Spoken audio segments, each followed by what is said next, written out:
Let's go, let's move. Side to side, let's go. Let's go.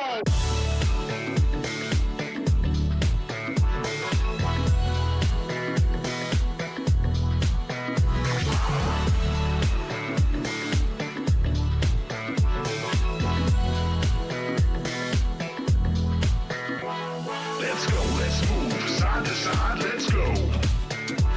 Let's go, let's move. Side to side, let's go. Let's go, let's move. Side to side, let's go. Let's go, let's move. Side to side, let's go. Come on, everybody, bring it in.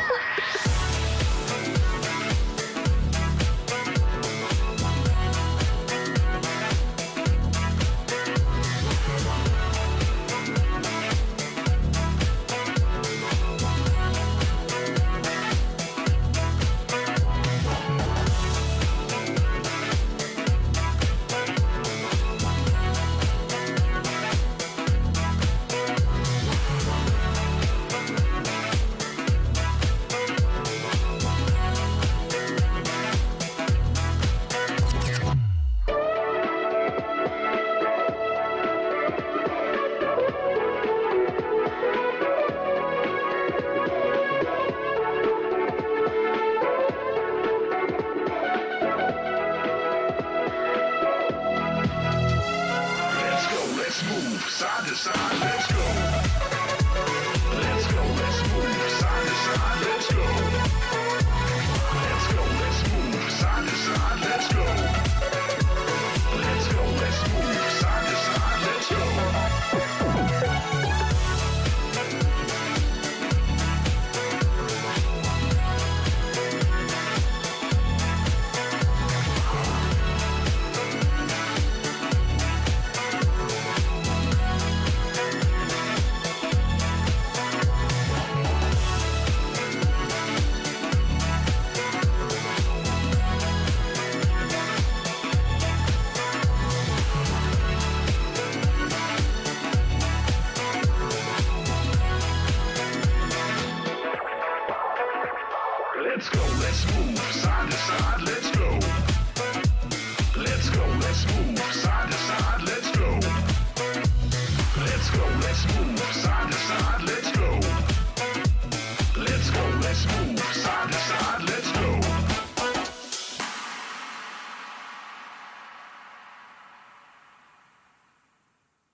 it. Won't you pull up a seat? Everybody got a prize round here to play. Make me an offer, what will it be? Oh, what will it be? Welcome to the playground, follow me. Tell me your nightmares and fantasies. Sink into the wasteland underneath. Stay for the night, I'll sell you a dream.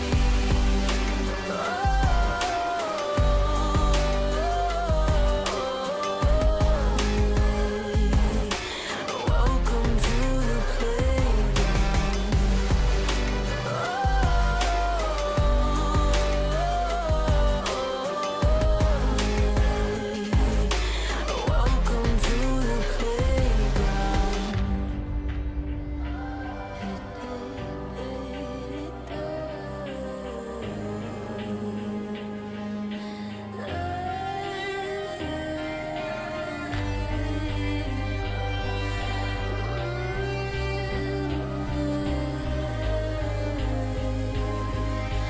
Welcome to the playground. Welcome to the playground.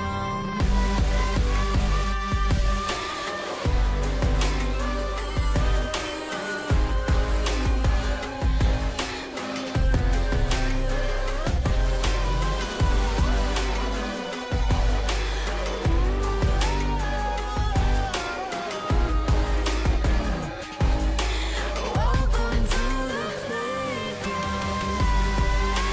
Welcome to the playground. Follow me.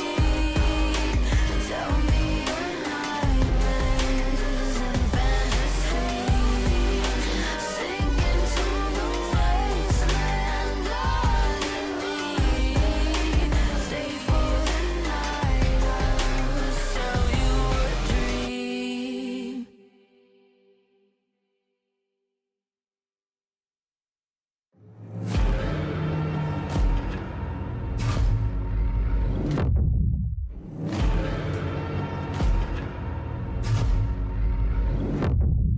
You walk along the edge of danger, and it will change you.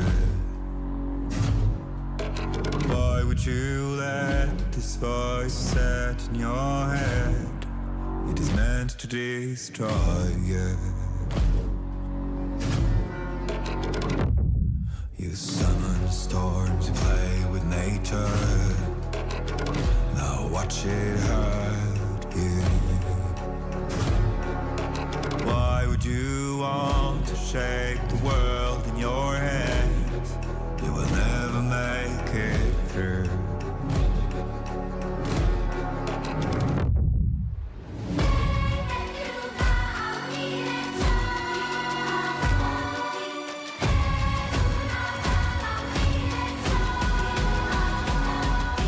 Catch the fire burning out your soul.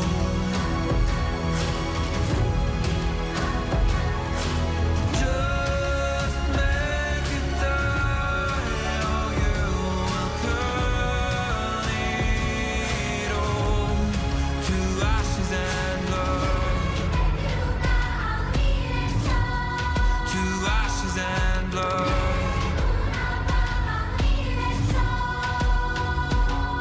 You waste your life to gain power.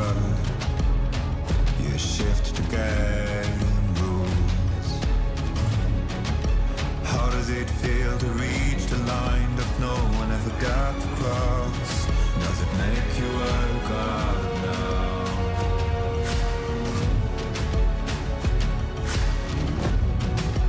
Every sin will be forgiven if you lay down your weapons to the ground.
and blood.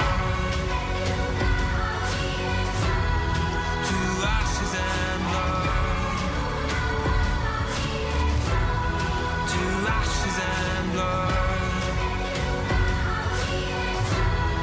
To ashes and blood. To ashes and blood.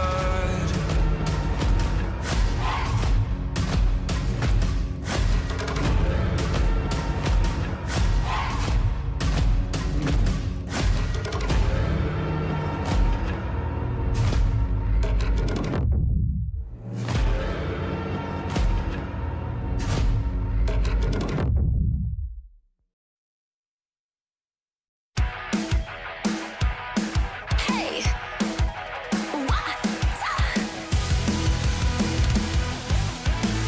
Hey, look up at the sky, it's just a starting line. Waltzing through the storm, feel the vibe align. Radiant rebels in the silent fray.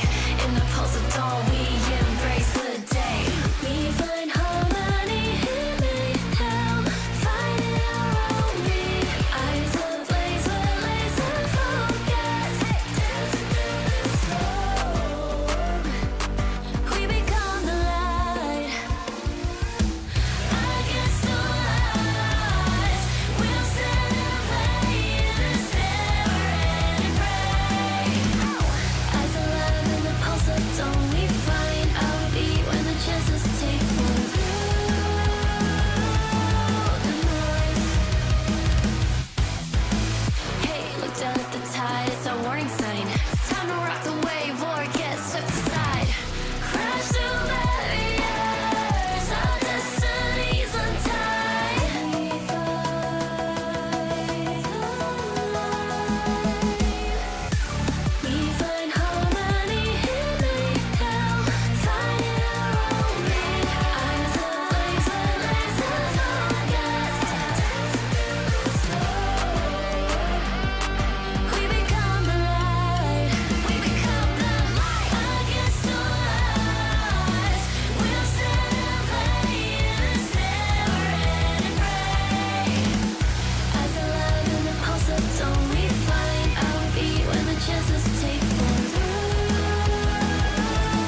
Well, I guess that's a wrap for today.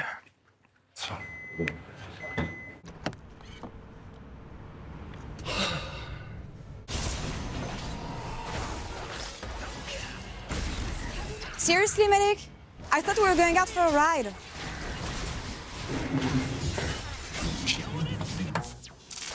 Okay, but I'm driving.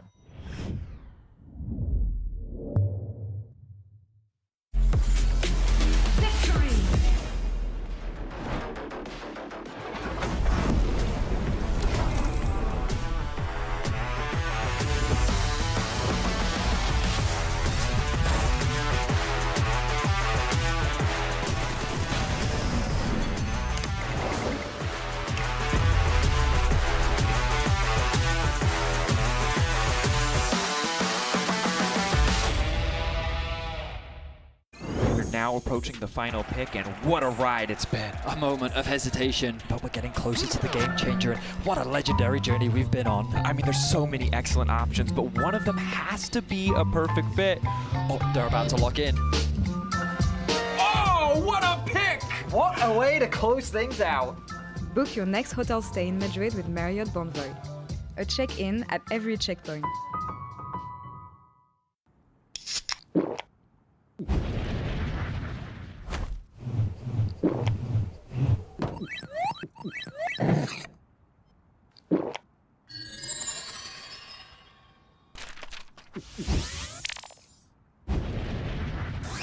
Red Bull gives you wings. No, on to 5! What an ulti! What an incredible play there from... Oh, that was incredible! You love to see it. Right, yeah, let's really What get into... a move! He's just so good. I mean, the persistence, the patience to find the angle. You just don't see that from rookies. I think he's got it all. He's got the pizzazz. Have a break. Have a Kit Kat. Ooh, that looks good. Do you want to maybe share a little bit? Yeah. What a move. Want to level up beyond the Rift? Express like a legend and find your fastest server in one tap. Express in game without ISP throttling. Express and shield yourself from DDoS attacks. Express and choose the VPN trusted by gamers everywhere. Express VPN. Experience gaming the Express way. Fast, stable, competitive. It's time to Express. Scan to start your 14-day free trial. Subscribe to unlock free Hextech chests and keys. The human body was built to move. Not trapped at a desk in one singular posture for 12 hours a day. It's time your chair evolved. This is Secret Lab Titan Evo. Ergonomically engineered for you. Gamers, hybrid workers, artists. Backing your every move.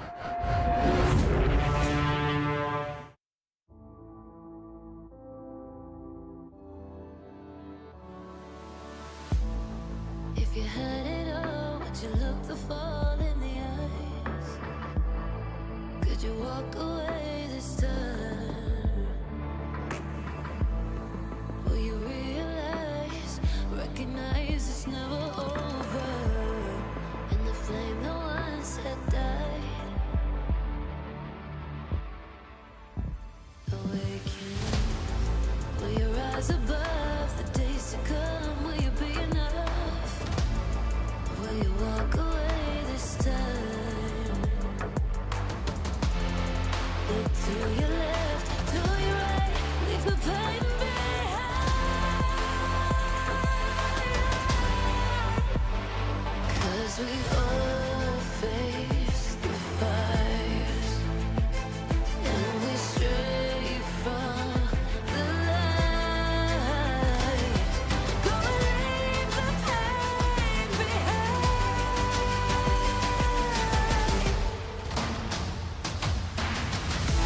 Feel that rush, feel the taste. Can you feel it? Rid the pain. Wash it away and stand again.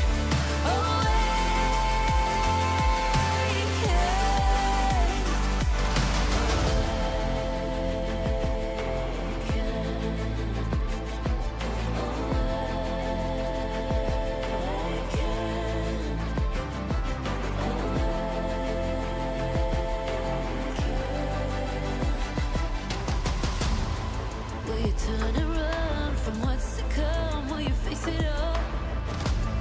Or will you fall away again? What's calling out to be found when the time is right? When the time is right. 'Cause we all face the fires, and we stray from the light. Go leave the pain behind.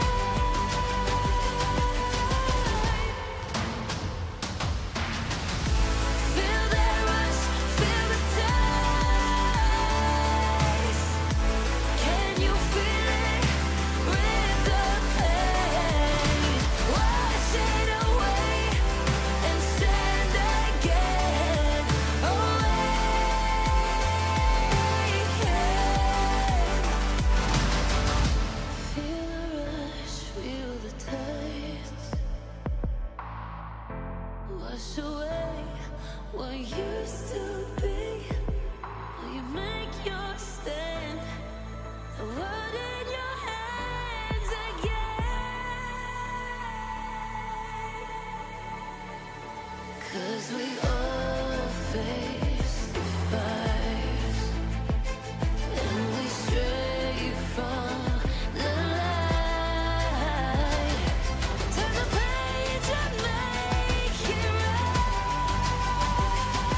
The perfect teammate! They take it all! Here comes the Crows storm! Knockback, instant combo person! What is people? My God! Claps! Everybody! You know the story, you know the legend!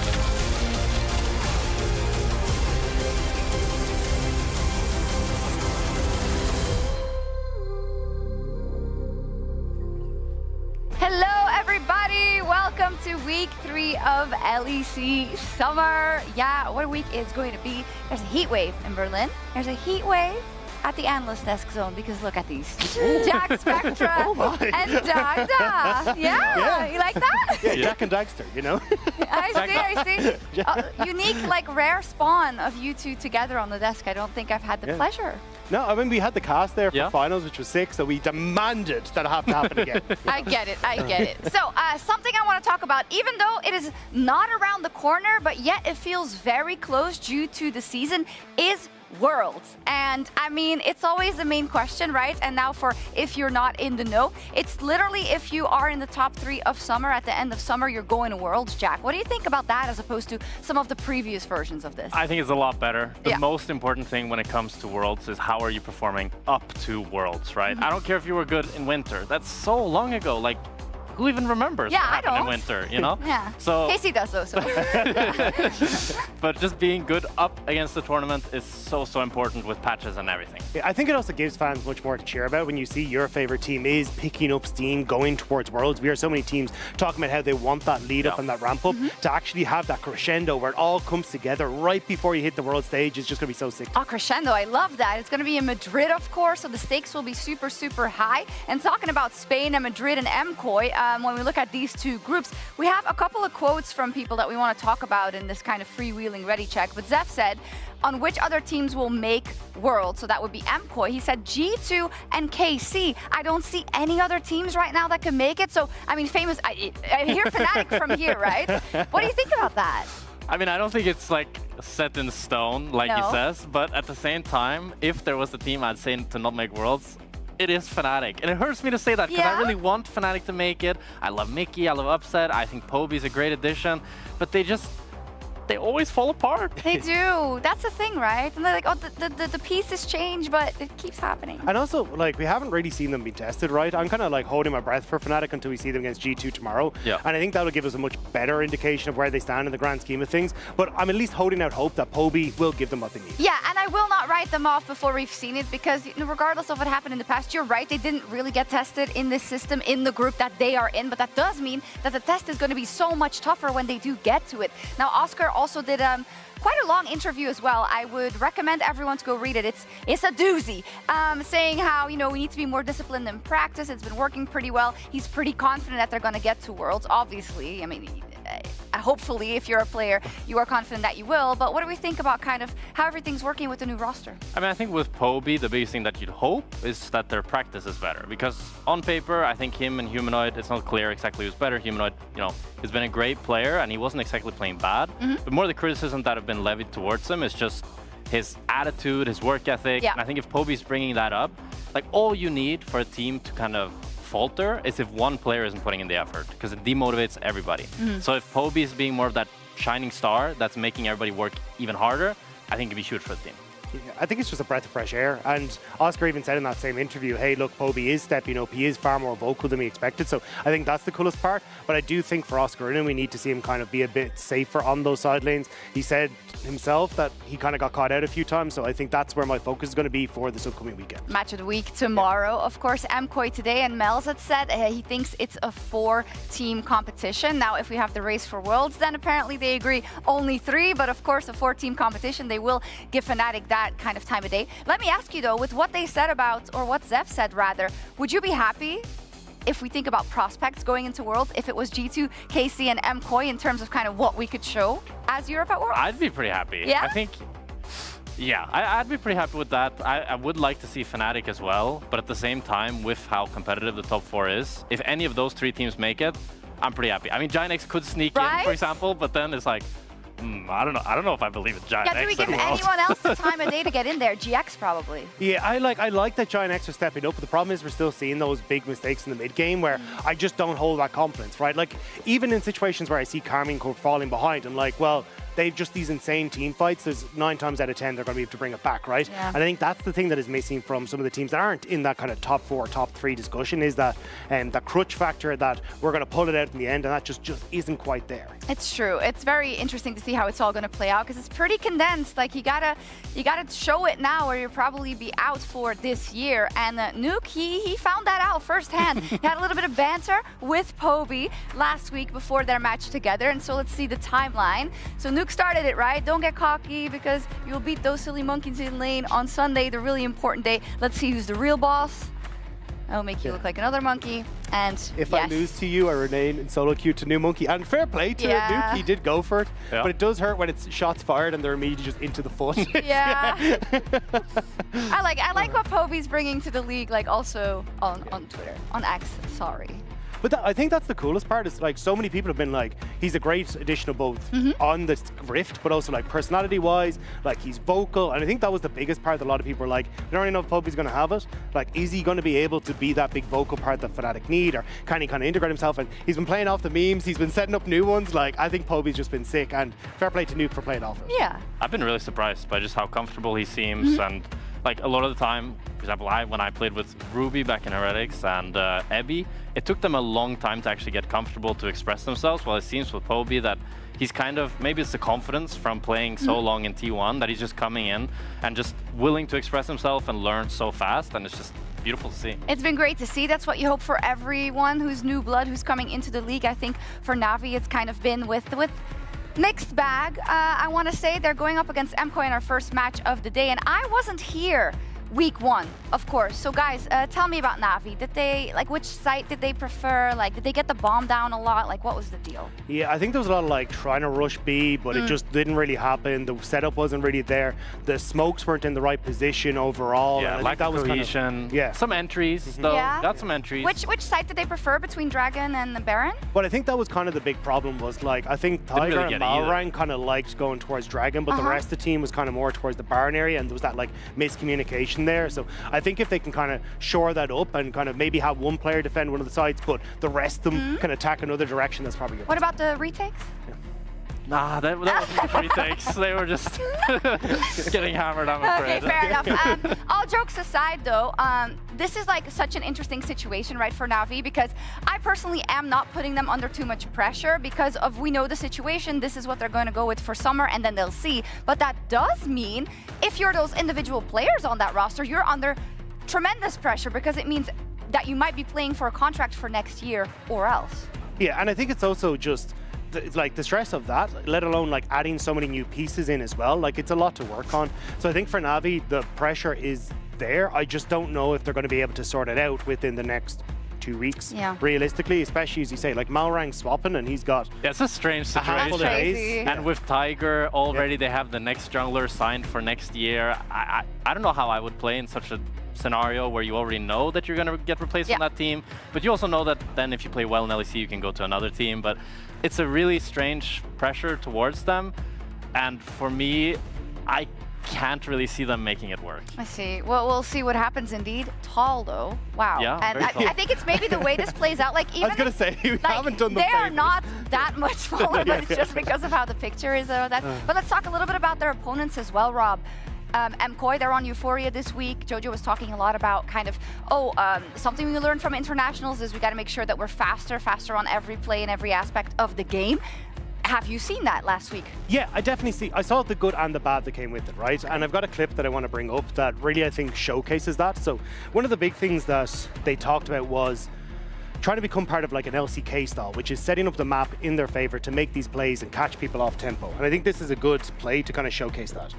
Excuse me. The things I want to show you are Ayoya is pathing up towards topside. And essentially they want to try and make a play here in towards this topside jungle. The other thing I want to point out is going to be the Rakan. Alvaro is resetting, and he's already changed his summoner spell to teleport. What they want to try and do is attack this top side of the map. So as I play this out, you're immediately going to get Alvaro, who TPs to the top side. He's then going to move up here to help out Jojo Pyun to guarantee this push in towards the top side. Then, as Sivir comes back up from mid, they end up with this push and this invade onto the top side. Now, I think this is sick. Like, this is not something we would have seen from MKOI in spring. And then what I want you to do is see kind of just ignore the next like 15 to 20 seconds. This is now where you get to see some of the cursed side of trying to play this much faster play. Because we end up in this position, you know, where they end up getting caught out and they kind of die and then it all kind of goes a bit crap. But we just ignore that part, right? Because then what I actually want to do is bring it into what is actually the good next part. So obviously things are going a bit haywire. One of the things I've seen a lot from LPL and LCK teams is this ability to go, okay, what has been used? So what ultimates have been used? What abilities have been used? How can we then try and retake on these positions? And that's exactly what MKOI do here as well. So we see that we've already got this push that's come through on mid thanks to Supa, and immediately they just go for this retake. Because if you look, there's been a bunch of ultimates that have been used that actually make it a little bit more difficult for them to try and continue on in this fight. And MKOI do a great job of understanding that. So they retake this position knowing that there's no vision really here for KC, and then they're able to turn this fight back in their favor. So even though they initially went in and lost the player, they're still able to go, hang on a second, no, we've got good position because Vladdy's has to come in from this top side, we can get on towards these people, and they end up salvaging the play. And I think these are some of the really cool things that MKOI have started to adapt into their play since coming back from MSI. The ability to play much quicker on the map, set up the map in their favor, and then spot these little windows of opportunity to then make plays in their favor. Okay, we'll see what happens today in their match versus Na'Vi, which, you know, should be relatively straightforward, but you never know. And I did have the chance to speak to Adam earlier in our Marriott Bonvoy pre-game interview. Thank you very much, Shox. It's nice to get a cue from such a lovely, intelligent, and beautiful lady. And I've also got a lovely, intelligent, and fantastic player next to me. It's Adam, who is ahead of the game versus MKOI. Adam, you just did a long interview with BO3, so I'm sorry if some of the questions overlap. I would recommend everyone to go read it because it was awesome. But every time I interview you, you're in another shirt, almost, right? It seems like it. I'm wondering how you're doing with that. You're kind of a gun for hire. How that works for you as a competitor, because I feel like you want to have a long-term project, right? But you constantly have to adjust. I mean, that's true. I mean, like for the first time when I joined LEC, I was in Fnatic. I was hoping for that long-term thingy, but it happened only for one split. I could say the same for BDS, but I mean, I stayed 3 years with them, so that's kind of long. With Rogue, I mean, I kind of knew they wanted to sell, so I was not looking for a really specific long-term project with them. But hopefully now with Navi, who's there, maybe it can work as well. So, I mean, I don't know. I would say that I'm just focused on myself and right now. And maybe we'll beat Koi today. I don't know. Maybe. It feels like an audition almost, right? Because, you know, in a situation where you know they're going to go with this roster for summer and then who knows? How are you dealing with that? I mean, I would say it's fair for me to say that I have no clue how well we can do in the LEC. I feel like we got kind of smashed by the KC. We couldn't really play the games. So we didn't really show much. But fortunately, I think I would say that we're a pretty good team. And I really believe that we can do some stuff, some damage. I would say we'll just try our best today. And but the pressure is not on us, basically. No, it is not. You did say in that interview that I mentioned, KC, we can't beat. Everyone else, though, we can beat. And I guess a lot of people would be like, Adam, seriously. So why do you think that? I would say, I don't know, it's like player instinct. I have good feeling with this team. I don't know, I feel like we have good atmosphere. Everyone's kind of enjoying each other's company. It feels way, way different than Rogue, for example. So, I don't know, it feels like I'm just happy to be there, you know, with this team, so I have confidence. Yeah, I see it. What's your message for MKOI? Apparently, you know, there's this guy, top laner Mirwin, he likes to trash talk me a lot, but I guess I'll make him show today. Okay. Who's the daddy, you know? Okay, let's go. We'll see indeed. Let's get into it. And here we are, getting ready for this incredible series between Na'Vi and MKOI, and like an episode of Maury Povich, we will find out who is the daddy on the top side of the Rift. I'm Dracos, joined by Goldberg. Look, it's hard to know what to expect from this particular matchup, but I hope at the very least that it'll be explosive. I mean, they might have more in common than you are giving them credit for. They have both just come from a loss against KC, so that's one of the things for now, at least.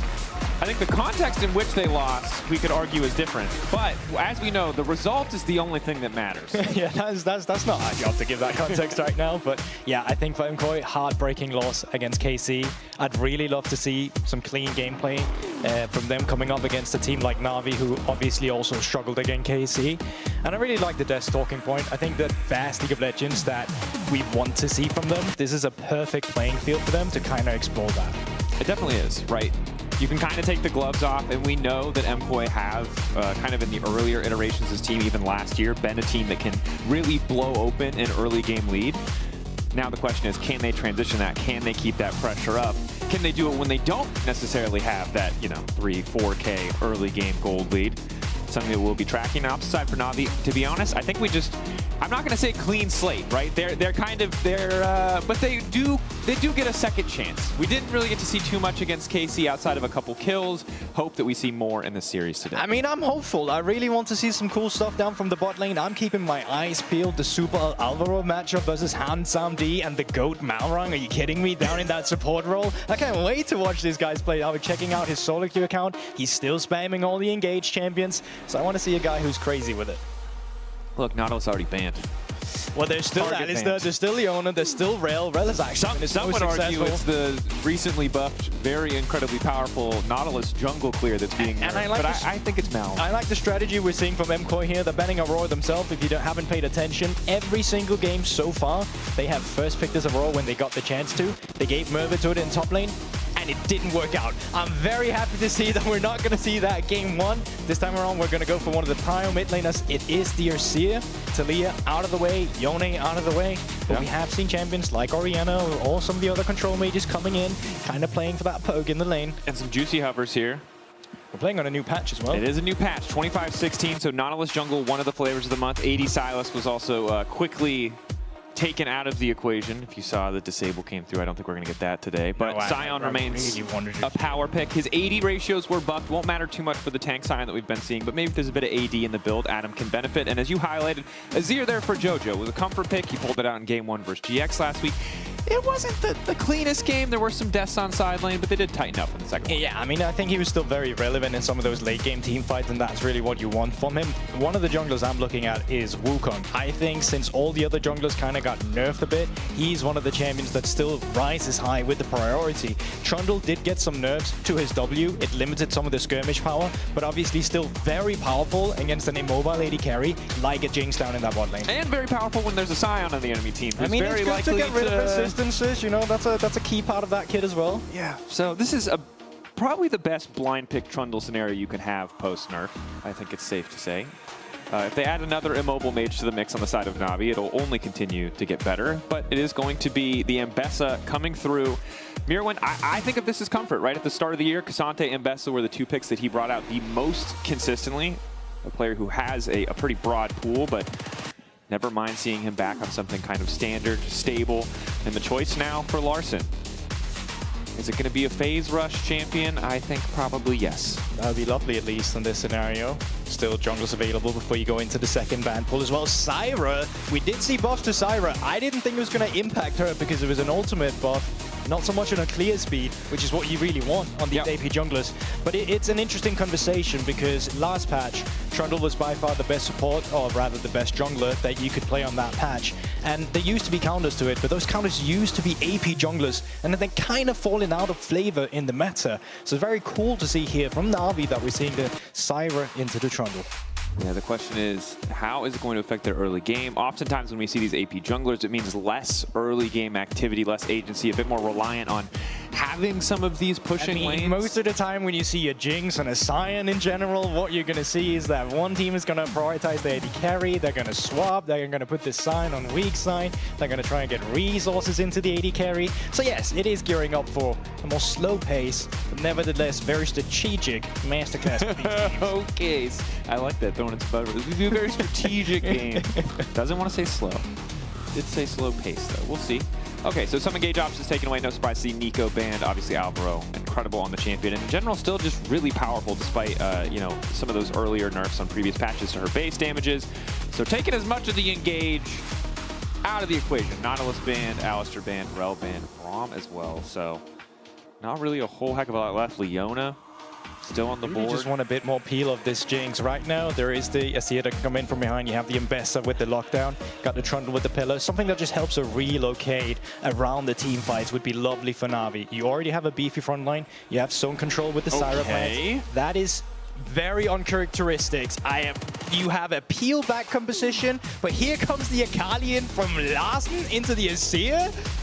I don't quite know what to make of this, to be honest. The immediate lock-in from MKoi, though, they know what they want to do. What they want to do is dive. Jojo's going to have to peel for himself. Every other member of that team is looking to get right into that back line and delete Han Samdi as quick as possible. I would have really liked that Rakan as well for Malrang. So there still is a Leona available for them if they want to go for an engage option, but it does prevent that Jinx from getting that peel we were talking about. There's still the Syra, there's still the Sion, but like a Rakan, an Embessa, Kaiser, Azir flying at you, is it enough?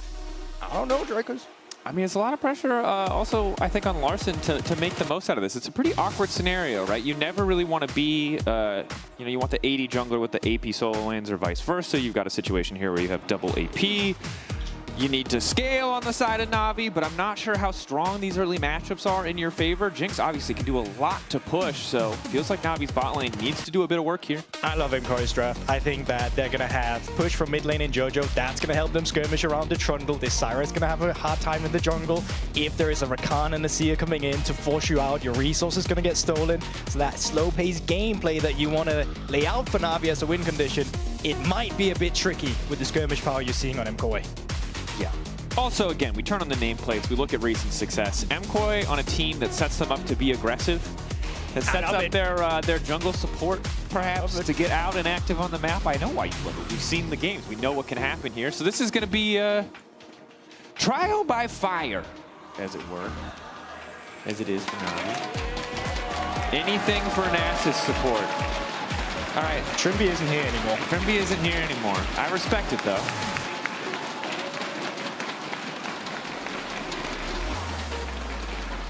All right, looks like there is a slight game delay. We have entered and immediately paused. So if you guys want to take a breath and then start cheering again once we resolve the issue. So peripheral issues is the pause reason. Presumably we're just swapping a mouse or a keyboard out and continuing on. It's a good news in the role of pauses. Could be worse.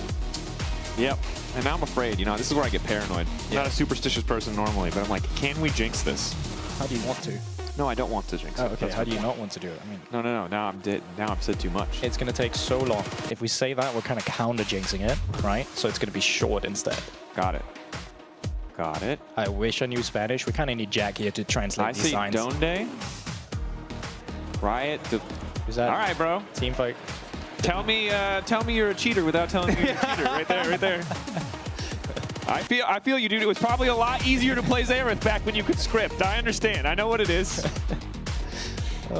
This Kog'Maw is amazing. It's just so good at Kog'Maw is so good. Oh my god. Hey guys, I had this friend who was really good at Kog'Maw, and then he just said that his hands got bad or something one day. He's permaduring with his Lulu? Like, how does this work? He's so good. Just talking smack. All right. Presumably we will end soon. Okay, so early game, weather the storm. It's a simple story, right? We know what a Jinx, Zyra, Sion, we know what it could do as we get later in the game.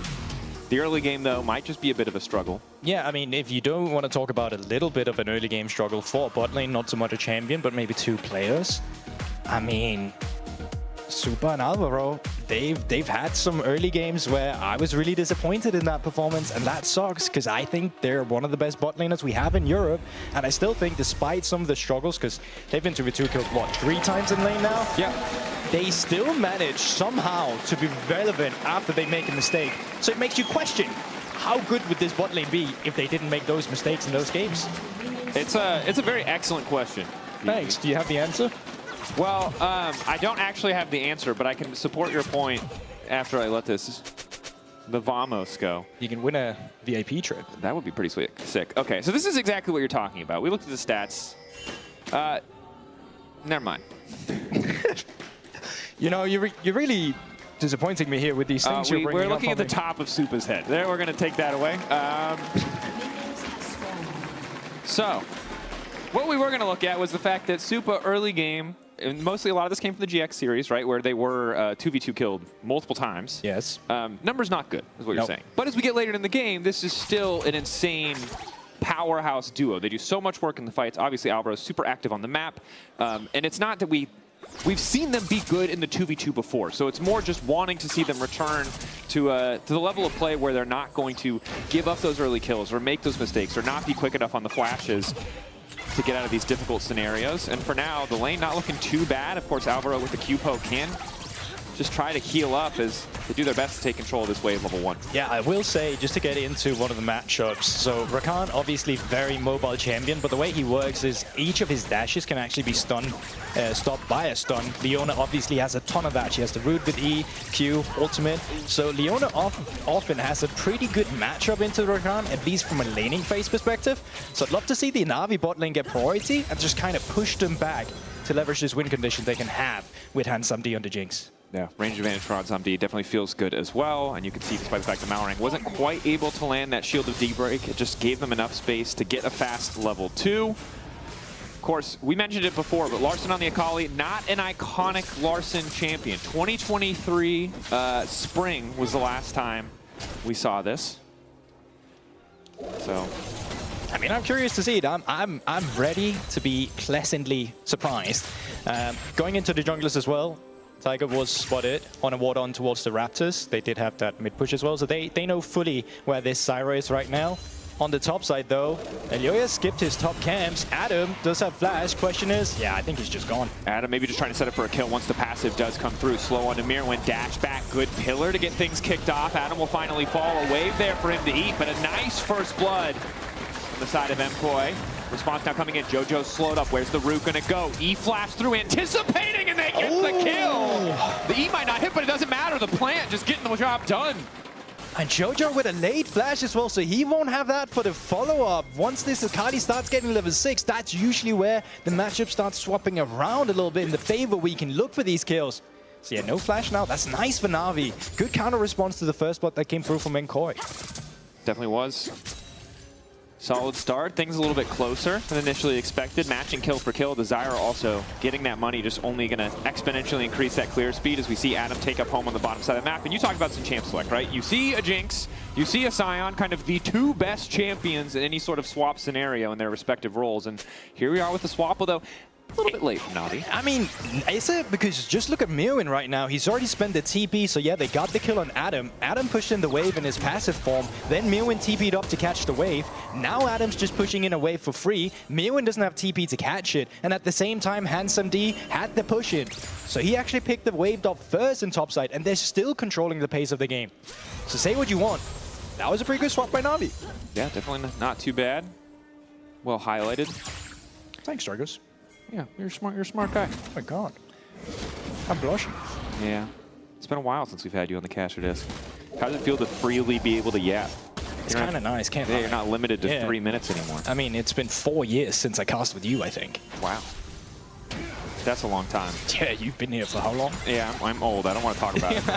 Sorry, I shouldn't have brought that up. Yeah, I'm getting... My bad. I'm watching myself slowly decay. Like when they open the Ark in Indiana Jones, you know? Yeah, I know that. I watched that movie. I get that reference. Everything I say makes me feel old. It's fine. I'll always have League of Legends to call back to in the early seasons of League. Bro, I played since Season 2. Yeah, you know. So that's what I'm saying. We can call back to League of Cleavers, and then I'll pretend like, you know. Oh my god, you remember when you bought 6 Cleavers? No one ever got 6, bro. Come on. My bad. Okay, Larssen. Doing fine. Level 6, obviously, where the kill pressure starts to come in. You've got Electrocute. Pre-6 can be a bit tricky, but doing relatively well to trade. Even and Adam, oh my god, suffering in the trade. That much is certain. Does still have TP, though. As you mentioned earlier, can just come right back to lane, all set up, ready to go. Moves from supports as well here. Alvaro coming down. Matched by Malrang. Malrang off on the side. Looking for the setup. Instantly, Larssen goes in. Nice dodge away on the knock-up. Larssen finding one. Oh, he's popping off in the midst of the team. Larssen with the kill. That's a great early game by Na'Vi. I mean, credit to Malrang as well. He's matching Alvaro on his roam, leaving AD carry up. They're going for a lane swap again. They're driving the gameplay forward. And then they get the kill with Larssen. JoJo still no flash from earlier. And they're getting a dragon. What an early game from Na'Vi! I mean, Larson, this is just such nice timing on the 6. Also, again, the backstep, the dodge with the shuriken flip to get away from the knockup really just makes all the difference. And now this is a Yoya without a flash as well. If this Leona gets roam priority over the Rakan, you can go fish for this. Trundle in the jungle, no flash, super immobile. That could be a free kill in the future. Definitely could. Feels like an excellent position right now for Na'Vi to be playing in the early game. Again, late game, it's not as simple as they just outscale. I think they have a generally easier time front to back, but obviously Azir scales super well, so does the Jinx.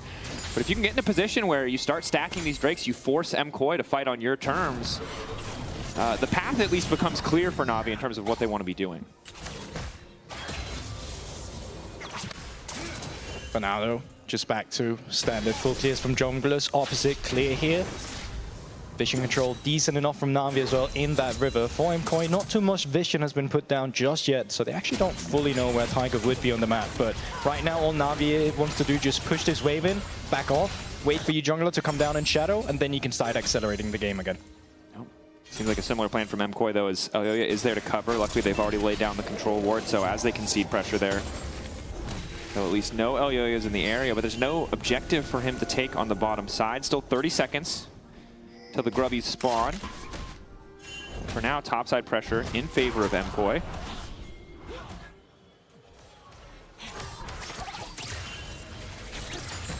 Crab goes down as well. What a victory. What a small victory. I mean, it's an interesting position because I thought that they would maybe try to swap again to get control topside, but it doesn't seem like Na'Vi have been set up to do that, or maybe they're just hoping they can make a trade. Push back, nice back to from Larson. Who is he? He's dancing on this! Oh my god, who is this guy? He's been possessed by the spirit of Simple. It's the only way that it makes sense. I don't believe it. That's Sekka right there. What the? Okay. That was clean. I mean, well played. Like, nothing actually happens yet. No, but it's the resources you get out of it. There's no ultimate on Jojo. You get to have a push in now. TP coming through from Malrang. They can actually contest this now because of that. It's a pretty excellent spot. Of course, topside pressure still in their favor. They might just concede one, or at least just try to find an exit kill. Elyoya gets a cheeky first scrub. Look at me when they have to forfeit. There's no pressure. Is good. Jojo's still waiting off to the side. Larson without ulti, much less of a threat outside of the 1v1 if he can land the shuriken flip. So Na'Vi, it is a promising initial start, but the topside pressure and just getting obviously some key cooldowns out of Larson, even if they were traded, does make it easy for them to pick up the Void Grubs, and that's going to make that side lane threat even more threatening from Mirwin himself. Yeah, nice one from MKoy. I feel like Na'Vi got a bit too hypey after they made that play in the mid lane. You know, they still didn't have that pressure from topside, so the moment Mirwin would down, you can really contest that those Grubs. So there could have been an avenue where you would have gone for Super instead, or try getting some resources over to Handsome D, but yeah, nice play from MKoy. Find a way to kind of get back into this game after some disaster skirmishes. Alvaro looking to try again here in the mid lane. Level 6 from Malrang after one creep. 2 seconds on the shuriken flip. Backup available for Larson. 30 before he has the perfect execution. Na'Vi trying to take control of the bottom side of the map. They are spotted out. Rocket into mid. It's just a tempo rocket, but Jojo still going to be forced to TP back. Just kind of delays the inevitable. But that's actually so nice. He's going to be forced to TP back to this mid lane. Now he can look bot side instead. Oh, okay. And that hit. That would have at least been a Bro, the no boots footwork from Supa is kind of crazy there. Respectable. Jojo still hasn't backed yet, so that's still Larson in that mid lane getting resources for free. I can hear you in your mind already. You're so ready for this to be the Larson game. I am. Of probably the last 2 years. I know. And I might get the pleasure of witnessing it. I mean, it's possible.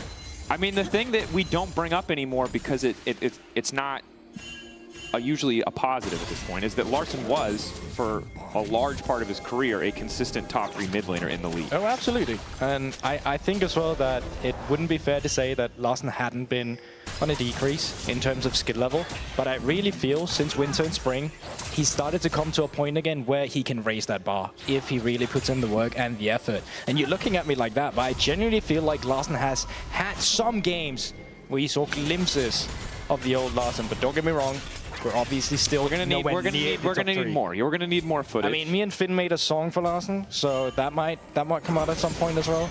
It does require him to pick LeBlanc. I'm just going to say that I remember the last Larson LeBlanc game and did not end. It was a good early game. Super well. Yeah, it did not end well. I will give you that. Good early game overall. So as we have a moment of calm here, I think reminder, the desk highlighted it before, a ton of pressure on this Na'Vi lineup. Contracts coming to a close. Larson, though, obviously a greater commitment from the org. New org coming into the league, took over the contracts from Rogue. But there is so much pressure on the individual players to make the difference, to prove themselves. And they are not just fighting against MKOI in this matchup, they're fighting for their spot next year in the LEC. I'd love to dive deeper into that conversation as well, but Dragon has spawned, and both teams right now are actually posturing up for it. Currently, it is Na'Vi, though, with the pressure, and they have so much CC. This Leona finds one person, Tangle Growth come down, you get the ultimate in. That person probably just dies. Set up for Na'Vi, willing to use the TP. Pulling a bit ahead there. Mirwin's still holding on to his. So if Na'Vi don't get this objective, it will just be a TP advantage to the side of MKOI. But again, the setup here, when you have the Zyra and Sion, is so difficult for MKOI to walk in without a flank. Mirwin's still walking up. Larson looking to do the same, though. They're both just trying to find that angle onto the back line. Larson, for now, unspotted. Well highlighted by our observers there. Objective getting lower. Looks like they want to flip it. Malrank going all in on Elioya to try to keep him out of the fight. Larson straight into the back line. Follow-up is there. Elioya getting lower. Dragon already down. Larson trying to style. Dashing through, trying to get back under the tower. Has to flash out to safety. It's honestly a bit of a mess. And finally, JoJo is here. It's a three-man divide. All of Na'Vi pushed back. And MKOI just continuing to play for kills. So the Drake, yes. But it cost them a bit more than expected. They put everything on Elioya, and somehow he just walks out of that. The healing on that Trundle, Na'Vi wasn't ready for it, and then JoJo came through with the ultimate. We need to see that Trundle, because in the moment, I stopped looking at him. I thought he was dead. I thought he was dead. He clearly didn't die. This has to be just Sundered Sky things. There's no way. Someone died. Trundle passive plus Sundered Sky, instant 500 HP. Otherwise, it just makes no sense. Well, you're going to get it right here. So initially, decent pickup. As we said, you get one CC down on a member, there's going to be so much follow-up. Malrang straight up flashing it. Ultimate from side, everyone coming through, Jinx damage, and then heal from Alvaro, then the Sundered Sky that you're talking about. Pillar to come through to break them apart. Really nicely played by Elioya and Alvaro with that heal, and it just makes JoJo, makes his life so easy for him to come in there. Oh my god! We almost saw that twice. We almost got, we got the double flashback. Okay, a little bit of disrespect in the side lane, and I gotta say, look, I think this MKOI roster, obviously it was a really close game against KC. I still think they are, as highlighted by Melzat, like a top 4 team in the context of the league, but this is the second week in a row that we've seen JoJo dying in a side lane randomly as Azir. I will say, yeah, 0-3 on this year so far. Not a good look from JoJo so far in this series.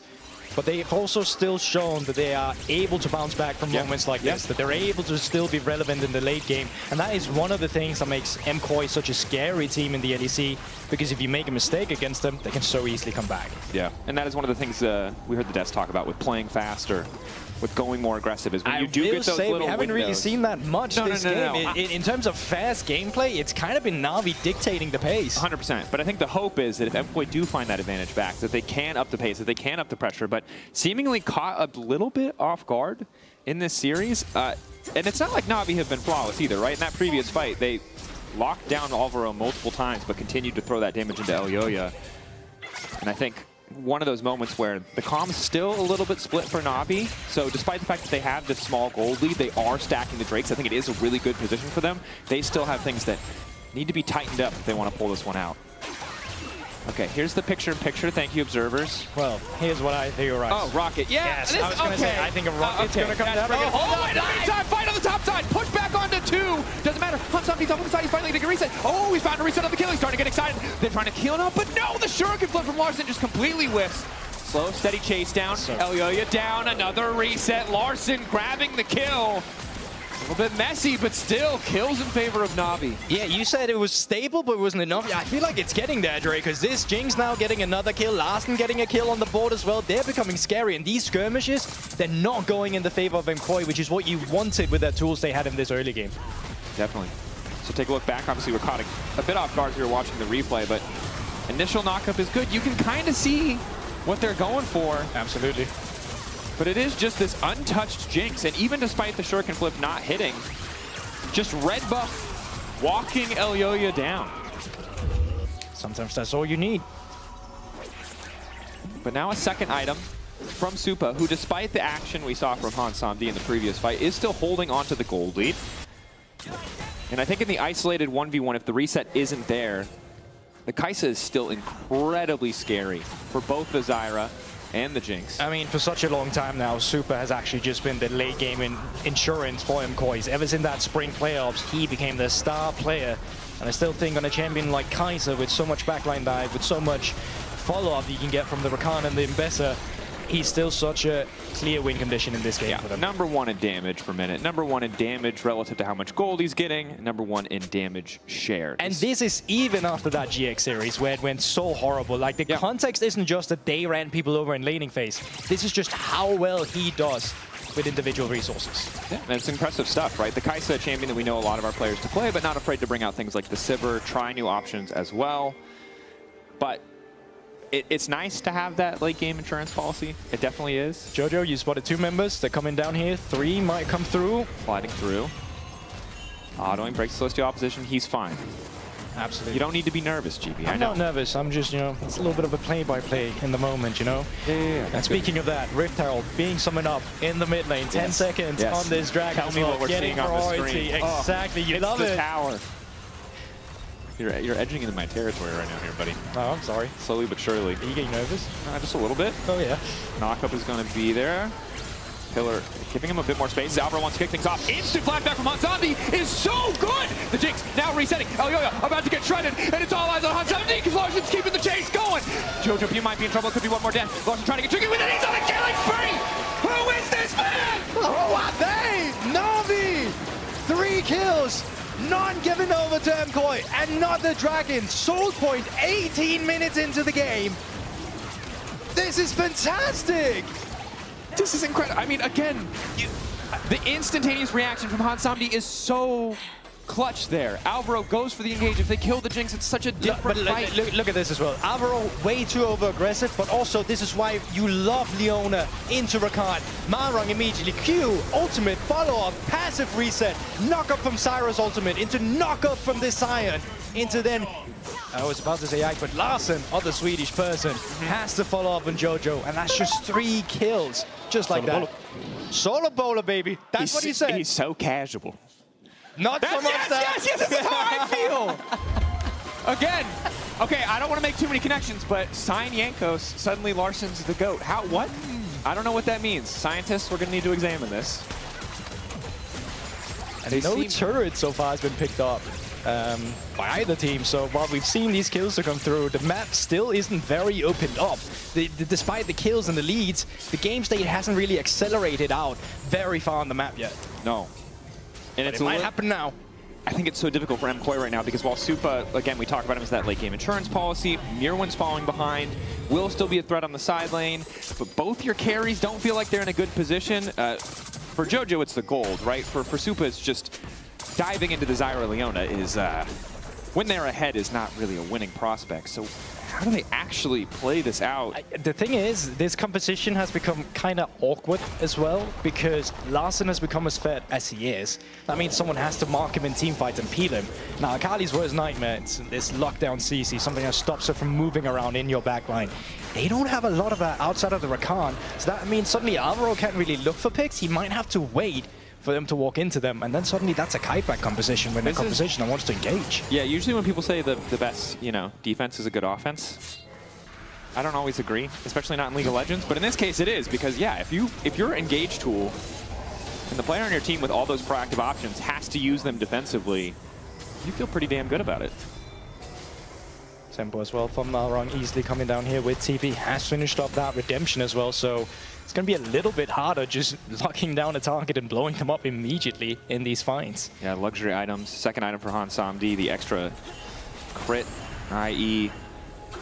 it's only going to get more terrifying. Malrang just walks it off. Synchronized souls. This man knows what he's about. Roaming, stunning. Big plays. Big plays. Could have gone lock it. No, he wants redemption. Well, here we go.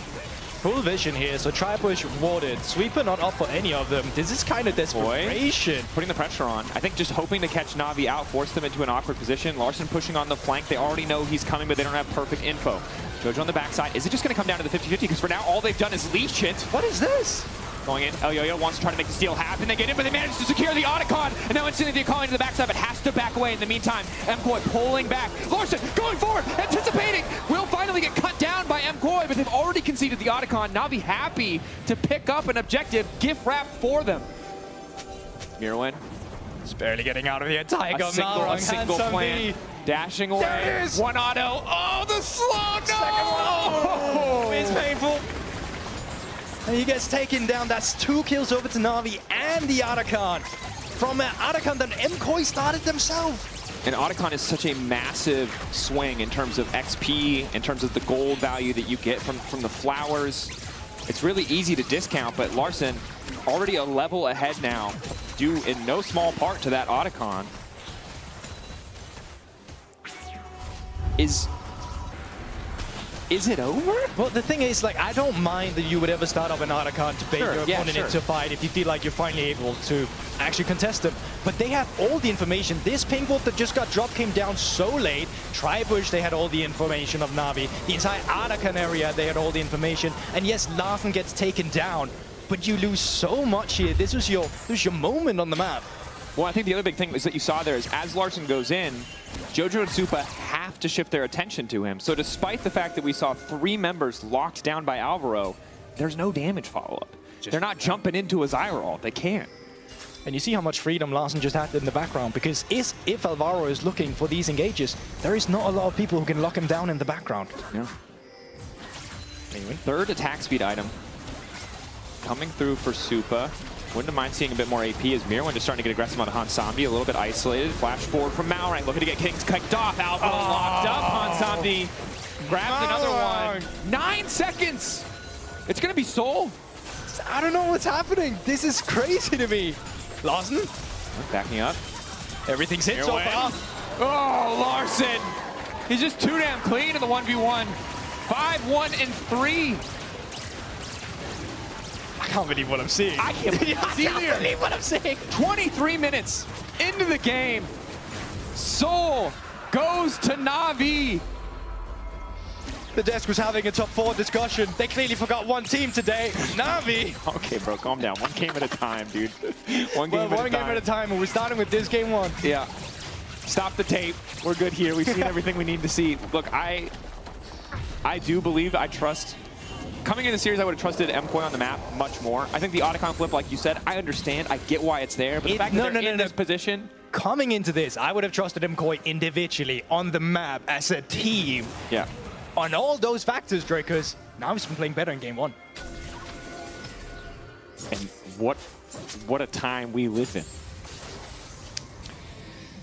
Relish in it. Enjoy it. It might not last. It might not. But it might. I think the thing that we have to look out for is how do MKoi rally? Again, I respect the not quite the desperation objective, but a bit of a flip when you're in a situation like this. Maybe now with 3 items on Supa. Again, if Hansamdi dies, if Larson wastes his cooldowns, there's so much room for Supa to do stuff, but it is still tough when Adam and Malrang are just so tanky. I'm sorry, it's going to have to already come down. Like, we're only 24 minutes into the game, right? But Hansamdi has to make a mistake where he's out of position, where that allows Supa and the rest of MKoi to come in and find that shuffle or anything that gets multiple members out of position. But as of right now, Navi's not going to give that to them. They're going to set up around this Baron. They're going to be fine in the side lane. Adam's going to soak resources on bot side. Larson has push on top side. This mid lane's going to get pushed as soon as that Azir turret is out of the way, and you have plans to play around with. You have this CC lockdown from Leona. Face checking right now as MKoi is so scary. It really is. And I just don't know how Supa plays these fights. I was kind of hoping we'd see a more magic damage focused build, just so you had the range poke. I understand with an Azir on the team, you don't want to go towards something like that. You want more split damage, but it's nice now when you see the context of what they would need, but earlier as well, you're against the Scion, right? True. Like, yeah. You want to be able to shred that tank. Will you have the space to auto attack is the question. So far the answer has been no. 4-0 for Supa though. Again, individual scoreline is solid. It's just across. Are they on it? The entire team. been a bit harder. TP in. MKOI ready to go as 5. Na'Vi just backing away. Really nice for Hansamdi. Can just get the poke. Larson fishing with the proto belt. Alvaro forced to back away. Really nice. Again, essentially infinite mana for Hansamdi to poke with those zaps if he wants to. You did get the TP advantage. You can slow the game down. You don't have to rush this whatsoever. You can still put Adam out in the side lane, but it looks like Na'Vi, they want this now, and they want MKOI to make a mistake and face check. Na'Vi staying grouped up. Larson continuing to poke off the side. Connects onto Mirwin. Doesn't want to overcommit, but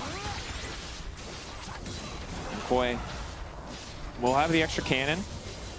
Maybe can just try to push for tier 1. Lock up onto Jojo. Pune is there. Manages to dash out. That's 2 ultis down, but a low blinking health bar. And immediately Na'Vi turn to the major objective. MKOI need to be ready to fight. Ulti body blocked by Elyoya. Mirwin zoned away. Shuriken flip doesn't connect. Slowly but surely the objective falls. Alvaro going to get the vision that he needs to make a decision. Jojo TPing back in. Again, 2 ultis missing. MKOI, if they want to go for a fight, they need to go soon. Baron getting lower. Elyoya on the way in, but the objective secured. Hansamdi managing to grab it. Mirwin now needs to run. Extra movement speed there. Alvaro to the back line. The immediate follow coming in from Mirwin, but he doesn't quite have the damage. Hansamdi taken down. Supa over the wall. Raining hell on Na'Vi. It's Larson's forced back. Jojo Pune continues to push forward. They got the Baron, but they need to get out with their lives. Adam doing his best to survive. Larson holding on. Backstep from Elyoya good. Gets away from the decimating smash. Adam continuing to step up. Pick her up to the side. The root won't hit. Na'Vi still managed to get 3 out of the fight. A glimmer of hope for MK, but overall a much better trade for Na'Vi. That's still a win for Na'Vi, you're right, but that was almost best case scenario for MKOI. Super. He's gonna have to escape from Larson, who's TP'd in together with Adam. Double TP. They're gonna be hungry for this one. Sharks in the water. Super the prey. Is he gonna get out of this one? A minute 45. Flash away.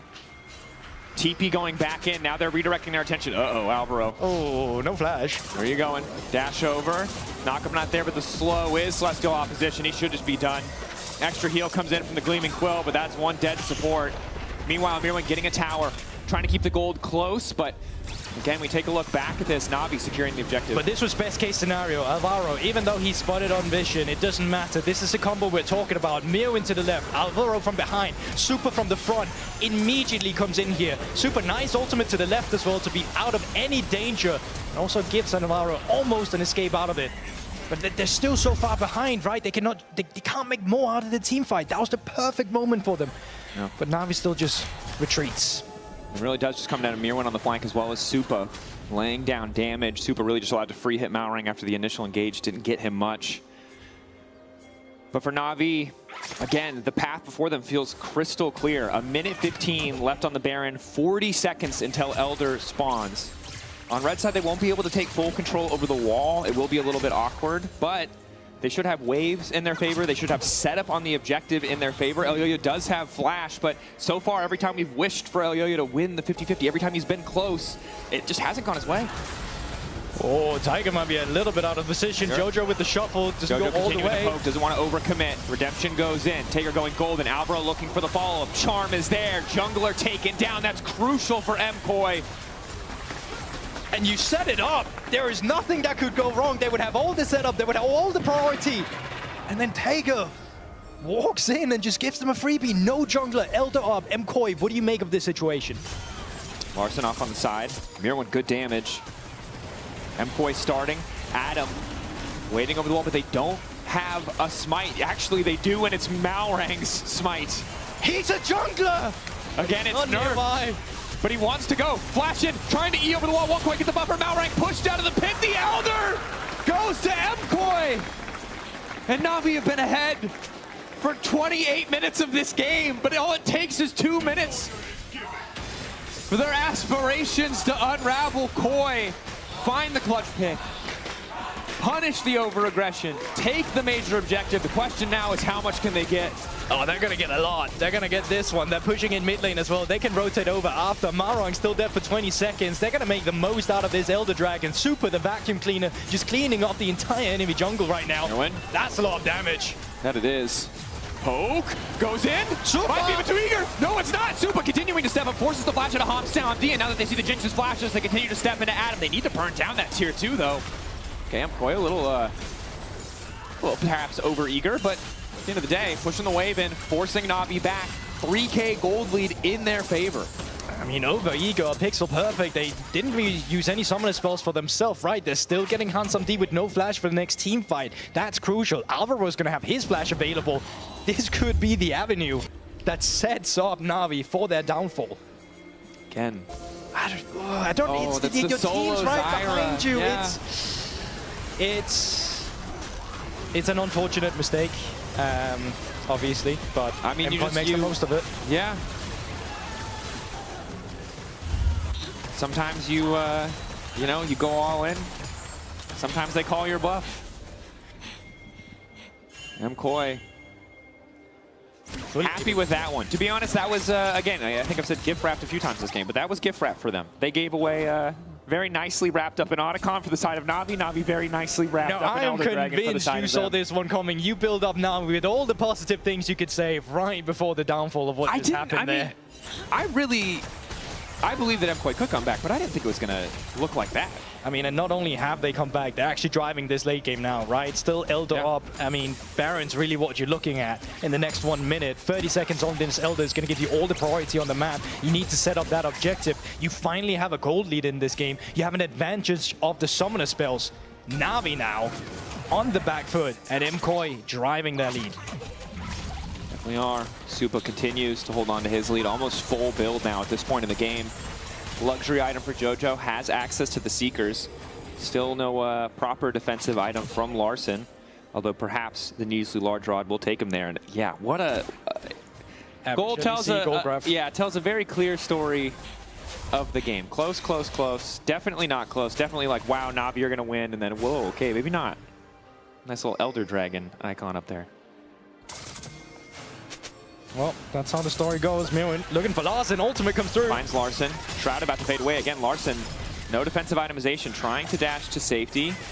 Forced to use the ulti there to make it out to safety. So again, another major cooldown. It's going to make Supa happy to see that one taken out. And you were talking about build earlier. One thing this Kaiser build does do is shred a Baron if they get on it, right? Yeah. So I think the moment that Na'Vi just loses vision control, that they have to go for their resets, it's going to be dire for them. Wards right now has been replenished from Malrong. He is sitting on 4. Pink Ward's still available, so it's going to be a while before Na'Vi would ever feel like they'd have to go back. But we need to see them keep solid vision control over the Baron, because you highlighted how quickly Kai'Sa can take it. Azir also one of the only control mages in the game that actually has a decent clear speed on an objective like this. So MKOI can just delete it in a matter of seconds if Na'Vi ever overcommit to one side of the map.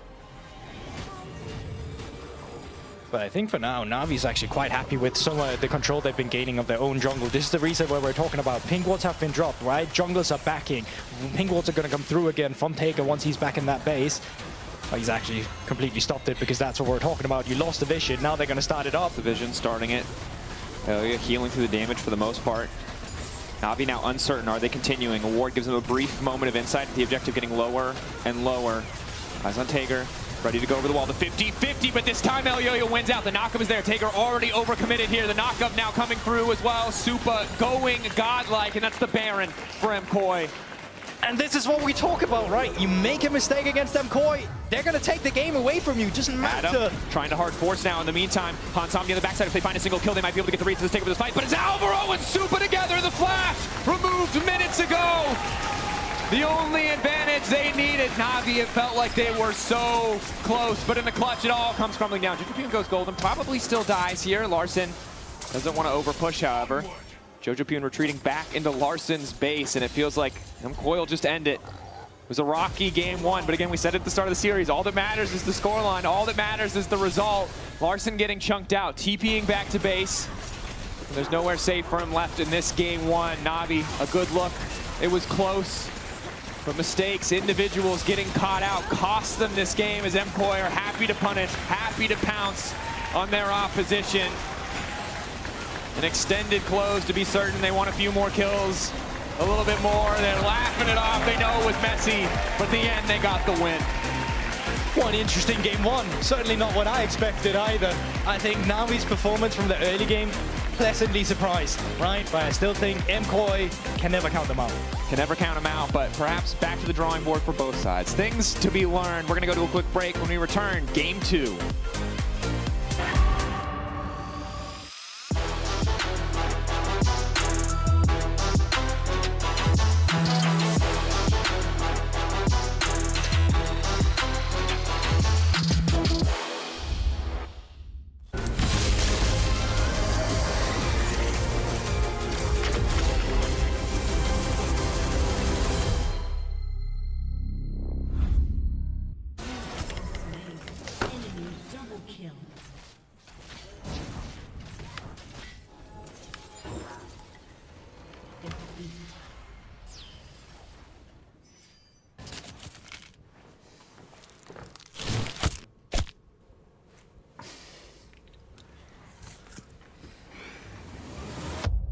Have a break. Have a Kit Kat.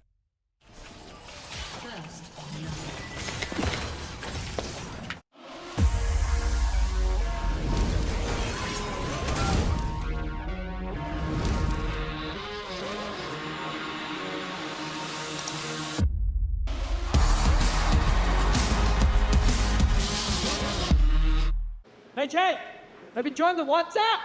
What? Oh, join the WhatsApp? Jake, I needed to join the WhatsApp. I already joined the WhatsApp. They asked me, I joined the WhatsApp. Have you joined the WhatsApp?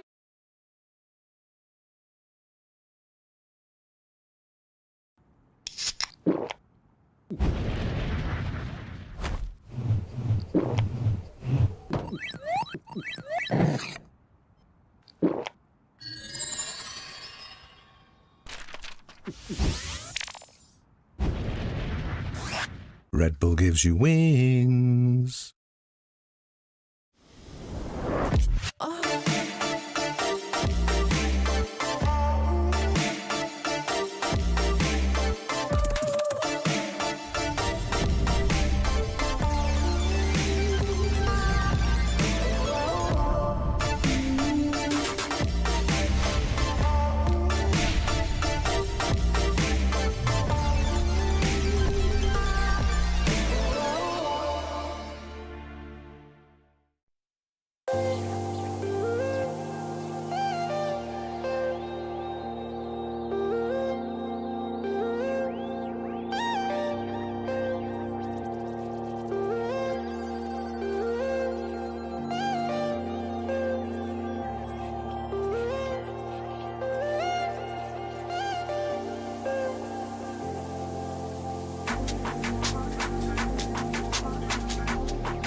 GB Sports GP Barrel Challenge, Larson versus Adam. There's not much more to be said. Let's get it started straight away, except I should probably explain the rules.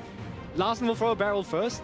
Adam's going to try and clear it. Then Adam's going to throw a barrel. Larson's going to try and clear it. Whoever dies first, they lose. Let's get right started. Larson, throw the first barrel. Okay. I put it down and it's hit. You throw it down and then you both of you try to hit. I won, yeah. Okay. Okay. Top laner. Mid laners are better than top laners. What? What? Oh my god. No, it is comeback here. Adam is joking. Okay. Okay, Adam is making. Larson did say he wants to put him under pressure. 3-2. So far he is under pressure. Oh. Oh. What? No, if he's throwing a barrel and you hit it, that's the enemy gangplank. So that's not gonna explode. Please die. Please die. Last thing is choking. I can't believe it. Oh! I'm known for choking. Die! But not today! But not today! No more rogue, no more choking. Yes. Adam, you can give your pirate outfit to Malrang. Am I eliminated? Yes. There's no loser bracket? No. What? You know, yay, let's get ready into the semi-finals. That's what I'm talking about. Everyone's so hyped. Let's do this. Larsen versus Malrang. Good luck. Oh. Like you can't say we can censor it. Oh! Well, he's gonna win because he started. That's how it goes. Oh my god. There's no deep rest for this one. Hey, Malrang straight to the finals. You lose to this? I lose. Well, you two Pirate, you can swap now. Hand Samdi and Tiger, please. Man overboard. You just placed the first barrel. Wow, the couch is so ready for this one. Only... The Sandy is left, I guess. Wait, who puts it? Wait, 2 barrels? Oh my god. Remake. I'm gonna. Remake. It's fine, I don't mind. Okay, you don't mind? Okay. I will win anyway. Okay. Pretty cocky. Classic rookies. Go. Ah, shit. Okay. Okay. What is going on? What the fuck is going on, brother? Oh! To the last one. No. You have to get this one. Yes. Hey, guys! Wait. That's crazy. That's crazy. And the confidence paid off. Straight to the finals. Okay, the younger man is OP.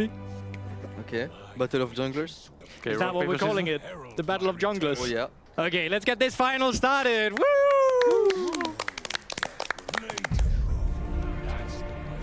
Oh shit. Oh shit. What is this? Hold up, settings have been changed. Hold up. It's okay. It's okay? Okay. I like that there's confidence in both these players. Doesn't matter if there's a mistake, they'll play through it. No, maybe not okay. Joking. Maybe not okay. I've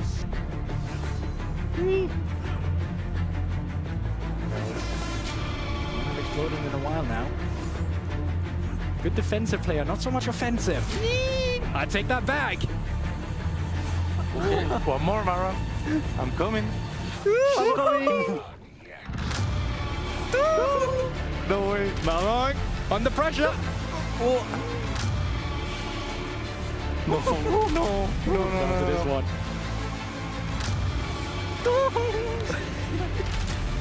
No way. I want to go home, man. Please. Yes! Hey! And there it is. The best gangplank on Na'Vi is a jungler. New generation, guys. I mean, he's young. He's too young. Control top side, but it doesn't seem like Na'Vi have been set up to do that, or maybe they're just hoping they can make a trade. Push back, nice back to Formosa. Who is he? And it just makes Jojo, makes his life so easy for him to come in there. Oh my god! Look, Shandal. Nice. But has to back away in the meantime. MCoy pulling back. Larsen going forward, anticipating. Will finally get cut down by MCoy. Guess where we are? We have a super special guest who's co-streaming from the arena. It's Jankos! Oh my god! Let's go! Hi, it's so great to see you. May I hug you? Yeah, sure. Okay, nice. So, I also wanted to hug you because of the end of the last game. I'm gonna be completely honest with you. Tell me from your perspective, where did they leave it? Yeah, I don't know what to say about that. To be honest, I'm just shocked. I'm just shocked that we lost that game. Yeah, it was crazy. You also didn't like the draft, so maybe you're happy that it didn't work, or? No, I mean, I think the draft was very, like, I spoke to Jack Spectra about it, and I feel like the draft was very playable because they had to snowball, right? And they were actually snowballing, and I was so surprised with how Larsen played. On Akali, he was smurfing, and then Tiger had this, like, early game plannings, and we got dragons, and Marang was playing well in team fights. He was marking Alvaro. Alvaro couldn't do anything. He was inting. Ah, it sucks. Do you want to, like, your eyebrows are all back, right? So how about if they reverse sweep? I'm not doing it. No, I'm not, okay. I'm not touching my eyebrows. I think that was a stupid bet, and I'm not doing that again. But I still believe in the boys. I think they had what it takes to beat MKOI. They just showed it. I mean, they didn't because they lost, but they almost won. So I just hope that we don't have the roundup from KC where the game 1 was competitive and then we lose. Let's see how the mental is. At least from talking to them before the games, I think they're confident. They are cocky in a good way, not too cocky, but confident that they can win. So yeah, let's see. I think we can still make it, you know. At least we want to make it a banger. I mean, that game was exciting, so more of that. It was more of that. And if they do win, we'll come back. Thank you so much, Jankos. Let's go, Navi. Jankos obviously very emotional. But where's the moment? This is UK. He's happy. He's talking about it. He's seeing it. Yes. Yeah, there it is. That's the moment. Oh, there it is. Oh. And I think many people felt that way. Yeah. Yeah. How about you shave your eyebrows, dude? No, absolutely not. You put yours on the line first before you start telling I've other made people a to lot share of bets. theirs. I've done a lot of things. You've just drank a lot of liquids out of various shoes. You have one bet. I know. I drank out of Finn shoes. I did a bet with Broxer that made him a clown in PGL. All right, that's fair. That is true. I did like that one. Now, as we enter game 2 here, Picks and Bans, obviously, we got to watch Navi play some games. You hear from Jankos about Navi, but as fun as Navi are, MKOI did win game 1. So the pressure is now on Navi to pull something out, something a little bit spicy. I would love an Aphelios, probably not as a first pick. That seems like a bad choice, but the hover's all right. And instead, first pick, blind pick, Jace. That's an interesting one. Adam has had some better adventures on some of these range tops in the top lane. He's actually been performing very well in the laning phase on these champions. I will say a lot of lockdown junglers are still available that can make life pain for these kind of junglers in the side lane. You have Talia. Not only do you have the Pantheon, there's a Vi as well. And it's a Yoya's Vi. This is in. There's a lot of really good pairings, a lot of really good combos. It's going to be the Pantheon. And this is a classic combo. This is one of the easiest kill pressure, point and click with a CC follow-up. You mentioned the Wukong earlier as a champ that you would, be keen to see because of all the junglers. It's one that was kind of left untouched. I do think, though, I'm a little nervous for this Jace. I'm sure that Adam has busted out the Duolingo. He's hitting him with the Constantly Da, but I think you need more grasp of the language if you want to play this champion. So we'll see. But if this gets no. Okay, I've got lots of things to say. All I'm saying is, look at that hair. You see that slick back hair? This is a new man. No, it doesn't happen. It's an old school from Larson. It was actually one of the champions he made his name on. Yeah. And I would have a ton of things to say about him if he locked it in. Instead, the Jace. Yeah. Or the Rise. The Rise. That one. I mean, the Jace is there too. The Rise is for Larson. Okay, so, two excellent side laners, good skirmish champions. If the initial damage from the Pantheon isn't enough, perhaps more to come through. And we'll get the pick ban up there. But cool. It is the Rumble locked in. So, really strong top side. I think for MKOI especially, it's really easy to see how their top side will play out. Definitely strong champions on the side of Navi, but less clear, overlapping synergies. And now, unsurprisingly, seeing some 80 carry bans come through, perhaps from supports to hit the bench as well. I do like the Rumble because it gives them a window as well. It says if you're not hitting this Rumble before he hits level 6, then every time you're making a move on him on this top lane, he's just going to equalize the wave, and then your play will be shut down. And then a Pantheon and a Talia, they can make a play elsewhere. So it does make it so that if you ever attack topside, if you ever invest resources into the Jace, you have to be aware that you're putting your bot lane at risk at the same time. Yeah, and I think that this Talia was probably Jojopian's strongest champion in spring. Looking back at it, it's a super comfortable pick for him overall, and it's one of those champions where he can also, you've mentioned, he can support on the side lanes, he can collapse on the side lanes, and this is something that Jojo was the one getting caught out on the Azir last week versus GX, was caught out a few times in that game 1, but when he's the one who's able to find these roams, the team just looks so comfortable. But Aphelios banned away. Question is, Lucian goes out of the way here. Ezreal has actually been quite successful for our teams in the LEC. I don't even know if it's dropped a game yet. I at least know it's doing very well. There's the Ezreal ban as well. And I think Super would have loved that because it's still one of those champions where you can match the poke, the small range that you get from a Rise. Instead, though, lots of 80 carries out of the way. I actually don't know what they would like the default on. So Xayah a little bit worse. Xayah not so good into the Wukong either. So it is going to be a Corki Champion we don't see nearly as much. Obviously, usually when the champion is present, it's either super dominant or just entirely fringe. I would call this a fringe pick at this point in the meta, but still a very powerhouse early for sure. I mean, people love it because it's so easy to get pushed with as well. Like your Valkyrie does so much damage on minion waves. It's nice with the E and the Q as well. And if you need a bot lane that you can roam towards where you're sacking the top side, this might be one of them. But adaptation to come through as well would be nice with a Sire pick to get rid of a Pantheon joining in, to give yourself that self-peel. Because as we said, if they're investing resources into Jace, you need a bot lane that can sustain themselves. Yeah, and unlike Game 1, we have a lot less engaged supports banned out. So the Alistar is available here if that's the priority option they want to go for. I think it does make sense against the kind of the incidental all-in damage that comes when you're playing against a Talia and a Rumble. Very easy to just die on a lot of these supports if you pick the wrong engage. Does mean a potential weak few early levels, though, and against a Corki, that's pretty rough, especially when the Nico's still up. I forgot about that champion. I was just about to mention it, and yeah, I still think that's one of the things where you can pull out a lot of dives. Not only that, Alvaro's team fighting on this champion, immaculate. Love seeing him play it, and I think that's something that you need to keep your eye on. Something that we'll have to track. You mentioned before, attacking the Rumble pre-6. See if that's something that Na'Vi want to go for. How does this bot lane 2v2 work out as well? I think Xayah certainly a little bit better for them than it would have been for MKOI, but when the team falls behind, it's just so, again, how many times have we seen a Pantheon just completely take over a game early on? This is a jungler that I never feel bad when this guy has kills. That is true, but I still think this, like, if Na'Vi gets ahead, like, that team composition, it's quite nice to play as well. I think they got really good skirmishing power. I think that they actually have good zone control, playing around the bushes with Jace, QE from Sias. Like, the range is quite low as well on MKOI, right? The Corki, the Talia, the Pantheon. So you'll see them coming, either by ultimate from very far away, or in the team fights where the range is not too long. Something we're gonna have to keep an eye on. I think the big thing is, fair question. Fair question.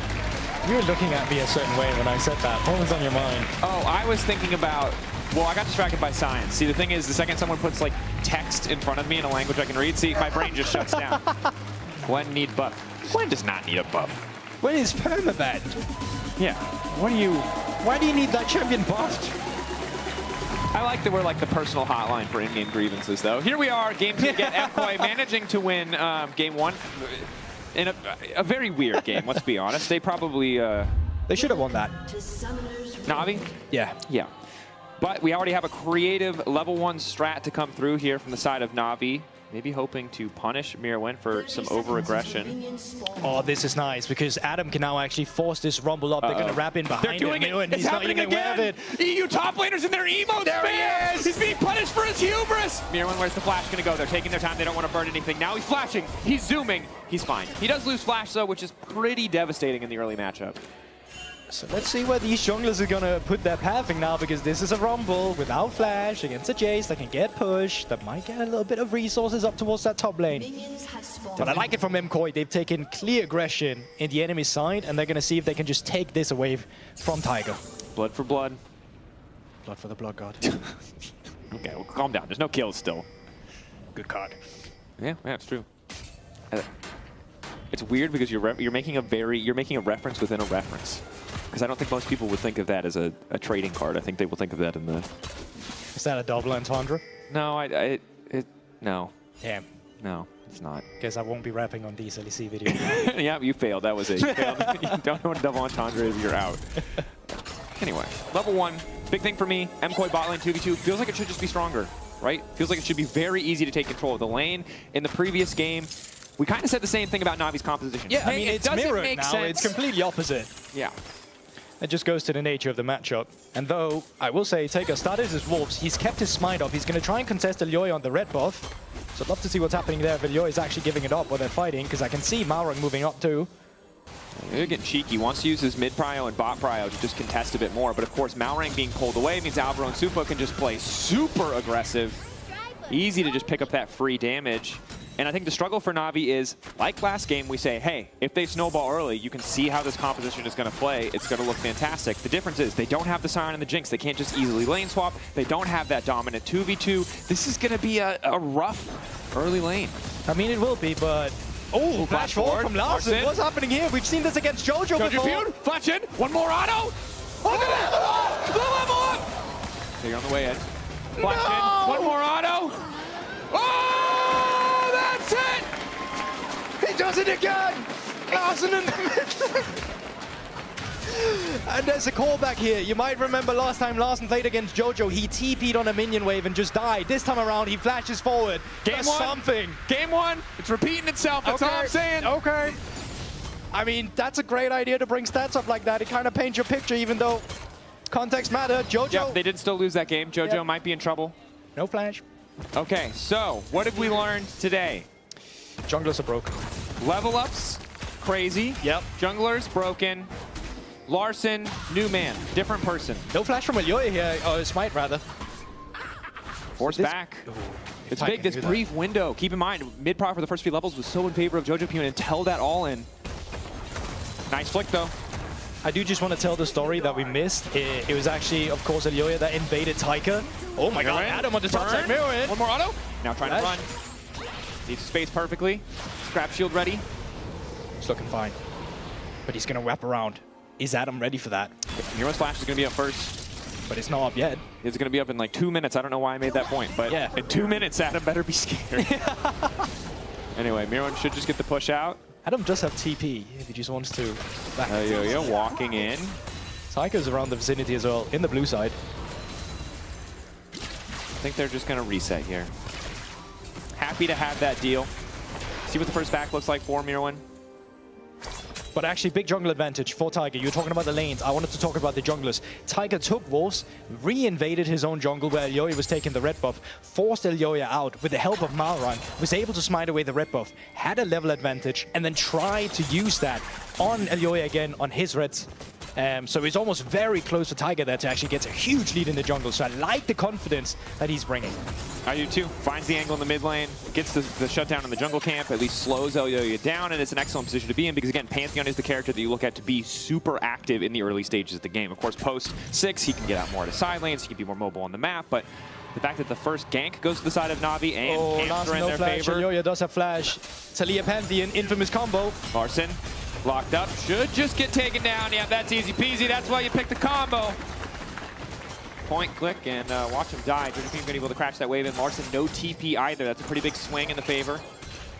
Taika did get spotted on that ward. Elyoya is coming down as well. They want to make this a 3v3. HP bar advantage on MKOI. Clone gonna spot him.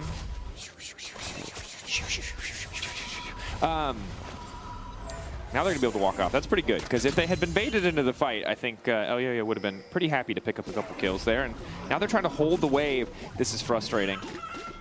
They're sticking around. Oh. If Elyoya was 6, this would be a death sentence, but he's still just so far away. But even pushing in this now, like there's still 3 minions to hold. New minion wave is coming through. Like you are only doing this in case you needed just a little bit of gold for a specific item. But you're going to have to back at some point. You're going to have to cut your losses. Definitely will. Pings on Elyoya's jungle pathing.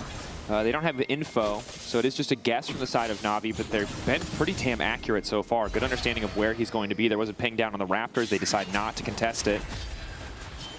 Boy, holding on to control for now as Larsen will confirm Elyoya's location. And again, at pre-6, as long as you generally know where the Pantheon is, you don't have to be scared. The swap with Jace here as well. This is really interesting. This could be scary once this Pantheon reaches level 6. Jace doesn't do too well as a weak sider, especially not against a Nico who has such insane dive setup when she turns into a minion. Whoa! Oh, Malrang just flashed over! Whoa! Hits it back! Oh, I mean, when the flash is over, turn! Okay, guys, I know we're losing our mind over a very simple series of things, but this is a sick game mechanically. That's all I have to say. That's why he's the GOAT. That is why he's the GOAT. He's done that as a jungler as well. He's flashed that bush as a Sin Sour on a tri-bush. Don't remember if he got the kill back then either, but that was fun. Well, good job, Mirwan. They did get his flash in exchange for Malrang. So, overall... And there's Hex Splash. Hex Splash. Malrang, so, you know, worth. That was pretty positive. Also get the ulti out from Mirwan, so it doesn't look too bad. Alvaro and Supa maybe looking to get a little bit more pressure here as Larsen trying to fire back against Jojo. So Elyoya's going to have mid prior, he's going to have bot prior, therefore he's invading on Tiger to get as much info as they can. Tiger's still not level 6, Elyoya has hit that, and he might be forced to just give up his jungle here. Malrang moving down as well, this could be a fight in the jungle for boss. They're waiting. Okay, they know which one is real now as Elyoya did use an ability. Alvaro revealing himself, Jojo Pune with the wall, Elyoya with his ultimate as well, but Malrang is here. Pink ward dropped. Jojo Pune has to be careful. Nice rock to slow the initial engage. MKOI, good use of pressure. That's nice. That's tempo right there. These are these fights we're talking about. You're making use of the windows that you have. An objective can be a camp. It can be the Raptors. It can be the red buff. It can be Larsen in the mid lane. Larsen in the mid lane will just barely be able to get out. That is the difference between having the brown bags and not having them. MKOI now going to look to shift their attention top side.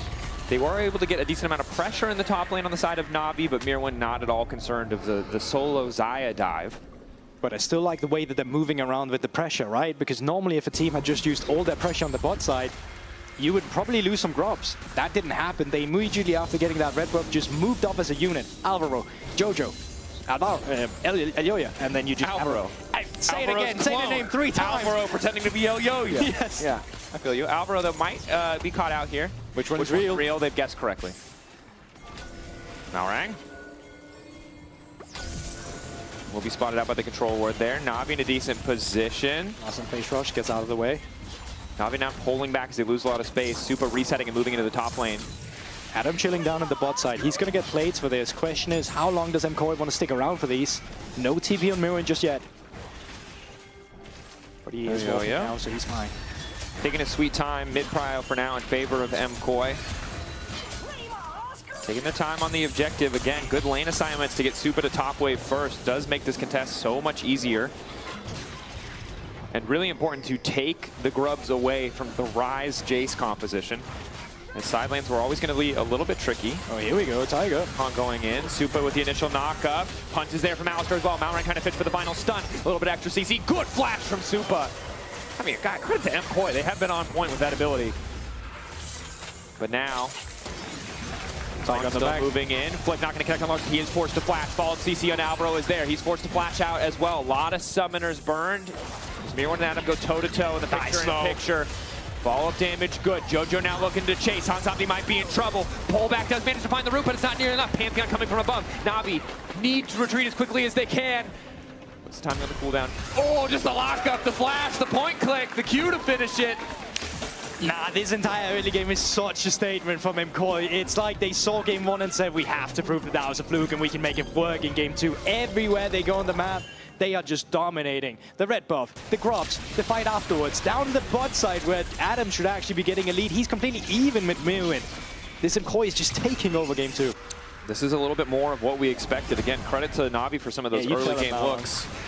And credit to Malrang for some creative plays. But Na'Vi have been so close. Again, credit to Supa, credit to Mirwin in the previous play on the top side. Good flashes. Really making the difference, and now everyone with a gold lead on the side of MKOI. Oh, careful. Are we counting minions? In 2025? Yes, we are. Hanzami ready. Not going to fall for it. There was a time when your AD carry would say, bro, this is sweet, the game bugged, I got a 4th melee minion. Extra gold, you know what I mean? Yeah. And you would sigh and know to yourself that despite the fact that your AD carry's an idiot, you have to baby him or you'll rage. You're right. You know what? There might even come more of those. Yeah. Yeah, good initial damage. Malrang heal for the movement speed. Is forced to flash out. That was just a freebie. Again, Malrang fishing, I don't mind seeing it, but it does feel a bit overeager given that they didn't have any prio on the top side of the map. No, but it's just, you can see the way that MKOI are moving as a unit. Malrang normally against maybe other teams would just be able to put a ward down and move out, but it's the fact that MKOI is so willing to defend these quadrants of the map that they can force these skirmishes everywhere they go. I think this has been a really entertaining early game by MKOI. Certainly has. Na'Vi, how do they bounce back? It's difficult when MKOI are playing so clean and when they're doing such a, they're doing their due diligence, pushing their vision forward, right? Waiting, hoping to get mid control. But this dragon shouldn't feel too bad. I mean, bot wave and mid wave are even. Mid laners are going top, they're not going to be a part of the fight. And just Tiger's going to cross map it for the crab. They might just go for the play on Jojo. We talked about Jojo on side. Nah, he's fine. He's got ult, he's got flash. If Jojo were to die here, that would be a massive mistake. It would be a massive mistake. He will back up, which is good news. Well played by MKOI. Know that they're stronger, right? The difference between a Wukong with bits and pieces and a Pantheon with Sundered Sky means even if you had even numbers, I don't think contesting that would be the right choice. The question is, what are they going to make their next objective here? Red buff spawning in a bit as well, but there's also some resets that are going to have to come through here. Armoro needs some more wards, but they might just push down into bot side immediately to see if they can force Tiger out after this.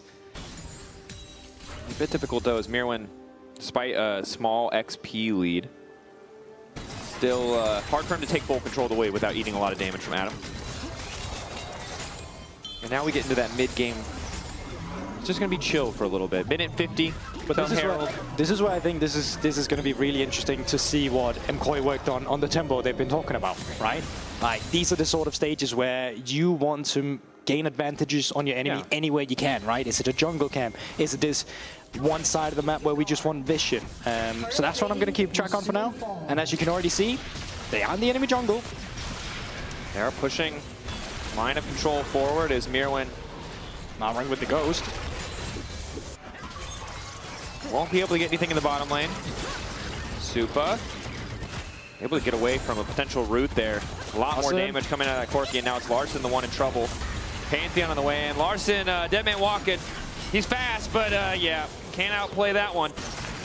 Boy, easy kill on the sideline. Really good punish, recognizing that Malrang, of course, was spotted bot, so easy for them to just force a play topside, and so close to this Herald means they're going to have full vision control on top side as well. Absolutely. Still, down in the bot side, Mirwin, no equalizer, but should be able to deal with this wave. Malrang is around, but I don't know if 2 people is enough to dive the Rumble. Let's see. I think the answer is no. Yeah? But I like that. I think that was a good answer. Yeah, bathing capybara. What a flex. All right, guys. Mirwin's emo game. Credit to him. Okay, Malrang, again, doing a lot of flashy plays. I guess in this case, pun intended, but it just hasn't done much. No, certainly not yet. And I'm really struggling to find that avenue as well for Na'Vi. Yeah, in the previous game, it was like you have Jinx and Larson is playing Akali and their backline is weak. Like you could see the angle. Hold up. Gojapune. Ooh, going back in. Wanted to try and contest the crab. You're in ultimate, so Larson's going to be able to walk that one out. Rift Herald, next objective. Pink ward dropped. Crab has been taken, but I don't know if that's going to be enough information for them. Uh-oh. Larson stepping too far forward. His team trying to shadow him, but they might be too late. Exis all for the additional movement speed. Knockup is there. Flick back coming in clutch. Larson holding on for an extra second, but not nearly enough. Na'Vi, they were on the right side of the map. Still not the right position, though. Don't know if he forgot his turret had fallen there, but yeah, Larson definitely out of position. That should just be Rift Herald. I don't know if they can do anything about that. I mean, TP back from Adam in the bot lane. Now he's just trying to go on. They're really just trying to force these plays. He has a spike coming in from the Youmu's, but Mirwin's just walking it off. Another empowered shock blast. EQ, come on. Oh. Sidesteps there. Tiger on the back. Has the equalizer, but there's no wave nearby. His wave is pushed out. This is completely psycho. Adam's still going in for it. Execute. And down he goes. Not the execute, the burn there. Supa now chasing, and keep in mind, in the meantime, the Herald is still going down. Na'Vi, desperation play. You can see why they'd fish for it. There's no other cross map available to them. At least they get a 1-for-1, but again, we're in the... yeah, I mean... We're in the sad time. We are. Sometimes as a losing team, we say a 1-for-1 can be nice. If you're trading turrets, you're getting objective bounties, but... Yeah. Not good. Situation like this here where it's a kill, Rift Herald, and then Larson down on that top side as well. Yeah, it's not enough. But it's also just MKOI dominating this one, right? And I think they are so good at taking control of all the areas where they're fighting. They had just kept so much control on the top side, around the Rift Herald, in the enemy jungle. All that vision is going to go down on the bot side now instead. They're going to play around the dragon, and they're going to choke them out of the bot side now instead. So they're just moving around as a unit all the right places. It's tough. Game 1 felt like there was a lot of parity. They were really punishing MKOI in so many different circumstances. The first few levels in this game, it looked like it might be similar, but Na'Vi not able to maintain the level of performance. Certainly not really set up to do so in Champ Select. Was Game 1 just a dream? Did that happen? I don't know. I don't know either. It feels so long ago. This game more kind of in line with my expectations. A little bit more like when the big kids on the playground offer to trade you Pokemon cards. Oh yeah, now we're talking. They're like, oh, your Charizard, that card's terrible. How about the shiny Ponyta? You want a shiny Ponyta? It's so good. I think I was that guy. I've been that kid. We've all been that kid, Jimmers. We've all been that kid. And right now, that's Na'Vi. Yeah, they're making bad trade deals. It's not their fault. It's the only one available to them. They're getting lost in the moment. That brought back so many memories. I got stuck. I was like, damn. If you're listening, say, kid, like, sorry for that Totera EX I got that one time. You know, they were part of those tin boxes. I was like, damn. I'll give you 2 crowns for that, which is like 50 cents or 2 cents or something like that. I can't remember. One time when I was living in Portland and I was like really spamming TCGs, there was this kid and his dad came in and we like weren't gonna rip the kid off, but he wanted to trade like way too much money for 20 copies of the worst card ever made. His dad was like, he wants to do it. Hold up. How old are you? Because I was like 12 when I did this. No. This kid was like 15 with his dad, who was like you know, 40 or something. And me and my friend were like in our 20s. We're like, we're ripping your kid off. Do you want extra cash? He's like, no, he's happy to make the deal. It's just cardboard. I was like, no, you really don't understand. It's not just cardboard. Your son is just giving money away. So last generational parents like that. Yeah, no. This generation, they're like playing Pokemon Go with their kids. I mean, the stock market is the Pokemon cards nowadays, isn't it? Yes. Charge goes through in the mid lane. Yeah, backing off. A little bit of a crash there, but just didn't want to overcommit. See, crashes, that's the problem with the normal stock market, not with Pokemon cards. This is not financial advice. Sorry. Back to the game. MKOI continuing to assert dominance. Larssen, again, on the side lane, you can see in the 1v1s, Adam and Larssen should feel relatively comfortable. Larssen saving his minions, protecting them with his life, which is honorable. I mean, they'll live for another few 30 seconds, but they'll definitely die. You wouldn't, when your life is a minute long, you wouldn't 1.5 times your lifespan, bro? Is that not a worthwhile deal? I'll take it. You sold me. Next time on cast, we'll hit you with the trolley problem. keep the philosophical debates going. Get that one for Jack. He lost philosophy.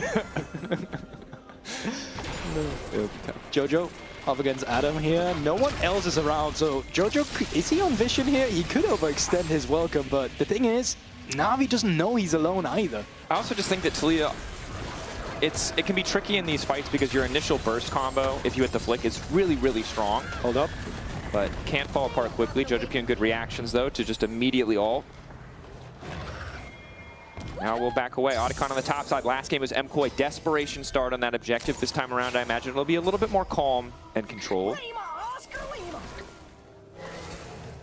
I mean, we could get an Otacon sequence as the one we had in game 1. That would be great. That would throw this game, like, it'd make it a bit more exciting, you know? Yeah, I don't think we're going to get that, though. Larssen running, zooming on the bottom side, but will get cut down. Mirwin well tanked on the tower. And this is one of those things you can do as MKOI because you are the one driving the game forward, right? And as of right now, all Navi's idea is that we have to make sure we're in a position to contest the Otacon. So they had 3 members off on the top side. Larssen just thinks he can play for himself.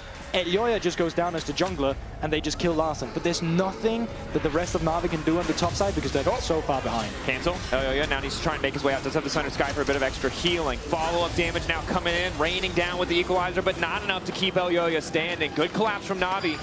Not bad. No dragon on the bot side, though, so it's just going to have to be the kill. No jungle camps up on the bot side either. So, yeah. Again, just the kill, but Jojo going to take this window of opportunity to set up aggressively here. On the top side of the map, maybe push in and just grab that tier 2. Larssen in a position to respond, but Jojo with the grubs is just going to knock down this. So, again, kill traded for tier 2. Not a good trade deal, again. But when you're behind, you know, you cut teams some slack. It's like a ponytail for a cherry sock. Yeah, again, yeah. Trading down. 1 minute on this dragon. I think that's just going to be the next point of contest over on the side of MKOI, right? They're just going to move that vision into the bot side in a bit as well. They're going to push out Will Mirwin on the rumble. And I'm left wondering, what do you do as Na'Vi, right? Because you need to find a member who's just isolated. Yeah. But no one of MKOI is really giving them that opportunity. I mean, Jojo has the ult. He is pushed back off the wall.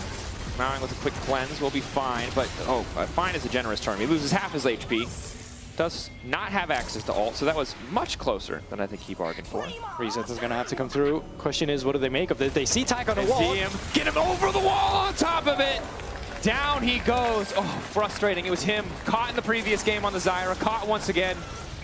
MKOI can just start up the Otacon. Furious pings coming in from, I assume, Elyoya as Mirwin moves up as well.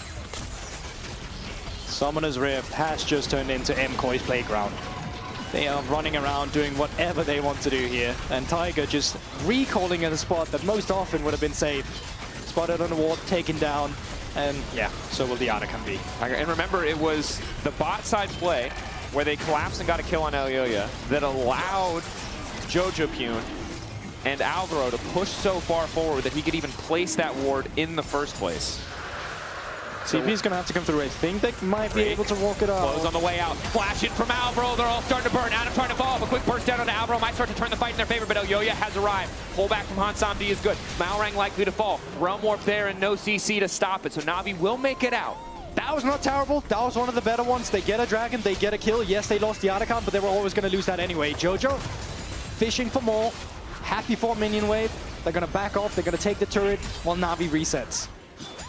Grabbing bot lane tier 1 as well, but as you highlighted, got the Drake.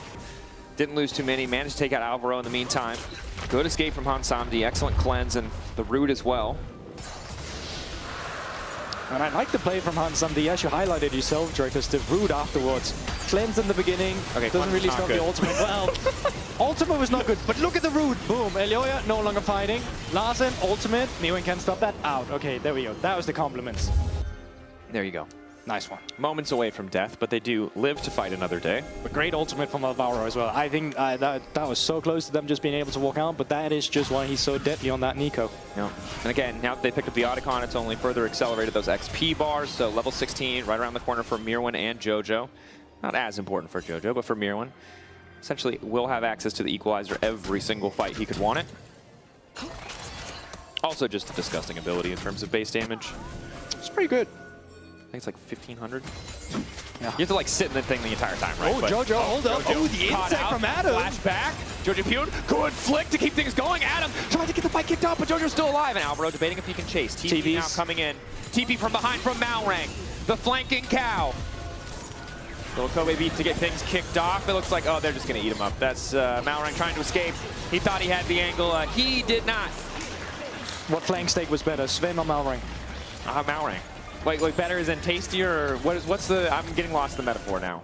That's okay. I'm not going to elaborate. That was all I wanted with that one. Okay. Do you have an answer? No. That's fine. That was rough, though. I think a lot of the deep jungle plays have not just been going in the favor of Na'Vi at all today. Okay, just getting, whether it's the TP flanks or the getting caught, it's not a good look. And this is a really tough objective for Na'Vi to contest from blue side. Should be hard for them to approach the pit. Saiga, though. Yeah.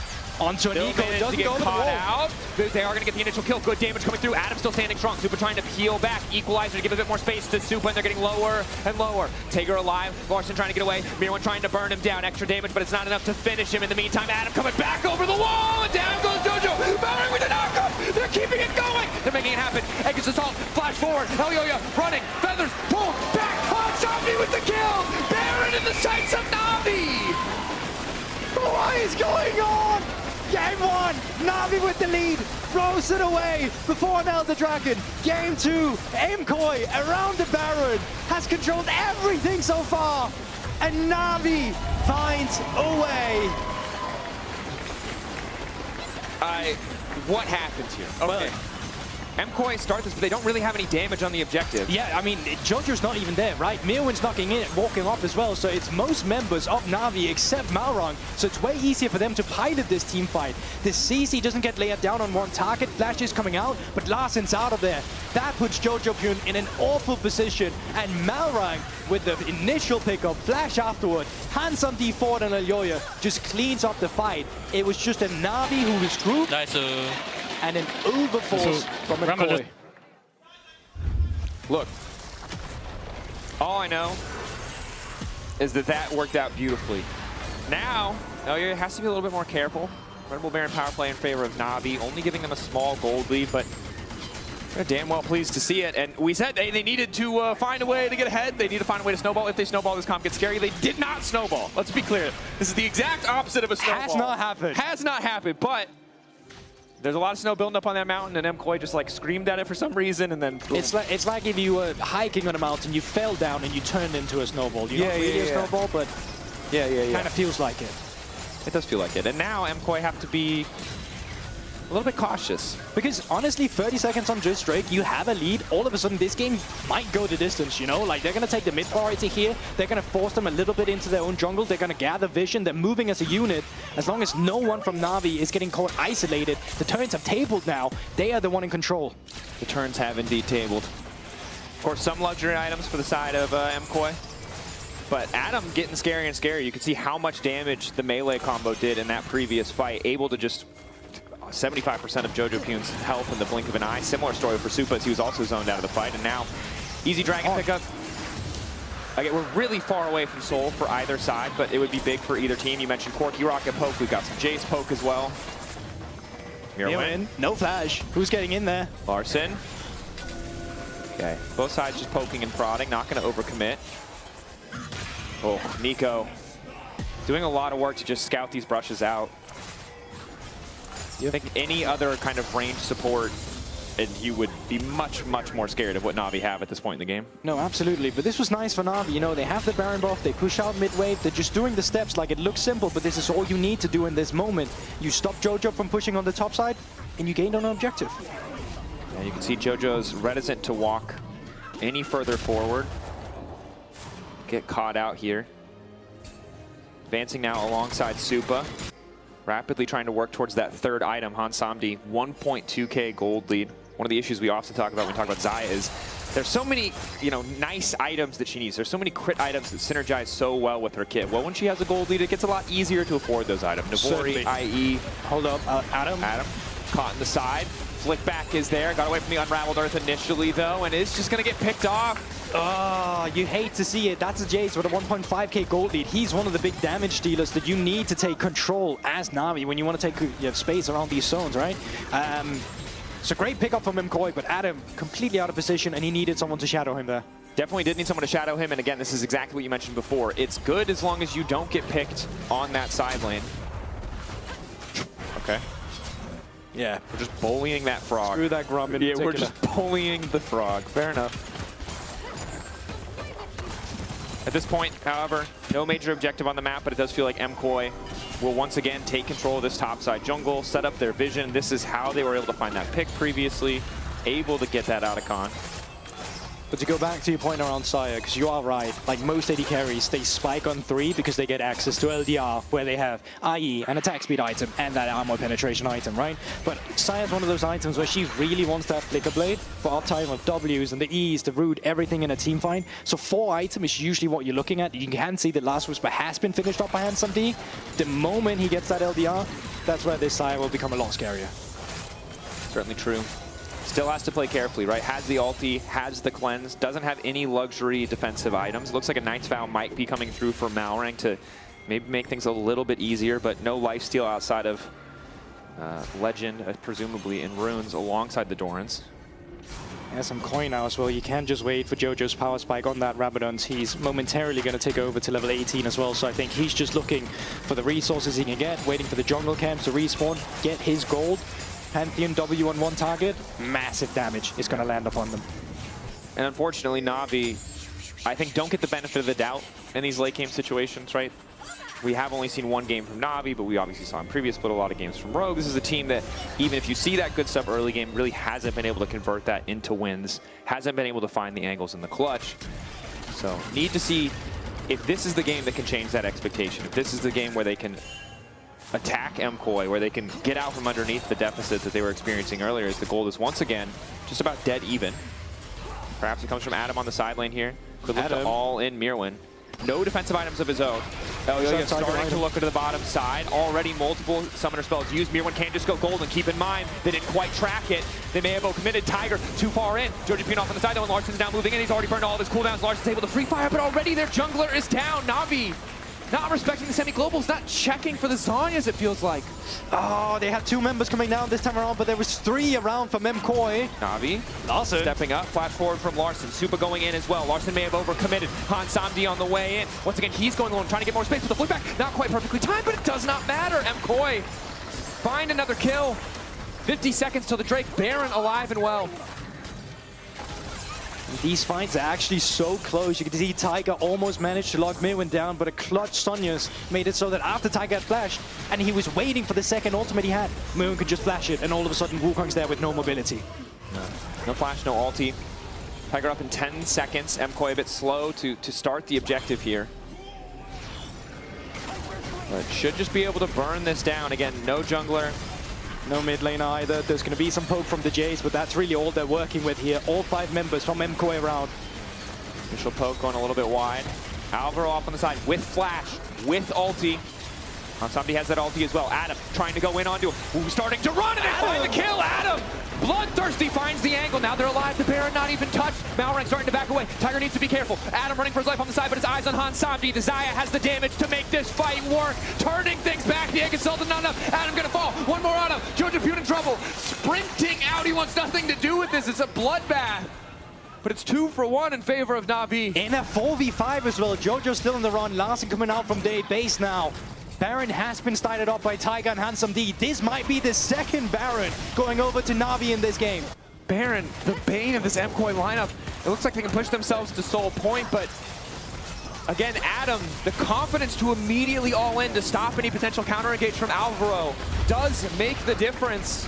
And this is a scattered MKOI. This should be simple. You're 5 versus 3 initially. 4th man comes in after. Adam engages. When you have a man deficit, they're just not ready for it. They're not respecting the aggression that Na'Vi is bringing here. And once they're scattered, it's just easy for the rest of Na'Vi to pick them up. And I think the Xayah really just is the difference here, and not necessarily specifically Hansamdi, but Xayah as a champion. The kit, the ulti means Alvaro can't go first. He needs someone else to go first, and we saw in that previous play, the second he's spotted by Adam, if Adam goes on him, he can't dive into your backline because it doesn't matter. The Xayah will immediately ult, and you'll just do nothing.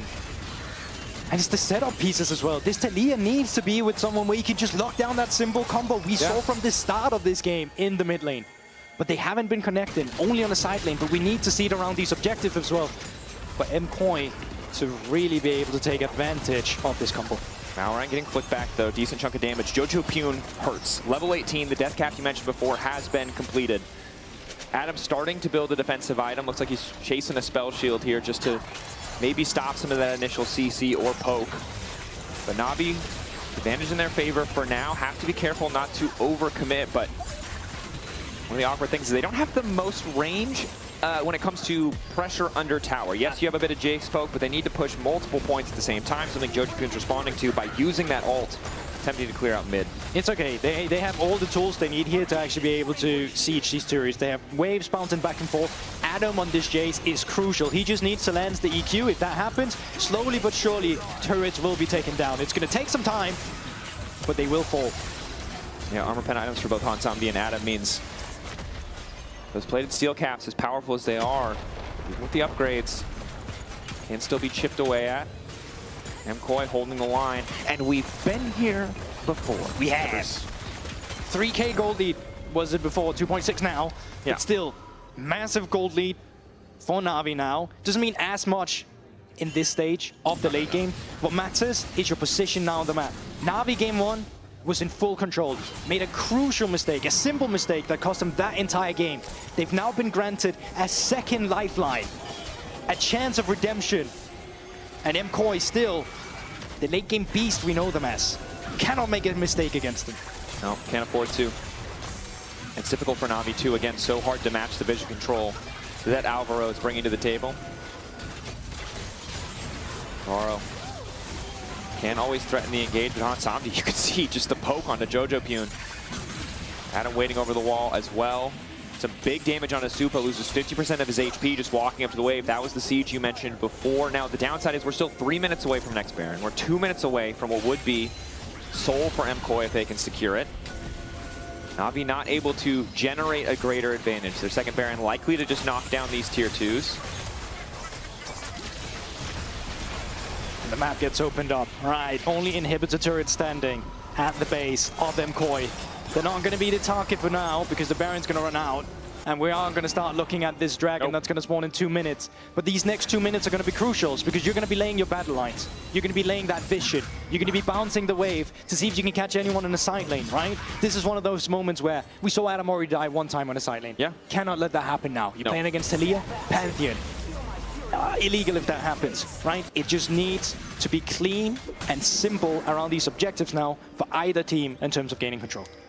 Definitely does. And again, it really is MKOI with the tools to collapse on an overextending side laner.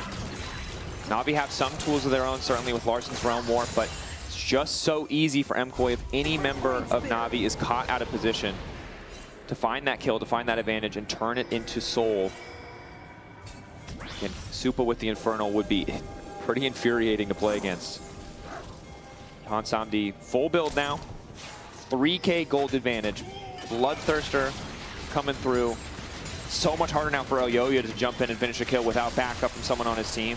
No longer can just solo zone a character like Xayah out of the fight. Malrang is going to go back to base, going to replenish his ward. So far, they put a little bit of vision on the top side just to help Larsen push out the waves. You can see there's actually 2 pink wards in there to see if they spot the Talia, Rumble, or anyone moving up there, especially the Pantheon, right? So it's just to give them some breathing room. So they actually have a pushing wave in top side. This is nice for Na'Vi. Larsen can now regroup on mid, and they're going to fight for priority here. Clone used. Alvaro sticking with Elyoya. Shock Blast not hurting too much as it's just the shield from the boots. Need to clean all division right now. Here one on the flank though. Na'Vi have to be careful about these chokes. Stagger in the back line. Finding no blast off Jojo Pune. Oh, Alvaro. Alvaro to the back line. Immediately going to find 3. Hansamdi going up in the air. Pulls the feather back immediately and Alvaro just gets cut down. Elyoya might be in trouble, but it's a perfect flick back on the carries. Elyoya going in. The Aegis Assault buying a bit more time. Adam going to find 1. Malrang still living for a bit moment. They have to run. Adam sent packing. 3 down from the side of Na'Vi. The Soul will go, but he doesn't care about the Drake. He wants the enemy jungler. Might not get him, but definitely will get the Soul, unless, actually, this could be crucial. Are they killing that dragon? Adam is around. He has vision on that side, I think. He might actually be spotting this. Oh, he went back to lane. Oh, he went back to lane. This could have been sick. I mean, but come on, still. What a fight, what an initial engage. It felt like there was no way they could play this after Jojo loses flash. It's just, you go too far forward. You need a ward behind you there. They clear the pink ward, but they don't place new vision. The avenue is paved for Alvaro. Comes in with a fantastic ultimate. Great disengage from Malrang at the same time, but the damage has already been done. Shock comes through from Jojo. Everyone's just CC'd, and they just get blown apart. And the second that you get low, even 50% HP against a Pantheon, it doesn't matter how fed you are as that Xayah, right? Flick uses the Zhonya's to survive. Beautifully played fight by Jojo. Yes, it starts terribly, loses the flash, it's rough, but manages to convert to a really solid fight overall. And now you're playing against Soul. You are playing against Soul, and that Fed 80 carry we wanted to highlight before is now playing with 0 summoner spells. No cleanse, no flash. And as much as Adam does a lot of damage, doesn't have a lot of health, doesn't have a lot of defensive stats, that poke is gonna hurt. Definitely will do. But at the same time, they're not playing with their flashes either, right? Like, this is one of those moments where they need to play around with their own range.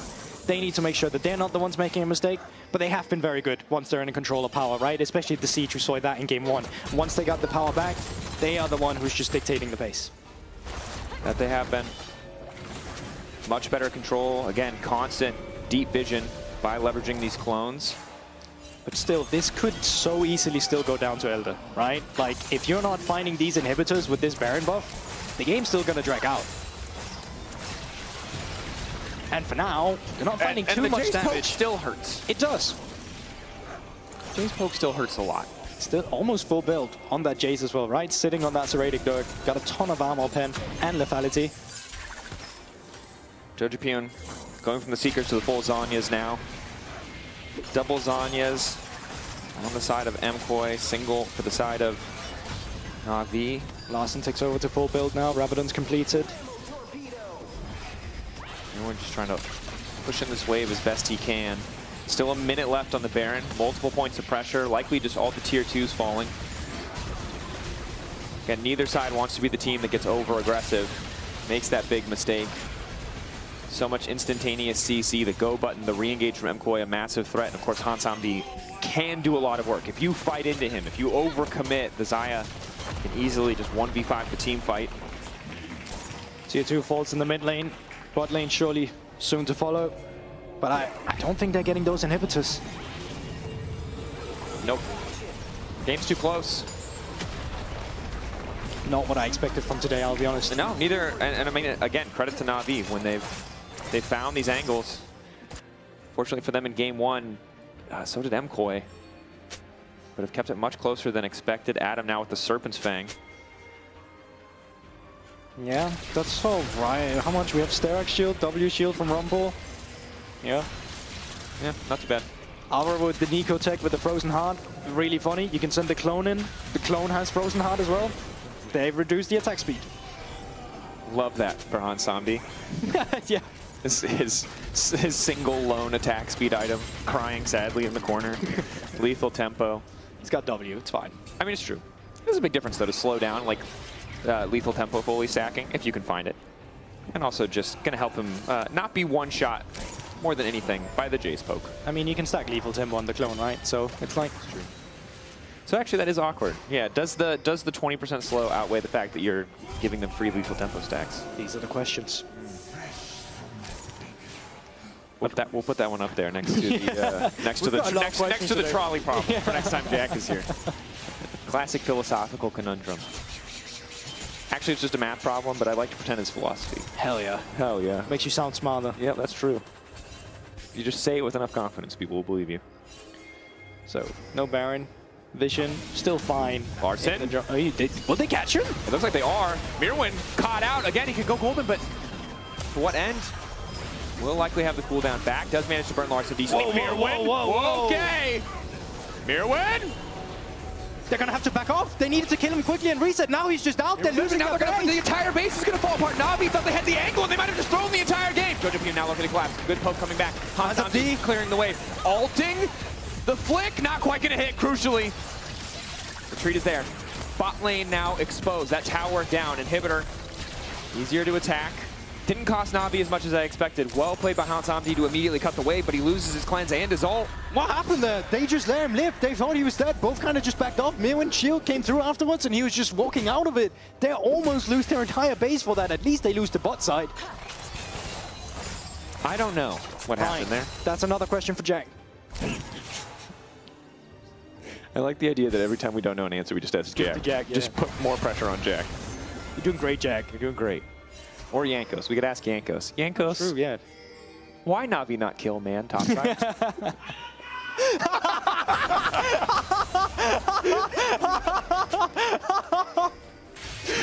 People know aware when it happened. Jankos just screamed. He doesn't know. He just screamed, yeah. Thank you, Jankos. I didn't realize we could have a full conversation. This is lovely. This changes everything. What, that we can have a full conversation? Larson. Na'Vi. Okay, Elder is here. This should be the fight to end all fights. Okay, we look at the setup. No cleanse available for Hansamdi. Flash is there. No major flashes except for Mirwin's missing on the side of MKOI, but its ultimate is up and available. Yeah, keep marking Alvaro on the flank. You know where he's coming from, you see where the clones are, so at least you're not going to make the same mistake as before. But now you have to retake, right? You need the Jays to actually be threatening these bushes, forcing Elyoya away, and that's not happening right now. Alvaro is still just keeping so much control about the Tribus only with his clones. They're so reticent to pull the trigger, and Malrang immediately going to ult, but they're going to burn a bunch of damage onto Pantheon. Adam's now trying to zone Alvaro away. In the meantime, they're getting a bit more poke. Elyoya just lost a lot of life, though. Hansamdi doing some good damage. Larson isolated, but they can't really follow up. MKOI, I think, are slowly getting chipped away at. This is not the fight, the circumstance they were looking for. Malrang's going to back, and he's going to TP, so he's going to be back into this one in a bit. You want to move your battle lines forward here, but still keep Alvaro in mind on that tri-bush. Ward there. Malrang trying to zone Alvaro away. Jukun off on the side. Elyoya ready with the ultimate. When MKOI go, they're going to have to go together. That's Elyoya in the midst of the team. Immediately punted back. I guess it's all buying a bit more time, but Hansamdi is completely untouched. That's likely just Elyoya dead. Gets a little bit extra space. Has the lifeline. Still living. Still alive. Finally dropping down. Elyoya still keeps going. Are you kidding me? Somebody kill that Spartan. MKOI, they're just better. No matter what happens, they just couldn't deal with him. How did he live through all of that? Sterak's Guardian Angel, Sundit's guy, he has everything on his side. They just can't finish the kill. Like, credit to MKOI, but Wow, I genuinely thought that fight was going to go that way, but now MKOI is still sold, doesn't even care about the Elders. TP's going to come through as well, you're right. Pushing down the mid lane. This could be the moment this should just be the end. 2-0 comes through from MKOI. Incredible stuff. Again, in the final fight, they keep it going. MKOI, back and forth. They gave advantage they didn't need to, but at the end of the day, it doesn't matter. It looks like they're on the road to a 2-0. Oh, yikes. Instant deletion. Malrang up in 5. Equalizer to deny the home guard, just to make sure that no one else can get involved. And now MKOI can take their sweet time. Knock up onto Malrang. No autos wasted on the Nexus yet. They're finally starting to hit it. Hansambi stepping forward, but the Nexus goes down. MKOI, not clean, but a 2-0 nonetheless. I was tongue-in-cheek when I was saying that, and I think Na'Vi, surprising glimmers of hope in this series, but at the same time, MKOI as well. Questions towards some of these early games, or at least the mid game, throwing game 2 here as well. But either way, they still prove that by the end of the day, they are the better team. That they do. Some hope for the side of Na'Vi, but at the end of the day, MKOI, a bounce back, finding that win. You can vote for your Kia player of the series, of course, Mirwin, Elyoya, or Alvaro. All good options. Oh, yeah, I have no clue who I would give it to. Maybe Elyoya, just based off whatever happened by the end of that. 2 games. On the Trundle, he lived when he shouldn't have lived. On the Pantheon, lived when he shouldn't have lived. We need to find a nickname for Elyoya, because we can't use Unkillable Demon King, but there's got to be something. There has to be something about not dying, for sure, at least in the context of that game. We need to speak more Spanish. That's what I've learned. Absolutely. It's not enough. That's going to be the key for us. But I'm excited for Na'Vi versus Vitality tomorrow. That was something where that has huge implication on standings. Oh. And like from what I've seen today, that matchup out of nowhere is a straight up banger. I mean, 100%. We have to hope that the prep wasn't just for this single matchup on the side of Na'Vi, that they're going to be able to continue to deliver. Again, game 1, Larson Akali. There's a lot of stuff cooking over there, but we're done yapping. You don't need to hear any more from us. Shock's standing by with the victorious, unkillable Spartan. I don't know. We need something in Spanish. Probably you can help us figure it out. Take it away. I'll ask him, don't worry. Congratulations to Elyoya and MKOI in the Marriott Bonvoy post-game check-in. Yoya, do you have any suggestions what we can call you? Because you were literally unkillable in most of those fights. Is there like a Spanish nickname that we're not aware of that you have? What do you mean? Because they're trying to come up with a name. You know, Faker's the unkillable Demon King, but you were kind of unkillable in that game. No, I don't think. No. I mean, and please don't put me any name. Or Okay, we'll think about it. We'll think about it. Melzet will be even angrier, you know. He will? Do you Yeah. think he'll be really angry about those games? Tell me why. For sure. Like, I mean, he has more than reasons enough. I think we were trying a different approach, and honestly, I don't think it was we had the best showing today. I would say we had a really chaotic game, and you could really see like we weren't really on the same page. At the end, it's also normal. We come from not the best week of practice, so yeah, I mean, everything can have bad weeks. I think we are really happy that at least we could take the win. Yeah. Even though it was not the most clean games, at least it was a 2-0 with 2 wins. It was, and I do want to kind of, I really understand you when you say that, because your schedule was very hectic, right? Because you went to 2 internationals back-to-back. After winning a championship, you had to come back and do media. I know you guys were on Euphoria. I know there was a little bit delayed in scrimming. So can you all contextualize that and that, okay, guys, this is okay for now, but it needs to be better come next week, come playoffs? Yeah, I mean, it is okay for now because, again, we are still far away from playoffs. I think we still have time to fix it, but this is not what we want. This is really far away from our standard, and honestly, we are going to have to work really hard coming the next upcoming weeks that we are already doing because, as you mentioned, we had to take a bit of a break since the schedule has been pretty tight for us. But as you said, yeah, this is not.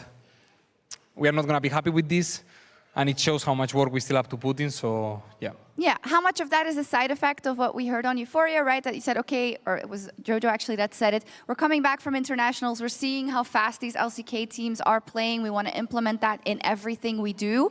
It's a really big kind of implementation. It's a big change. So is this also kind of causing some of these issues? For sure. I mean, I think when you try to learn something new, there is always this process in which, I mean, as everyone knows, like the learning is not linear. You don't always go in a straight line. So right now we are having some issues that are normal because everyone is seeing different plays. We are not really clicking on the same page together, but we believe this is part of the process.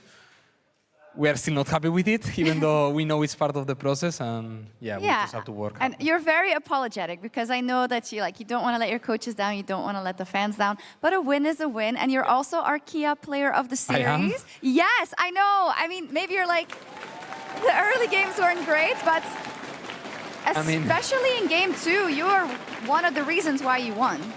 Yeah, I could see game 2, but I'm happy I got it. I guess I have really good fans because I'm not sure if I'm really happy with my performance, but anyways, it's still really happy. And even though I'm really critical with myself and all of this, I don't want to take any credit from Navi. I think they played well today, and also we need to be happy for our wins. Yeah, I think so as well. Muchas gracias a ti, and congratulations. Thank you so much. It wasn't the most beautiful win you would have wanted. 2-0 again for MKOI, and we're going to take a quick break on this side of the stage and come back with Team Heretics versus SK. Thank you.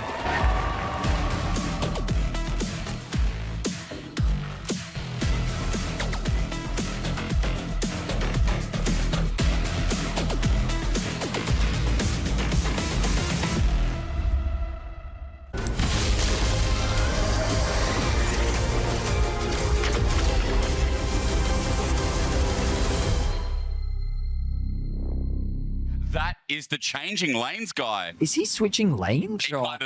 He should change his in-game name to Changing Lanes. I mean, sure, but his teammates will have a field day. How come? Well, think about it. Hey, changing lanes, what lane are you playing? Or changing lanes, you don't seem that good. Have you considered changing lanes? Okay, I have a good one. Hey, changing lanes, have we considered changing games? That's kind of rude. But it's League of Legends, isn't it?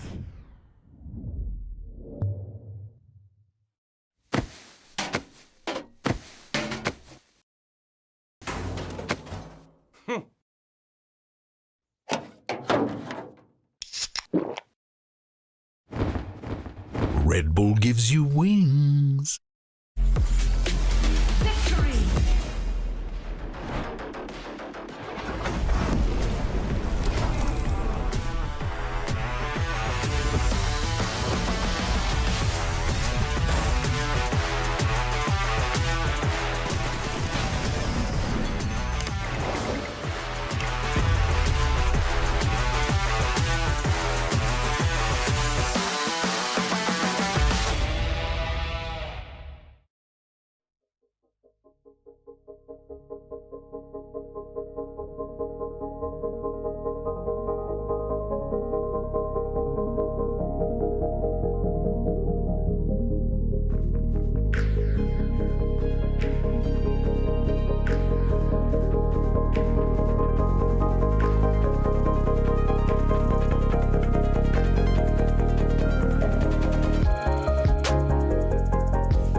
neutral before. Flash in. One more auto. Look at that. Oh, the level up. Young way in. Flash in. One more auto. Oh, that's it. Actually, jag sa det. Rammen of flash, Rammen of flash. Kill rumble. Button. We can Ash. Nice. Wukong 1 HP. I hit the curse. 1 HP on Saya. Wukong no flash, 1 HP. Saya dead. You guys win. Welcome back to LEC Summer, where we just got to bear witness to an absolute banger. My name is Dagda, and I'm joined by Jack Spectra and Mirwin. How do you feel coming off the back of that? Because that must have been heart racing, blood pumping, everything trying to play through that. I mean, you know, basically, after the game, I had to go bathroom and feel a bit, you know, about what just happened. It was, I mean, really long game. Both games were like not the best quality. I hope the fans at least enjoy it, you know. Since we didn't give the best gameplay, I hope we gave some entertainment. Yeah, I mean, Na'Vi, Larson was kind of making fun of you guys, especially on the Akali. What do you think? Do you think they were just playing really well? Do you guys think you guys are a bit rusty after lack of practice, or? I mean, I think today we played pretty bad, but I think also props to them, you know. I think they played better than, for example, into the KC series. So I think it goes both ways. Yeah, I want to bring up the goal graphs just to have a look at them, because it felt like it was so back and forth. Game 1, obviously, we saw Larson get the early lead that you were just talking about, and then was able to kind of not carry it across the line. Whereas in Game 2, it felt incredibly back and forth. So what was kind of your take going into Game 1 as you started to drift behind? What was kind of the comms, and how did you bring it back? I mean, I think we're pretty chill. Like, we're just reminding how we actually play team fights and everything. I don't think we were like... as a team, we always know that if we're behind, it doesn't matter. As long as we get a good team fight in our terms, we'll win it, because it's our biggest strength. So I think we were pretty chill about it, and same for Game 2, even though we fuck up in Nash. It just happens, you know, it's life. Yeah. I mean, look, it went a bit haywire for Na'Vi on the opposite side as well. I want to take a look at Larson in particular, though, because Jack, I think he had an absolutely spectacular time. Yeah. We got to see a lot of plays that we wouldn't have generally expected from this guy. Yeah, I was really surprised. Both the aggression he showed in Game 1 and in Game 2. I think much bigger step up. He's been playing really passive over the last few years, and I was kind of sad that he just kind of keep falling down, you know, the slow decline. But this summer, he's looking kind of fresh. Yeah, I mean, I agree. I can see, like, last pitch he didn't play as aggressive. And, I mean, today he showed up, you know. He was playing really, really well. He was punishing our mistakes. So, yeah, good for him. I'm happy to see players, like, do improvements and step up. I think it's good for all the region in general, so we like those. Has this changed your opinion now of Na'Vi? Because we had that quote coming through from you guys kind of saying, hey, there's a clear top 3 teams, but we haven't really seen, you know, Fnatic step up into that top 4. Has this changed your mindset kind of the league as a whole after seeing Na'Vi perform like this, or does it change your mindset on yourselves, or is it just a bad game? I mean, I would say it's a bad series today. Yeah. Like, it's honestly, I don't think Na'Vi is the best team in the league. Yeah, basically. Because, like, so KC won into us, you know, and it goes a chain. And KC stomped Na'Vi. KC stomped Na'Vi, so KC is by far the best team in the world, actually, right now. Yeah. And then Na'Vi is better than us, basically, because they're the second best team in the league. But who do you think is, like, let's say we're going to Worlds today, who is going to Worlds from LEC? Us, KC, and G2, I would say. And what separates that in your mind for the top 3 teams? I mean, I think G2 right now, until we come back to our form of last split, I think they're the best team. And I would say KC is playing way better than last split, because I think last split they weren't like really looking as a team. And I think now they have a better plan. I think they have like more clear ideas, and they play all in the same page. And I think as a team, once we're back in form, we are one of the strongest team, if not the strongest. So yeah. Do you think there's a big gap between like the top 3 and Fnatic, or do you think it's like super close? Maybe even Giant X could be top 3. No, I think Fnatic is a really good team. Like, I think they have. I think the good thing of Fnatic, they're all in the same page. Like, they're super aggressive team. It has been always like this for like last 2-3 years with Fnatic, and it works for them. That's how they actually win games. So I think it's teams with a strong identity, and if their 5 players actually have the same idea, I think they can always win games. And I think that's the biggest strong point from them. So I don't think it's actually a big gap, but I think they would be like top 4 for me. All right, well, thank you very much, Mirren, for joining us. We are going to have to kick it over to the game, though. We got Betty and Hysteric standing by with another member of MKOI, Supa. That's a spoiler. We're meant to introduce Super standing by, of course, a legendary superstar of the 80 carry. Welcome. Thank you so much for joining us. You're joining the great long list of players joining up. I don't think we've had an 80 carry on Destiny. We don't very often get 80 carries, but we're extremely excited to have you, simply because you had a great series today. We know how tired you are. Thank you so much for joining us, because I know for a fact that that series was exhausting. But hopefully you can take your time, relax a little bit. For these teams, this series is quite important, but I imagine that while they're not in your group, having played against these 80 carries a bunch, is there one of the two 80 carries that kind of stands out to you, like both Blackhead and Kedui? How do they stand out? How do you rate them in terms of their performance? Yes.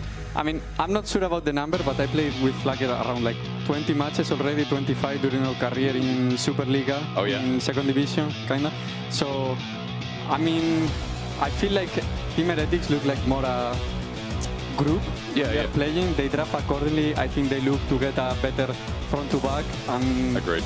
SK doesn't look like a solid team right now. I feel like they are trying to find each other still. I don't know if the changes are going really good, so I would say Heretics should win for me like 2-0. I mean, I feel like that makes sense. If you're talking about a more cohesive unit, SK bring in Dundun, you know, Abadage's back in the lead, Skeens as well. It's like this big mismatch where we don't know how the style of the team is. I'm sure that's like more the feeling where you guys, for example, I would relate more to Team Heretics, while the skill is obviously different right now in terms of performance. Team Heretics, same 5 roster, and they are developing that. Team Heretics feel like they're a lot better this split as well. They're getting better and better. Yeah, I mean, I think the last lose was like pretty hard, no? Was into G2, and I think they losing to Fnatic was super close. It was, yeah. Yeah, so I mean, I think they are looking better. I think G2 is in a really strong form, and this for sure affects Heretics, but I mean, I really like what they are building, so for me it's the surprise of the year, this roster. So let's talk about the meta. Obviously, at the beginning of the year, everyone was super excited because Fearless, like, oh, it changes the draft. But now it feels like at the end of the year, it's kind of a little bit more formulaic. People understand what, like, the Game 1 champs are, Game 2 champions are. So based on what we've seen banned away right now, do you think Pantheon is still super high priority in Game 1? Do you think Wukong is the higher priority? I mean, now from my experience, there is a completely two different metas, Europe's and Worlds. Right. I think Fnatic try to copy Worlds, and G2 and us, I think we have our own things, but still Worlds level. And then there is the rest of the leagues that I think they try to get a strong front to back, easy champions like Nocturne, Oriana, Varus. People ignore Pantheon because I think you need to play really well around the side lane, and you can contest Drake and play Void Grabs at the same time. Is really oppressive, so I mean, it's pretty solid now. And there's an Nautilus just banned, I believe, in both games of your series. I can't recall game 2 drop. Okay.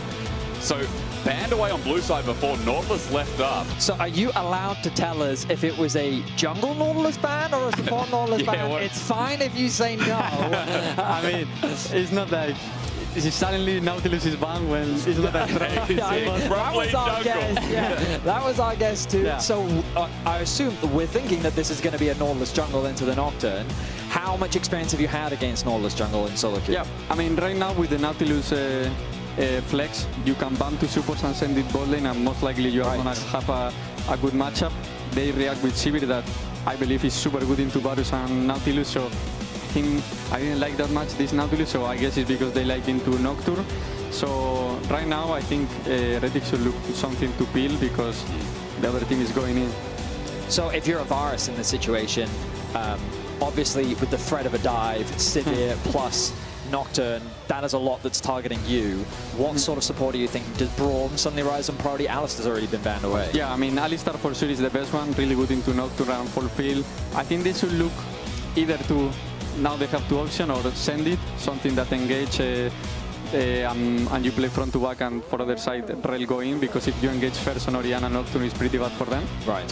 So they have the two options. I think Heretics should hold to counter bot, and right now I really like the SK draft. I think in general they are drafting pretty well. I think they are just missing in gameplay. That is the most important part. Yeah, it is. But in general, I really like their drafts. Aurora into Cassante is the thought here, so a bit more AP damage in solo lanes. And what's most interesting is Team Heretics already with the Nord jungle coming in. Front lines there. Vedi, you've talked about Brom, you've talked about Disengage. Super, you mentioned that Alistar's the best pick. Now that that's taken away, would you start talking about Rels, maybe the Rakan as an option here? Yeah, I mean, if I tell you... That's a Varus. Corky mid, I would assume. Okay, yeah, okay, sorry. I was the Corky mid. It's not Beerwood, bro. I'm too sorry. I'm used to Beerwood. I'm like, I see a Varus, and I see a Brand locked in as well. All right. Yeah, this is pretty good.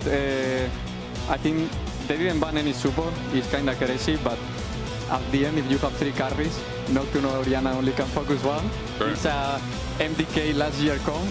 I love it. So, I mean, right now, I think if they finish with Rel, I will say this is a pretty, in my opinion, draft gap for the right one. Now they need to play well. They have winning bot. I think mid should be like pretty 50-50. I mean, I'm not really sure about this. For sure, it's volatile as fuck. Yeah. And I think they should win top. So, and it's oppressive jungle. So, I'm expecting SK playing really aggro in the early game, even late invading. But they need to do proactive things because if they scale, I think they're gonna end up losing.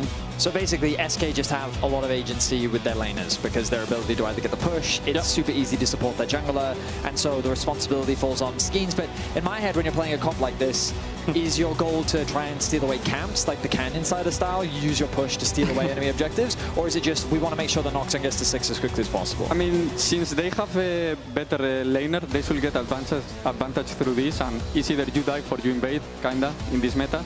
So they should transfer this advantage to get Void Grabs, Drakes, and stack early soul, and forcing enemy to come into you, and then you look to fight. So I don't know how they were gonna do, but if they play safe, it's a big advantage for Heretics that if they arrive even for the Void Grabs, Drake, I mean, they're gonna win. They have 3 carries, and Yep. I like it. You said, like, there's so many different angles of attack here as well. Kind of disappointed that after all that talk and the talk of banning it, it's not a jungle Nautilus, but still jungle Brand is back as well. We'll talk about the changes going into game, but Super, we'll have you alongside us for the part of this early game. As you said, you want Team Heretics to have a stable game. Get towards those Void Grubs, find their contests there, and then scale into this game as well. Other side for SK, we talked a little bit about it, and I'm glad you mentioned it as well, because it does feel like, you know, draft-wise, this looks like a comp that's easy to press its go buttons. But there has been a problem with SK and how they come together in their fights. Like, their coordination ain't like you, ain't like KC, ain't like G2 at the top of the league. Yeah. I mean, right now, Heretics doing pretty well, getting some info, because as I say, if enemy gets where you start and they kind of match you, you should get a really fact in the jungle. So I'm expecting that the Heretics try to be solid, look for a swap, because it's actually the best they can do, try to mismatch. So if we saw our last game, the one we played with the Corky Nico, need to be really well with the tempo, managing the waves, and if enemy wants to swap, they fall really behind. That is what happened in our game. So this is what SK should look, because if they play actually to give Dundun a solid 1v1 lane, I think he should stomp in this matchup. So explain to us, from the Varus and Nautilus perspective, why is it that this lane matchup is actually so hard? Because for so long, many fans at home see Varus as just this super lane-dominant AD carry. I mean, Sivir is pretty good into Varus because he can't poke you and control the zones that easy, like mid waves and waves. And Sivir can actually win prio into Varus early game, no? So Rel is really good into Nautilus since level 2 because you destroy the seal and you can engage, and if he engages on you, you just Q and disengage. So he kind of can't do anything to you and you can do whatever you want. So if Varus lethality is falling behind in the early game, you should have a hard game because this champion just wants to control zones and start poking from before. Fair. I also think of, like, in the mid game, to me, Varus is a relatively low mobility champion. And if you've got Rel, Sivir, Nocturne, like, if that poke isn't landing, you're just going to get engaged on, and then the Varus makes it becomes impossible to play, right? Yep, this is true, but right now the champion is so broken that you can build the lethality shield and you can play from behind and still be fine, but it's true, like, if you are even in the game and Sivir still outscale you, this is going to be hard. If Sivir is good this game, he actually has no threat this comp. Fair. Well, we'll keep eyes on the bot lane. Now, important question as well. I believe your parents were here last week, weren't they? Yeah. Yeah, very nice. Were they here both days of last week or just one? last week. They come 1 full week to stay with me, and then they come for the 2 matches. Nice.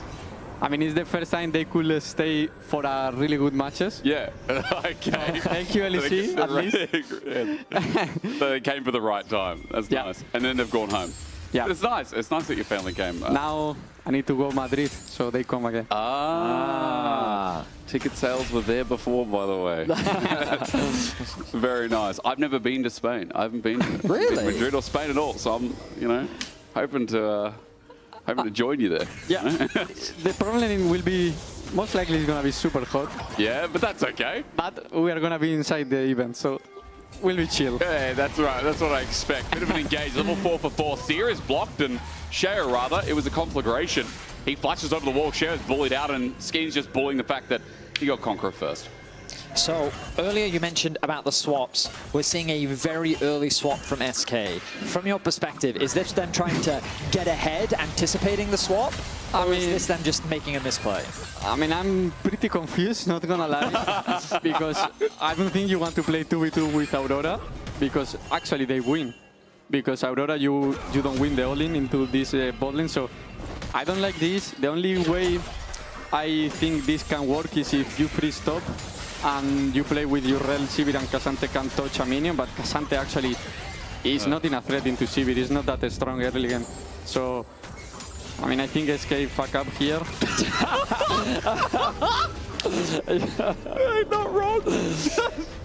At least you're honest. And it puts SK, you're right, like in a big disadvantage where as TP comes through, we're mismatching again. What are we doing? Okay, Carlson's coming bot. And now we get the 1v1. So Dundun's probably like, okay, maybe there's some kind of recovery here, right? Like, back in normal lane. But the health is a problem as Dundun is getting autoed to death. The flip, the flash. You know what, Super? You weren't wrong. I think the game is a bit like that now. I mean, now Team Heretics react pretty fast. Just actually match because Dundun is in a really bad state because he also lose XP sharing with Rel. Yeah. So, I mean, I think they can snowball with the Carlsen advantage and then probably secure some objectives in the early game. But is it a good thing that the Sivir is up in experience, or in the long run do you think this just doesn't matter? The what? The Sivir, because she has about a half a bar about of experience overhead. It's a small advantage. Do you think it matters? I mean, with Sivir, probably not. If you have like a Varus, Kai'Sa, Yunara, this champion that level 6 is super oppressive, like game champion changer. Yeah. Yes, but I would say with Sivir, I don't think it's that good. Anyway, I think this will be in the fights. All the team is fine. They secure now. So, from your perspective, do you know why they're committed to getting this Sivir in the 1v1 against the K'Sante?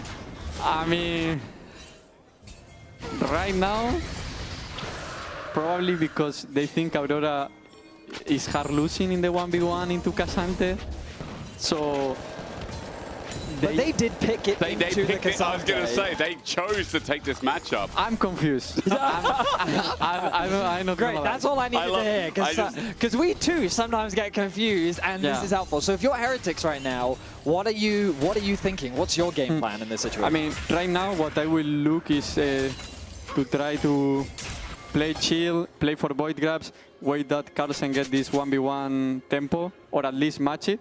And I think right now with the Varus 4v4 they should win. So just coordinate, play all for the same, secure void grabs, and don't reswap. Don't reswap. Like, enemy is gonna need to cover him. Yep. You are scaling for free, getting everything. Just keep playing, because I think they can get all the control all the time when they coordinate with the jungle. It could be free at this point. I want to quickly ask you, Super, as well, in this early game. We see the brand jungle. Do you have any insight into, is it just the changes? Is this egregious in solo queue right now? Like, how does this hit for you? Top lane's going to battle a little bit. Kadui just going to walk it off, and the wave's actually not in the greatest spot as Carlson's just taking it up. He doesn't care. Any thoughts on brand jungle? I mean, I think he's kind of... I mean, they buffed him, but I think kinda Carlsen and... Seo and Camilo, they both like... Camilo likes to play ADCs, and I think Seo likes to play AP, from all his career. Right. So, probably this is something that fits them, and I think with the AP jungle, you get as well what Heretics want, that is a strong jungle and front-to-back first target. So. And Shea's also been an insane carry, like whether he's on supporting jungles or, as you said, like AP jungles as well. I feel like he's really one of the best junglers in the league right now. We've had the Jax, the Nocturne, Wukong, and Xin Zhao. Like there's a plethora of either skirmishing or set-up junglers. So, but I will say that I think that teams that do a good job of putting him behind tend to kind of also just put Heretics behind. And how strong do you think SK are in a position to contest this? Do you think they even can from this position? No, because I mean, they at least got one. Yeah. So right now, if I was them, I will look to play for the second Drake. You need early fights, kinda. You need to use this Nocturne Orianna. You need to get advantage through this. Because I think if you keep scaling, you will arrive to one point that Nocturne Orianna, if are even, they don't kill either Corki or Brand. So I think they need to be more proactive and look for early fights. More or less, they are trying. Because you did say that like one win condition for SK is they use their prio to control the early objectives, and then eventually you're going to force that third dragon fight, maybe the fourth dragon fight, the Herald, and because you're forcing it, you're also forcing the fight on your terms, and that's why Heretics feels like in a good position because they're getting those grubs largely uncontested, right? Yep. So more or less, they are not that bad, but I think they need to. How to say, they need to play more aggressive the map when the objectives come. Right. They are not that bad. I think they should win the fights in 1-2 items still. But if they keep not pressuring, I think the Brand will be really annoying and the Corki when they reach 1-2 items. True. Which is coming soon. Faded Ash is already starting us off. Swifties here for Camilo is. It's a slow-paced game, but as we keep saying, Team Heretics loving it at the moment. Dragon in 120, and that'll be the second Dragon there now. Super, we are getting ready to hand you back because, again, Orgs don't want to take too much time. You also played a very intense series today, so so really letting you rest is important. I was going to ask you, feelings going into your final week because you've only got one best of 3 left. You've got Vitality next week. And that's it. And then if you can get in top 2 in the group, which we're expecting, you have one best of 5. To make it into Worlds again. I mean, we need to step up for sure because I think Vitality is stronger than Navi. So if we play like this today, I think into Vitality we could be losing. We did it already the last split.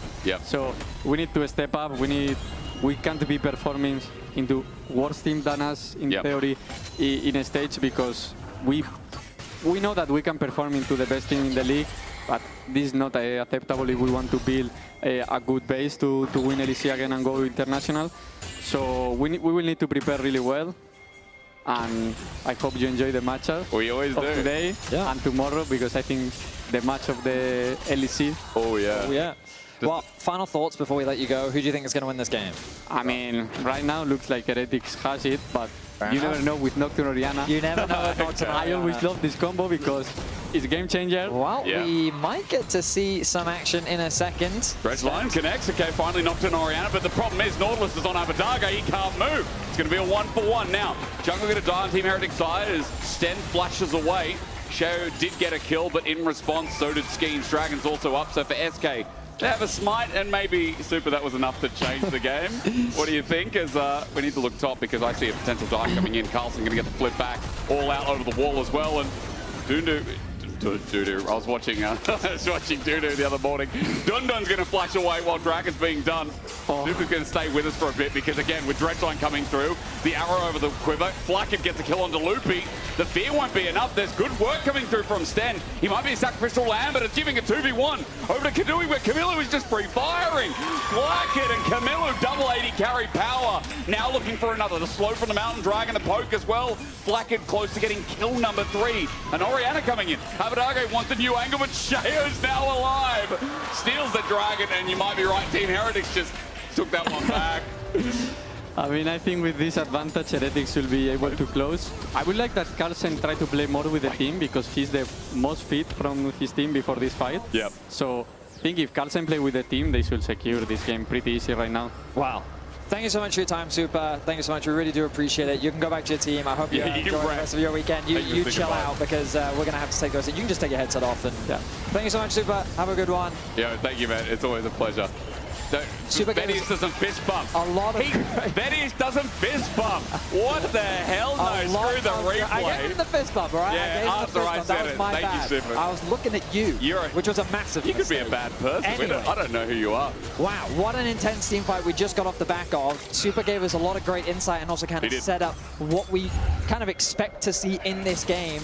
And SK, with a couple of questionable swaps in the early game, have allowed Heretics to get into this favorable position where now they've been able to equalize the Dragons. They have a small grub advantage, and ultimately they are leading with a 1k gold lead. And crucially, it's Flackett that's sitting with those 2 kills as well. So this Varus, that Super himself said, is mega OP, and the lethality Varus wants to be ahead, is currently ahead. The word game changer was floated around a couple of times. Varus definitely in the conversation. Sheo, quick note as well.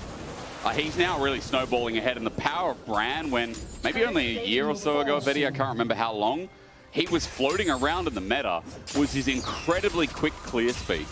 Then again, once he's back, you're going to expect the same thing. Sheo up 10 CS up, and Leandri's. And important for Heretics, as we were talking about before, that this series, with their rough start to the schedule, granted G2 Fnatic, this is a must-win series. And Heretics having a good start to said series is great for the mental, but also for their chances of making playoffs. Yeah, and I mean, while arguably the schedule started tough but gets easy for Heretics, that's not true for SK. Because their opposition is not going to be an easy one. Today, they are, of course, playing against Heretics, but then they have to go up against G2, the team that's currently fighting for first in the group. So this series today is extremely important for this org because they need it to avoid that last place spot. Both teams that finished last in each of their respective groups, their year is over. There is no playoffs, there's no opportunity to go to Worlds, they will have no chances left. So a super important series for both these teams, and right now it is Heretics leading the charge. And again, for Heretics, as Super kind of mentioned, they've been the team that's felt a lot more put together, and granted, they're sticking as 5 together. So it's no surprise that, again, their synergy is improving as SK took a chance on Dundun over from the LCK. Skeens is back in, Abadaga is back in, all the while they're trying this new 80 carry from this year, and Loopy alongside. There's a lot of moving parts from SK. This game's far from over. 1k gold lead so far, and Herald is now up, but there was good burst from Sheo, sending Loopy a little bit down. That starts the fight, the proactivity, as Camilo might be ganked on here, but Skins just backs away. Camilo knows there is a Nocturne wandering about. TPs are available for both top laners, ready to join the fight at a moment's notice. And Dredge line sets up, and look at the poke with a death touch. Loopy's dead! He doesn't even get to press the engage button. The power of range from Team Heretics compels another kill. It's Heretics with full control around the neutral objectives. SK wanted to be using the prio that they should have had from their lanes to be controlling these objectives, to be forcing these fights, but after some questionable swaps, they found themselves in a very tricky situation where the game continues to just propel ahead for Heretics. Level 11 now for Sheo, 2 points in that ultimate. And they're looking strong with this Herald in their pocket. We have not seen a submarine combination, or whatever you want to call it, with the ball on the Dark Being. Skeens that nightmare. It's not really a nightmare without the ball on top. And we've got a 1-item Orianna who does do damage thanks to the revolver, thanks to, you know, the Hextech gun in inventory.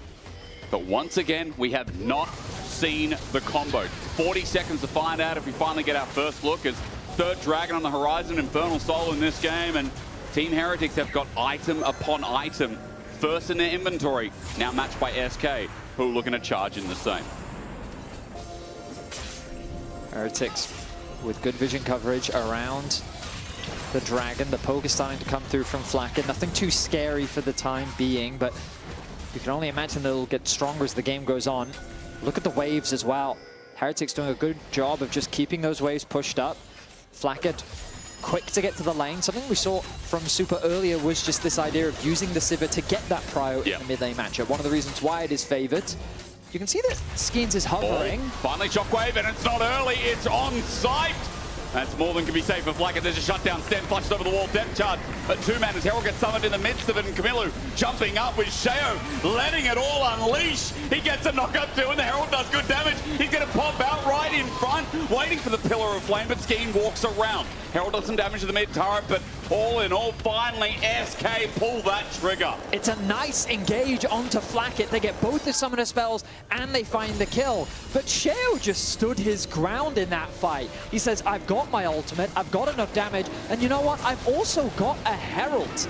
He uses it to force SK to retreat, connects it onto the tower, and they're even going to convert it into their second dragon of the game. Heretics on a 1-for-1 command on top. It's that pointed out Seekers that makes the difference as well. We'll watch how it was used, because as you said, standing his ground, Sheo at level 11 here. So a beautiful engage, shuts down Flacket, makes it impossible for him to play. The follow-up from Loopy is good as well as Sten flashes over the wall. There is that arm guard from Sheo, buying enough time. He throws out the ultimate. It bounces between Loopy and Abadage, forcing them both to below 50% HP, and then he rides off into the sunset off the back of the Herald, forcing the rest of SK to retreat, while the Corki ends up picking up another kill. Well, his first kill of the game, I should say, but 100% kill participation for Camilo so far here.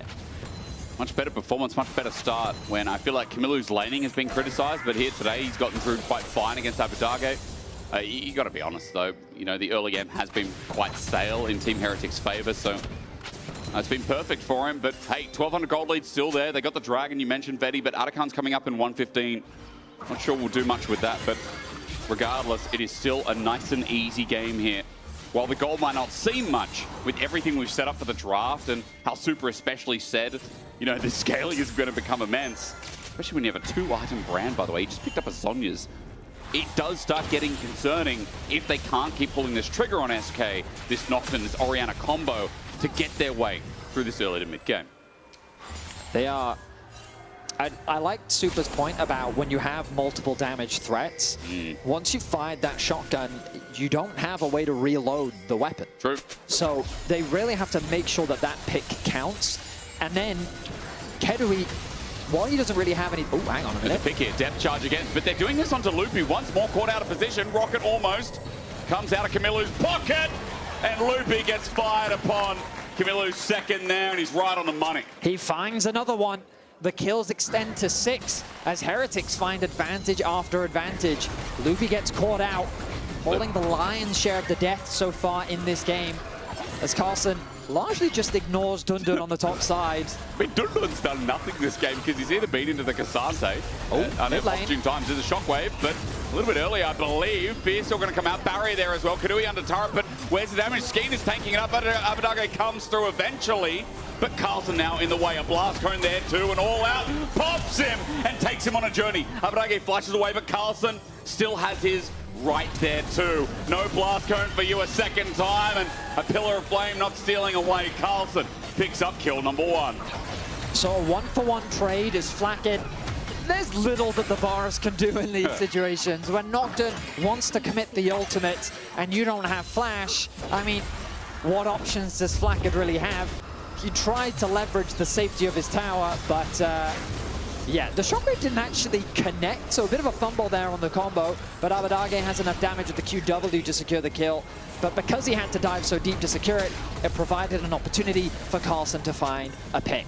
Nice interrupt onto the blast cone. Sheo getting some valuable movement speed buffs from the Infernal Flame petals, I suppose. The cinders? The cinders. The petals. Yes. Everything is a petal on the rift now. True. Everything is flowers. But it gives you a bit of extra movement speed when you do pick them up, and that allowed Sheo to catch up as well. There's got to be someone, right, who's just a florist in their side job that was like, you know, how can I get my job on the screen? How can I represent my floristry? Let's add Atakan, this demon that drops LeBlanc's flowers. coven is called the Black Rose. Oh, is it? Yes. That is cool. That's such a cool You know code this. name. Her famous quote is, "The Black Rose shall bloom once more." Yeah, but the thing is, don't play LeBlanc. You know, the champion Really? too You hard don't for play a 30. LeBlanc? It's hard for a 30-year-old to use hands and LeBlanc. It's like that, bro. There's a reason that I don't play champions that say when you hover over them in champs like now, hard, you know? Like, wait, it difficult. does? It says, Really? if you hover over now, it says difficult. Oh. And it's just like, what do you say? Ezreal, difficult. I'm like, I'm glad that that's not around for the Nocturne mid era, because it would not say difficult. I'm telling you that. You don't think? Difficult for some.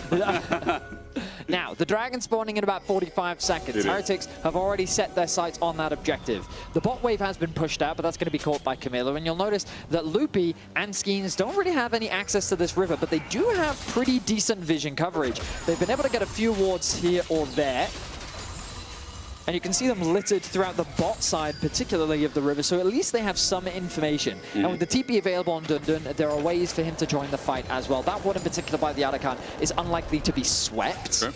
Flacket does have his flash back up, and he might have to use it. He does, but he gets caught anyway, and there it is, the combo finally layered on with the Magma Storm from Loopy. SK, useful fight. Kadui's poked out. Camilo still has a bit of damage in his back socket, but for now, even with the phosphorus bomb not connecting, Team Heretics have to back away. SK pull the trigger, and it works well again. That is the combo that SK have been looking for. Well executed, connects onto 2 carries. The rest of Heretics are not in a position to respond, and they're able to find 2 kills. Dragon, and maybe even an Arakan as well. Have they gone a little bit too deep though? Carlson is on the way. Camilo is in the area. 9k at 8. Camilo, as you said, the poke is big. Dundun has TP even after taking the turret. It's a big play for SK. Carlson running in at 4, at 3. Skeens just needs to lock down on that smite, and with Foster's bomb poking him out, surely. Yes, he does get it. There's a dredge line as well between worlds. Carlson takes him out of that said world. And Dundun going through yet another portal is going to take Blasco flash away. Sten wanted a dredge line mid-air, but he won't find it as SK get the objective. Gold dead even, but that gold from Arakan puts them in the lead. A big swing for SK. And again, Super talked about it. While he did expect Heretics to have the advantage, you never know with Nocturne Orianna. You never know. A single combination could be enough to swing the game's momentum, and it's done just that. SK find themselves now in a much more comfortable spot. Yeah. 2 items being completed across the board. Oh, and we're getting it, Heretics. Look at the Orianna's build. That is a one-shot build. That is the Orianna from hell. That's what we want to see. No Rod of Ages, no Seraph. No Tear. No, not at all. Not even Phase Rush. No, he's got Comet. He wants to hit some people with a meteoroid. That's what you need to be doing. When you're going to play a combination that is all about Orianna's going to one-shot, that's what you want to be seeing. When you have this giant ball, you want to throw it at people and they feel the weight of the ball. Oh, yeah. You know, none of this like, I don't know, whatever it charges from, like the electricity that comes out is a bit of a tickle. You want, it's like fork in the socket.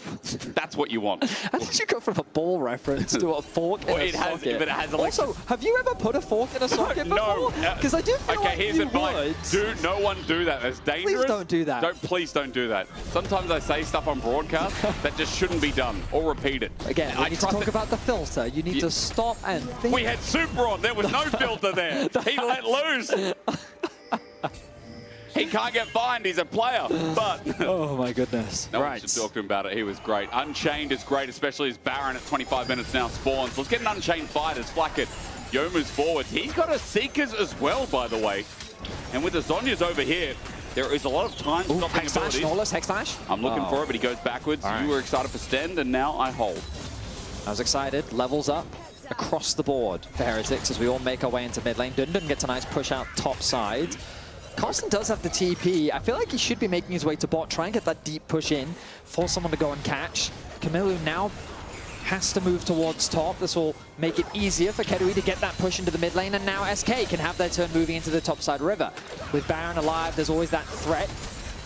And they want to be on the objective first because they want to be the ones deciding how the fights are played out.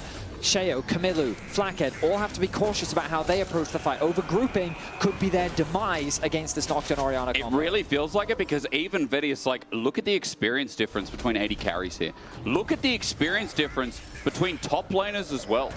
Like, there's a full level now pretty much between Carlson and Dundun because Dundun's been sitting in these side lanes, adding pressure. Love that this curse just picked up, by the way. And Kadui has been solo farming mid with his team hitting those side lanes where you talk about overgrouping. Carlson just hovered, stole EXP from Flacked, and it does feel like if you want to be a nerd and nerd out on the macro, that is a bit of a mistake from Team Heretics in the mid game. Yeah, because we saw 2 instances of this from Carlson, where he came bot for the Herald, sorry, not for the Arakan contest, which he lost a lot of time on because Dundun, he was able to get another wave, or maybe even two topside before he ended up TPing in. And now, just now, as you highlighted, Carlson hovering around mid lane, Dundun was able to catch another wave on the top lane. So here in this mid game, well, closer to late game now, as the third items are being worked on and even completed, as the Infinity Edge is now finished for Kadui, level 16 on the Sivir as well. I think, I mean, that's tied for the highest level in the game alongside Dundun. Yep. SK should feel very comfortable with how their position is. We're getting closer to that big, important dragon fight. And the Nocturne Orianna is looming. It's still just so much pressure. Look, Dundun unchecked. Next wave coming in. Someone has to handle that. Carlson still groups up, and they're going to clear some vision together. But for now, Team Heretics, it's that gold, right? It might only be 300 on top of your screen, but it's so important when every level adds more gold. It's unseen gold in League of Legends as we continue around mid. Abadage really wants to complete his next item before his base. He's so close to level 16 as well. Camilo is pushing super deep on the bot side. Does Abadage have enough for, well, the Void Staff, possibly? So Carl just there so they can clear wards still. Dundun is going to get some autos. And remember, they still have one grub themselves. A collapse from Carlson. Shao is soloing Dragon for the time being, so still going to edge out a win if Team Heretics get this. It'll be third Dragon. But if the fight starts now, which it will with the Shockwave, and the Seeker's Armor Guard getting burnt, and the Magna Storm on top, they're in deep trouble. Team Heretics, one in the ground, one in the dirt. Blackett won't see anything as the Dragon, rather, turret goes down. The Dragon will as well, but SK now have a 4 versus 5 in front of the Baron. It's a risky thing to force against a brand, though. That ultimate can do some serious damage. Heretics putting themselves on the solo point, but Dundun continuing to pressure on the side lane will get a tower in exchange. Big. A huge gold injection as Flackhead falls once more. He had a 2-0 start to this game, but he has been the target from this Orianna Nocturne. The Crypt Bloom now completed. Kills Let's look Flackhead. back at this fight, and as you rightly said, Kill. There's a single target. A nice stopwatch comes through, but the Rel follow-up still gets the flash out from the Varus, and he realizes that there's little that he can do. 2 towers secured, kill secured, and the threat on the Baron. I can translate that for you, unplayable. he bought a Seekers. Now that's gone. His flash gone too. Barrier all that stands. And those items are kind of awkward now for Flackhead. And it's going to be down 3 levels. Again, here we go. Paranoia strikes deep, and yeah, the Shockwave won't work out yet again, but even with the flash, the flee, Skeens is so strong in this game that Camilla's going to die regardless. Boomerang helps out, but Skeens is on the chase. Movement speed enough, and another kill. Skeens really carrying the game through and through with Chain of Corruption fly out, but again, buying time. Dundun does it himself, and Shao comes in with a set up from Loopy and Magnet Storm as well. Wait a minute. Shao can't really move. No one was there from SK, otherwise Shao would have been dead as well. But Camilo, dead for 40 seconds, as you said, in front of Baron and SK again. Yeah, this should be an uncontested Baron. Shao is just too low HP. He does still have the brand ultimate available. He's making his way back towards the objective. This isn't the fastest Baron. Dundun. Oh, he's seen. No, okay. Sten just predicts and he knows. The all-out pulled here on the top lane, but Dundun gets away into another dimension. He strikes. He has to run. Baron is killing Dundun, but he gets out if only just. Loopy on the back of the pit as well. It's going to be a reset angle. And Carlson and Sten did what they could to hold the game. My goodness. How did Sten know? I wonder if he spotted Dundun walking into the brush, but that Hex Flash over the wall to catch out the top laner was massive, because after forcing him out of the fight, Heretics realized, no, this Baron isn't low enough, we can't stall out enough time, we're just gonna have to disengage. Heretics buy another window, delaying the Baron, and also the closer they get to Soul, the better their chances are of regaining some control over this game. And Infernal Soul as well. It's pretty dangerous. I feel like Team Heretics, I mean, this game was kind of pacing out for themselves. Baron's being done. I was just waiting for a contest, but no. SK have just started this. Team Heretics reset. They're not here in time. It's gone. It is just gone. Paranoia again. The Shockwave not going to hit anyone with Arc, but neither is the Chain of Corruption. The other side, Dundun has set them in a parallel world as Abadage gets the first kill of the fight. Loopy burning down, but Carlson now isolated with the poke coming through, and Dundun from over the wall. Carlson lucky to be alive. They lose one and the Baron. SK That game is now yours. SK fully in the driver's seat. Really nice engage once more. They keep it simple, they keep it straightforward, and they look to attack the easiest target.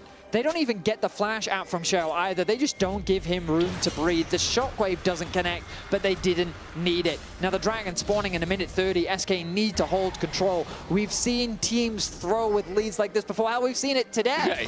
Yeah, we've seen it a lot of days. I region. And SK need this series win to keep their playoff chances alive. And in a game that started really depressing and sided by Super, who had all reason to say Team Heretics, this draft looks good. And especially with the early game state, SK, their mid-game, their side lanes have been spectacular.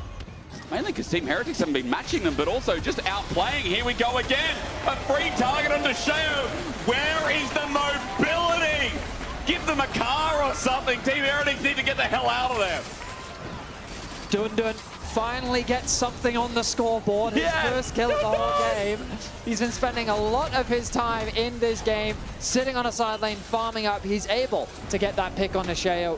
SK secure another tower, and now they can return to the Dragon. We're going to see 6 Dragons in this game. It's looking to be 7. Okay. SK executing well. Their early game, question marks. The swaps were confusing. They were. We got Super to say it himself. He said it on record. Don't blame us. We all said it, okay? We're equal parts. But they've turned it around. And as you rightly said, Skeens and Abadage found the engages. They locked onto Flacker. They didn't give him room to breathe. They were tower diving him in the mid lane as well. They made it impossible for him to play the game. And now they're reaping the rewards. I feel like, even though Skeens Abadage working his unit is, yes, this Dragon's going to go down. We know this is going down. I feel like Skeens has been the moneymaker this game. Like, 100%.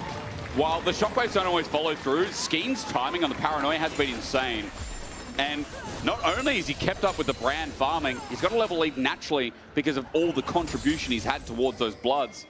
But 4th item coming soon. He's got a GA now. That diving is becoming so much easier. And Nocturne did get nerfed this patch, but that was because they buffed Experimental Hexplay, which is just an item that complements him extremely well. And I think we're seeing the benefits of it in this game as well. The way you chase down that Corki in the top lane, the damage the Nocturne can throw out with the Black Cleaver as well, getting a bit of magic resistance to help deal with Sheo. This Nocturne is a real assassin at this point in the game. 20% extra on the overdrive attack speed and 5% extra on the move speed. Worth mentioning here, we haven't engaged. Skeens is fine though, remember again, GA. Even at half HP, he can go back to his jungle, he can heal up. He's got a couple of camps on bot side, so pause for now. But that Baron sits there in 2 minutes 30. That's when it'll come up, that's when we fight over it for now. All about vision, all about control in these next said 2 minutes. Yeah, the bad news for SK is they couldn't use the Baron to break open the base of Heretics. If they had been able to, it would have just been this massive point of pressure, which would have made it easier for them to steal away Heretics' camps and just continue to grow the gold lead. Unfortunately, Heretics still has access to their jungle camps. They still have access to these waves, and with no neutrals to really play for, they've still got a lot of time to stall. You can see this Corki continuing to build up towards his 4th itemization, and the longer this game goes, the gold becomes less relevant. And it's important to recognize that this shotgun combination of Orianna and Nocturne, in theory, the later the game goes, the harder it becomes to execute. You could, on the one hand, argue it becomes easier because the Orianna, I mean, when that dash attack is done, it's a lot of damage. But at the same time, defensive options, things like GA are going to come through. So Heretics is not upset about the fact that they can continue to stall, continue to get farm up, and potentially find a chance of turning this game around. I mean, it's exerting the 150 kilogram bench press 1 time versus maybe the 100 kilo 8 times, Vetty. I haven't been to the gym in a while, that's accurate though. SK, deep vision. There's so much weight. They're going in, it's a lot of weight regardless. Haven't been close to any of that. Regardless though, I'm looking at a lot of the tools that maybe can stall out the shotgun, right? Because that is important. Zhonya's we've talked about extensively this game. I see things like the Randuins from Carlson that can also slow the approach of everyone else. Zhonya's now fully complete for Flackett. He's 4 items deep with the Sorelda's Grudge adding for the slow. I also see Lifeline added by Camilo as he picks himself up the Immortal Shield Bow. So there is a lot of stalling. This is what I mean. Yeah, it just gets that little bit harder when these defensive tools start to come through in those fourth, fifth completed item slots.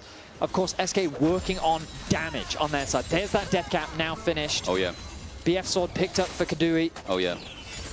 What else going to circle? And That's so it's going to be SK looking to force this Baron. They have pretty good vision coverage. Yep. There's little that Heretics should be able to see around this neutral objective. Sten, though, going to look to change that as he makes his way in. He's going to be the one to face check, as he should be. Maybe we should add in, though, that Kadui, as a Sipper, is almost full item build. And while there is a shotgun, I guess that's the, what do you call it? That's the continuity play. Yeah, the insurance. The insurance is built out, like.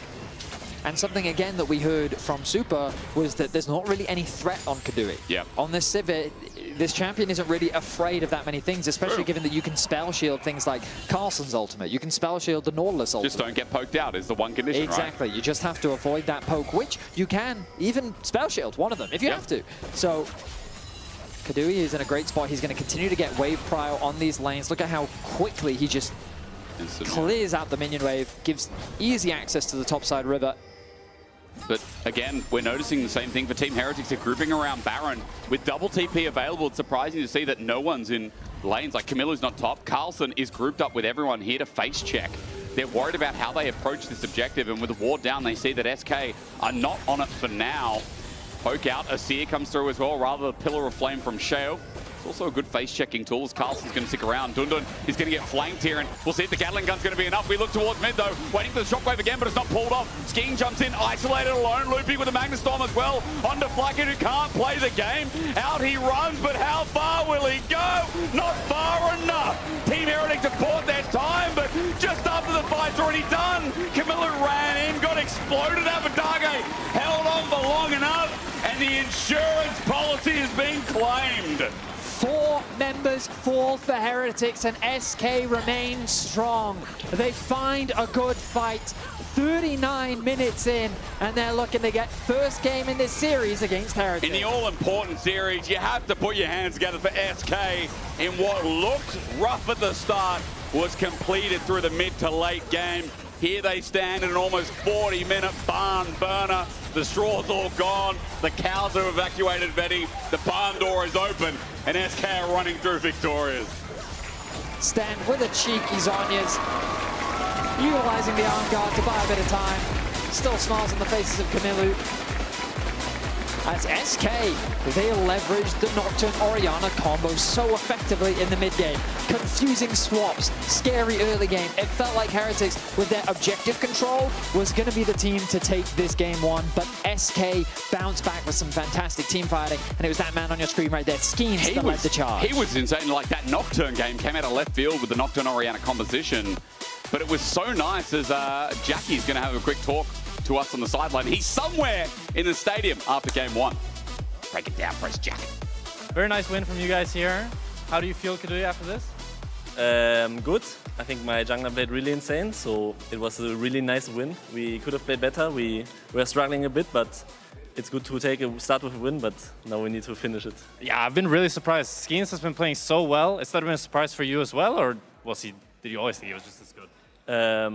I mean, we changed junglers, this is the split, so it's for sure something new with him, but I really like him, and he improved so much the split already. So I think he just has like really good mood, and he's like just so positive that he's doing good. Great. Thank you very much, Kadui. Good luck in your next game. We're off to a little break, where we come and return for game 2, SK versus Team Heretics. Don't go anywhere.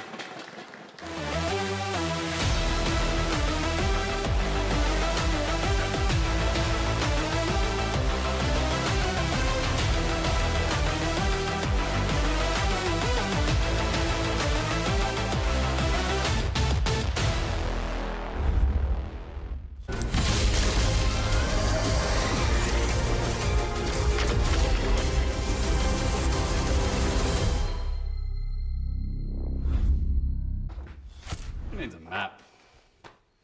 Wait, I'll take care of this. Lord, be careful. That thing belongs in a museum. What is this? Wow, that escalated quickly. What do we do now? Let's have a break.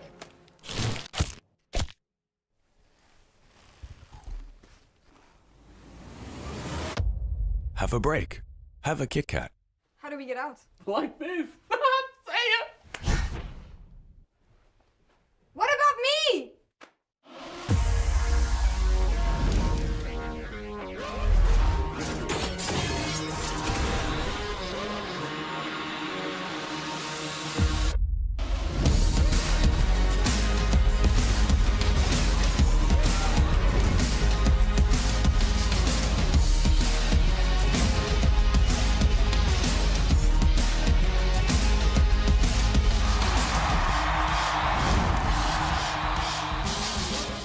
Join the WhatsApp. Join the WhatsApp. Have you joined the WhatsApp? You should join the WhatsApp. Join the WhatsApp.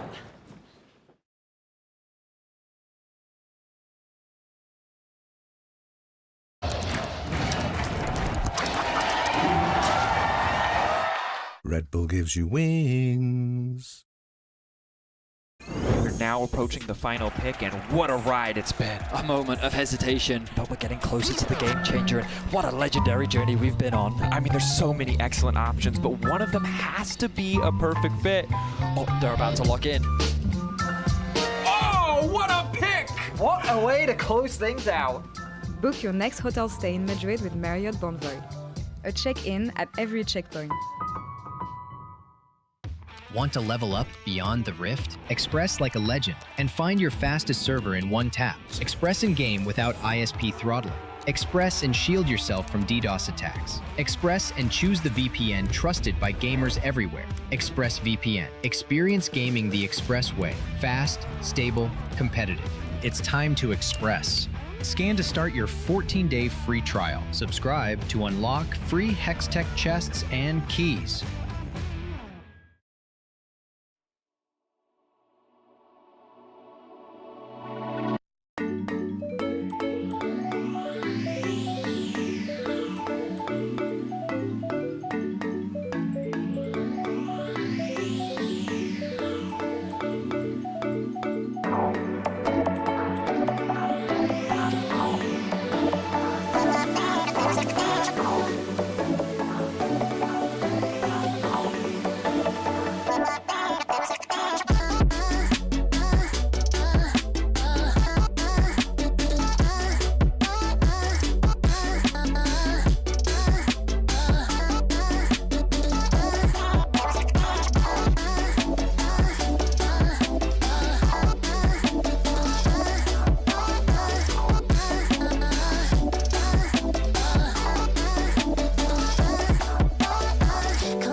Charge again, but they're doing this onto Loopy. Once more caught out of position. Rocket almost comes out of Camillo's pocket, and Loopy gets fired upon a little bit early, I believe. Beer's still going to come out. Barrier there as well. Kadui under turret, but where's the damage? Skeen is taking it up, but Abadage comes through eventually. Look. Look who you choose. Very good, guys. We can do attack from this. Yeah, I am flash shatter. And we can burn this, doesn't it? Look. Yeah, I kill him. Nice. Well, you smashed this game so hard, Skins, by the way. So good, Nocturne. Thank you. Yeah, he was really good. I mean, Loopy Nation is eating good for this game, but maybe it's Skins Nation after that previous game. What a masterclass. It was a banger. Yeah. Honestly, it was sick to see. That came out of nowhere. Yeah, like the coordination between Abadage and also then Skeens worked out really, really well for them. Loopy was in good positions for the fights. It felt like SK kind of understood the game plan they wanted to go for and were able to execute on it. Yeah, Nocturne, Ori doing well. Dylan Falco somewhere waking up in a cold sweat. It does work! You should have believed me! But it's also so nice to see a team just kind of embrace, play an easy to play comp, and make it easy. Yeah. They just always were the first ones to pull the trigger, and Heretics didn't have the disengage tools that they really needed. You saw Flackett, he tried to buy the Seekers to try to survive. It still wasn't enough. Then we see his camera, he's like face palming, he can't do anything. And that's how a good Nocturne Orianna in action, it should look like that. It's suffocating, right? Let's take a look at a couple of those highlights. Because it is true, it is really once you have pulled the trigger and it's worked out, they're also constantly afraid of what you might do. Yeah, but it was even the mind games that came down to the Ori Nocturne. Like in the very last fight, they didn't pull the trigger immediately. They held on to the Orianna ult. So it's kind of this, will they, won't they, what the hell are we going to do? But so often, as you can see in the clips here, they just got caught out consistently and they're able to find this over and over on two key targets, pick them off and just make the fight so unplayable after. And shout out to Loopy in a lot of these. Like you see that first target Just looks like down, Flackett bullying. So Yeah. it looks like it. Actually, between now and last week, when they were playing G2, Flackett got hard camps and focused. He's getting bullied, Yeah, but Supa did say on the desk, oh, I got to talk about this build maybe, absolute Chad build, Yeah. just pure damage. Nice to see an Orianna that doesn't go full vegan with It's full very damage. nice. And she did do a lot of damage as well, helped set the Nocturne up for success very nicely. Yeah, who says that item builds don't really matter? I guess nobody says that. I think Actually, nobody says I think that, somebody Josh. says like item builds are all that matters, and that's like when it goes a bit too far. However, no, it was really great to see. And when I say it comes out of left field, it really did for me because going into this matchup, I think SK kind of looked like it's kind of just like thrown together. You don't really know how it's supposed to work, even though you get good moments. But we saw from Na'Vi the same thing. It's not because you get some good moments that you close these games out. But do we think that this is kind of a one comp Band-Aid thing? Because this comp is great for doing that. Yeah, I think that's where it gets a little bit more difficult because we've seen over the past few series that they've had, like BDS and Fnatic, that SK weren't really able to get their footing and then find those leads. And even at the start of this game, there was like a weird lane swap scenario that they went for that was kind of a bit off base. So I'm a little bit worrisome, but I think the thing that does give me the shining light is the fact that Skeens was able to show up against Shale, because like Skeens has been someone that I've had my eye on for a little bit. Like he played for Vitality B in the ERLs. He was like the heart and soul alongside Jack Troll for how that early game was organized. And then you get to see it against then you get to see it here against Shale as well, where he's able to get control in the early stages, work with this Orianna. And I think this is a man that even in the losses, was still doing a lot of work. Like I think back to like BDS game 1, he was on the Trundle. We have these really good cross maps against Fnatic that is actually kind of against BDS, that is keeping them within touching distance for parts of that game. So this is someone, even if SK aren't able to get this across the finish line, it's great to see him stepping up because I think he has a lot more to offer as the season goes on. This team is just wild. You have Abba, of course, coming back from NA, trying to say like, I still matter in EU. We've got Skeens. The guy was on a team in 2016, right? We have Kadui, kind of the same story, always wanting to get to that next hurdle. So it's cool that they're making the best of it. It's really, really nice to see. And Jack, as you know as well as anyone, sometimes all it takes is one good day for that momentum to start swinging. For sure, I completely agree. And I think the team, for me to see more consistency from SK, I think it relies a lot on Loopy Nation. Because if Skeens is the one engaging, I can put all my eggs in that basket and believe in that being great. But when it's Loopy being the sole engage, that makes me... A little bit nervous. Yeah, a little bit nervous. It makes sense. Let's pull up the groups, Rob, because this game actually matters a lot. Not just the match, even the singular games, because that counts towards, you know, perhaps making it to that next round. That's what I was going to say. Like, this is insane. If SK are able to take down Heretics, SK are against G2 next week, which is Yeah. always going to be a difficult match for them. Then to they win. have to, if they lose this, they have to beat him. Exactly. But if they can beat Heretics now with a game in the lead, Heretics have to play BDS next week, which means that then Heretics would then be in this like, we have to win against BDS to try and force this like maybe 1-3 scenario that ends up all over the place. So like for SK, this could be the win that potentially puts them into that cross-play decider match. And that's such a huge moment for what was a team that everyone essentially had counted out at this stage. Yeah. What is that? The cross-play decider match. Yeah. What is that? That's going to be the matchup that the 4th and 5th place teams from each group then fight off against each other before we get into playoffs. So before we get into playoffs. Yes. Got it. 3rd and 4th team, because the 5th team is the one that gets eliminated. The 5th team is the only one that gets eliminated. Yeah. But basically, 4 out of every 5 in a group do make it to postseason, whatever that may be. So let's get into this second draft and see if they got another insane combo up their sleeve. I really want to see more engaged tools from Heretics, or if they decide not to have the team comp that is going to be the one to really pull the trigger, they need better disengaged. Last game, we saw it. Flackit, nobody could peel for him. Nobody could set him up for success. And when Heretics look at their best, I think it's Shale and Flackit that are really leading the team forward. Yeah, I'm curious if you can end up picking up an early Azir here as well. It depends on this last ban from SK, which then could provide some of those tools that you were just talking about, Jack, especially with Wukong gone. I feel like an Azir is a great pickup. Try and set yourself up. Unless you're looking at a Talia Pantheon, but realistically, I think just the Azir works wonders here. Yeah, I think both Azir and Talia here are great pickups. Just depends kind of what direction you want to go for. I mean, Azir in EU, it just feels like such a staple pick. You get that scaling, you get the mobility, even the playmaking. That champ really has it all when you think about it. Has it all. It's handsome to boot. What are you going to say? Like I love Sandy Boy. Every meta ever. Yeah, great. There we go. Rumble. Rumble. Let's go. So I'm a little bit uncertain on the Rumble because I think there's options here on SK side. Like I personally think we underutilize things like Pantheon Talia. I think that double side lane control is really, or semi-global ultimate for that side lane control is great. Now, is SK a team that can necessarily feel that? I don't know. But still, I think it is a very strong option unless they do just want to try and take these here. I was thinking we might get Rek'Sai top into the Rumble. It could be interesting, but it's going to be the Trundle instead. It's bad. I mean, the thing with my skepticism with Rumble is that a lot of times what ends up happening is you just go equal in lane, and then the equalizers a lot of the time are not equalizing. Not equalizing, they're not doing much.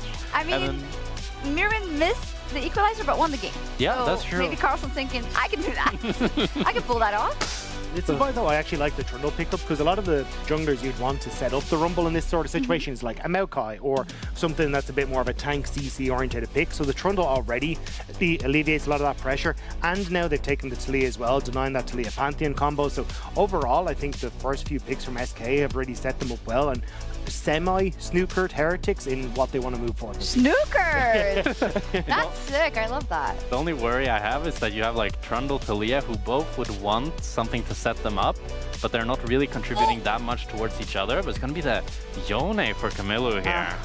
Okay. A bit cocky. A little bit. A little bit. We'll get to see what jungler they pair up with it. So when you have the Rumble, you can choose to still go AP jungle with the Yone, but you can also choose to go for a tank. I would presume that's something that just sets up their top side for success. Even the Jhin makes a ton of sense, and then just delaying the jungle to 4-5. I thought they'd try and go for the early Sejuani pick. You've got like double melee carries there, try and move something in towards that top side for early skirmishes. But Jhin, again, you already kind of highlighted it. It's just more setup, and you've got a ton of damage already on your top side. So if I'm SK here, I'm looking to say, okay, let's take an early aggressive jungle. Pantheon, again, could work out great here.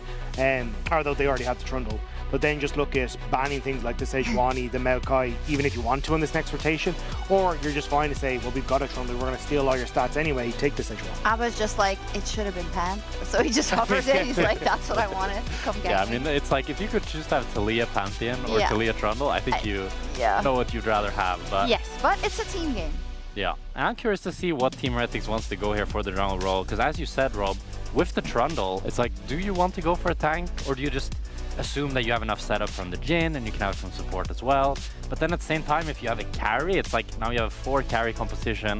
It's a little bit similar to last game. It's very vulnerable, not much disengaged. I think still trying to go for something that has some sort of CC, has some sort of front line, just makes it so much easier for Team Heretics to play. Yeah, and I think we need that. I really want to see Fleckett have like a confidence game because he hasn't necessarily been at fault in some. He's actually been good in some of these early games, right? But then the whole plan just, it's demotivating. It sure is. Yeah, and I thought, like coming into this, that would kind of be the game plan for Heretics was, hey, we're going to play around Sheo, play for early objective setup. We know that that's where kind of Sheo and Heretics' strengths lies, and try and bully SK out through that. And which is why I think the Nocturne Orianna was great, because it kind of stops you and makes you fumble that setup. But now can we see something similar from SK when they already have like great side lane with the Embess and the Talia? They can look to try and separate out Heretics. But there's good long range and some great engage as well with the Yone and the Rumble already. Yeah, a great Kai'Sa ban here from Team Heretics. It was the one ADC I was really looking for SK to pick on 4, as it just synergizes so well with the Embessa engaging in. It's also a decent matchup into the Jhin. Kadui's yapping. Yeah, and I think he has a lot of options here. Yeah. Looks like they're gonna go for the Lucian. I was thinking Lucian or Seri. Something with mobility is what you really want. And now you can choose to go for something like the Milio or Nami on 5, or even the Braum if they want to pick engage. Just with this counter pick, you have a lot of options. The only thing I'm a little nervous about with the Lucian is I personally look at Lucian as a champion that wants a lot of setup in the mid game.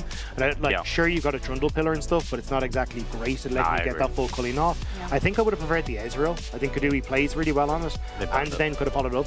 That's probably why. But I think something like the Zeri, maybe. Something Zeri, that has mobility and can kind of do more their own thing. I definitely agree with you. I think also Lucian, you really want to snowball early game, and SK just haven't been snowballing early game. No. So I don't think that's a good plan to have, especially when you're kind of a weaker team without having that much confidence. And Lucian Leon is also kind of a strange combination. Yeah. Lucian Bard is even weirder. Oh my god, what's going on? Lucian Bard it is. Okay, tell me why. I mean, the thought process is that you get some setup from the Bard. It's a free lane into Rakan, and it's good into Jhin. You can also deny some of the engage Doesn't from sound that bad. Team Heretics. It's not a bad pick, it's just kind of a bad duo bot lane. But at the same time, Bard is like one of the best scaling supports in the game. Yeah. So he's pretty happy to play in this game. I wouldn't be too happy if I was the Lucian personally, but if I was the coach, I'd be decently happy. Decently happy. Yeah. Okay, so what do you think? Nice eyebrows, Hankers. They're back! So they do look amazing. Let's go! But I think Team Heretics draft looks quite a bit better. Team Heretics draft looks a lot better, right? Yeah. I fear we may be, not out of fear, I am joyous that we may be going to 3. Yeah. Yeah, let's go. Thank you very much, and shout outs to Yangos. Good hair regrowth. The energy from Yankos today has been electric. The scream across the stadium, what do we call this? The arena before was unbeatable. It's one of those things where you forget how loud he really is. He is loud. But he was loud as a pro, and he hasn't lost that talent. No, he hasn't. He's kept it up. Now, while we are sending out shout-outs, shout out to Jack Spectre on the desk, who said that, you know, he likes the Bard, but he doesn't like the Bard. The coach likes the Bard. I don't know if he likes the Bard. Look, SK's comp, we can break it down a little bit further for you as we get into game. Reminder, this series has big weight for the tournament. Everyone versus each other only once. And this is SK and Heretics' chance to get their first win on the board, both sitting 0 and 2. Heretics have come close, and we talked about it in the first game against Fnatic, when Fnatic were, you know, molding in Poby in week 1. There was a chance there, and a lot of people saying that Heretics should have actually 2-0'd that series, and I can agree with them there. I feel like game 1 was more of the same. Heretics had a bit of a lead, and then it got to mid-game, and it just fell apart. And you can say that about a lot of teams in our league, but like, Heretics, we saw the skill there from the early game, and then managing the swaps, and it didn't translate into these fights and these pickoffs where Flackett multiple times got ran at by Skeens and Abaddon. It was such a difficult game for Flackett. I think we can both agree with that. And for me, like, I was a Bard doubter, I would say. When? At the beginning of the year, I would say. I was just not that confident on the champion. I wasn't as convinced as to what it necessarily brought to a comp. But I think MSI specifically really opened my eyes to the potential of this champion. And already before that, I think we were already seeing like great examples of how well it can be played. Yeah. But in particular, how he's used as both a disengage and an engage, because his ultimate, I think pros around the world are just gotten very good at utilizing that ultimate to punish poor mobility. Yeah. Once the flash is gone, especially a champion that just loves to roam around the map, I think it's such a powerful tool, and I think we've seen so many great examples of that. And you think about Rumble, you think about Jhin in particular. Yep. These champs, if they don't have flash, if that Jhin tries to ulti, no you don't, Bard ultimate. True. Right, and I think that there's a bunch of different use cases, whether it be defensively. Maybe it's to buy time because, oh, my player's caught. I'm going to use this on them to then buy time for the team to come and potentially help. Or maybe it's to set up for a play to then create a pick opportunity on someone on a side lane. I think Bard as a champion is just super flexible, and I definitely agree with Jack that straight up in the 2 versus 2, it's not the most useful champion. Like, bear in mind, you've got, well, yeah, like you at level 2, you've got 2 skills, and then at level 3, you've still only got 2 skills because your magical journey doesn't do anything to the lane. So you don't really offer a huge amount of power, and it makes it very easy for a lot of champions like Jhin to just walk up, hit you, and it can be difficult to contest the wave. And I mean, you do, look, it's 1.5 skills though now, isn't it? Because you got a cup of tea that brews and takes 10 seconds. Yeah, you have the heal, which then takes a while. Like, it can be an instant short-term heal. It can be, but it's not, you know, when it is long-term, the heal is like, what is it, double or triple to something more significant? But it's just in contrast to Rakan. Rakan can provide you both a shield, a knock-up, and he can also provide you with a heal, thanks to his Gleaming Quill, right? So, in lane, Bard doesn't offer a huge amount, but in the Rakan lane, at least, it's a little bit harder to punish compared to what other lanes that you could potentially play into. Speaking of those level 3s, they have come through. Kadui getting some nice trades down in the bot lane matchup. True. Wave still going the way of Heretics for the time being, though, but look at junglers. Skeen's made his way bot. It's not bad timing. Pillar's going to be out, but again, just a grand entrance away. Sten gets out. Skeen's going to get bot side Scuttle Crab, while top seems to be the mark here for Sheo, where he'll just walk his way up after getting his red buff, using his movement speed passively, and Skeen's a little bit ahead of the charge right now as he's spotted. No, he's not. That's their own ward. Camilla, though, senses something and walks up to where Sheo is pathing to be safe. Both junglers effectively just doing a full clear with Skeen's getting that slight tempo advantage, going to be able to get back out onto the map that bit quicker. Sheo already making his way back towards the Raptor camp, though. Sticking to a plan that we often see from junglers, which is when you start on the Raptors, go towards the Krugs. Those camps just then respawn that much faster, and even though Skeen's got the early back, has spent some gold, in terms of clear speed, Sheo is now going to be much further ahead. And this is how champions like Lilia can really get out of control in these matchups. When you have that fast clearing jungler, your ability to just power farm through the lane. I said Raptors into Krugs. I was mistaken. Raptors into Wolves, and Raptors into top side, then back to bot. My apologies. My apologies. What are you saying? I wasn't tracking him closely enough in the early game. But again, what you're going to see is Gromp immediately going to come back up. And he's basically just done 2 full clears, more or less. He's still missing a camp, of course. Whereas Trundle has just finished clearing his Krugs. Where it's kind of dopamine, like as Lilia, no? Like, you know, you get that movement speed, you feel so fast, and you see the Dream Dust doing its work, passively ticking down. You just don't want to stop. I used to duo queue a lot with Ender. Shout out my boy. Okay, nice. And he carried and I loved playing Nocturne Karthus. And his Karthus, that's exactly what he did. Just power farm, power farm, power farm. I mean, we used to play a game as to like how much more CS could he be up on the enemy jungler, and he was pretty good at it. 100 at like 15, 20 yeah, minutes? about that, yeah. That sounds about right. Abadage on the move, by the way, just quickly. Blackett moving into position himself. He tags out Abadage, and bit of a yawn as Abadage walks away. He's got his move speed, so he'll just walk back to mid as Camilla gets pushed in. And Camilla also level 6, as Luby's going to magical journey and get him back a little bit faster, and he'll take it. Ender carried you. We've got a... Okay. Factually correct. Really? Yeah, he was really good. Yeah, But keeping my eyes on Sheo here, hovering around the bot side of the map, ready to pounce at prance, I should say, at a moment's notice. Yeah. Nice sidestep there from Kadui, avoiding the knock-up. Just a bit of testing the waters from both sides. Looking to see if they can or cannot find something. Skins on the bottom side of the map. Managed to catch up in terms of clear. We're getting a quiet start here in game 2. In game 1, we saw what was a questionable swap. This time around, though, not going to be happening. Loopy, when are we going to see him unleashed on the map? Well, not now. Cosmic Binding doesn't connect. Skeen's going to get engaged on it. He flashes away. Lilting Lullaby not available either, by the way, but now that the dust is out, watch here with Sten getting over the wall. Seismic Shove does connect onto Sheo instead. Magical Journey. Cosmic Binding, rather. He's nice, but Camilo cleans it up. Flashes over the wall onto Kadui. One more auto. Kadui will survive. Camilo, though, he's brought this fight back over to Team Heretics, and Flacket now on the chase. Another Cosmic Binding from Loopy. Really makes himself known in this second game, a 1-for-1 to kick open our game. Both AD carries get the kills as well. So the gold going to where both teams want it to go, but it's Flacket who gets to push out this extra wave in the bottom lane. He has that slight gold advantage thanks to the CS lead that he's been able to build up for himself. And the grubs are spawning in about 35 seconds. I expect to see the swaps come through soon. We turn back towards this fight. Skeen's forced to flash very early on, but with the Talia coming down, they realize there's an opportunity for a fight. So the ultimate comes through, early flash from Stens. And then the knockback from Sheo was not what he was expecting. Quickly bursted down, but a nice response from Camilo. Connecting his ultimate onto 2. He almost gets a second kill, but as you rightly identified, a single auto attack would have been enough.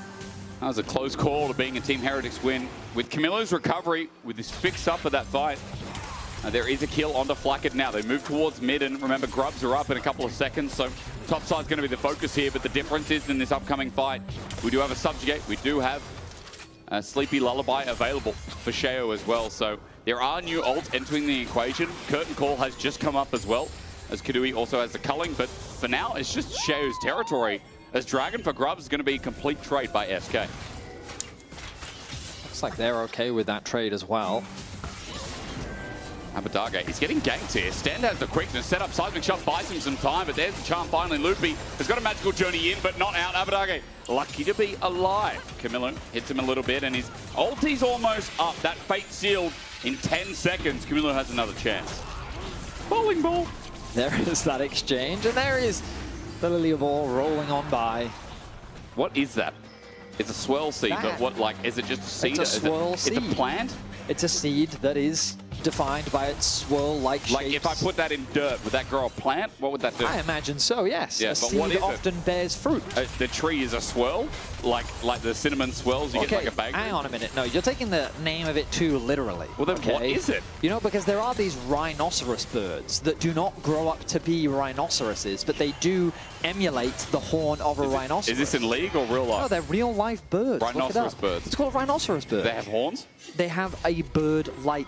No, they have a horn-like beak. I've got to Google this. Hang on. Okay, I mean, I think that's unnecessary. My point is that the seed itself doesn't have to make swirls. It can just be, you know, it's called that based on its pattern. Oh, I get it. Yeah, it does kind of, I mean, it doesn't really look like a rhino, but it has a horn. Yes, exactly. I get it. And that's a miss from Camilo.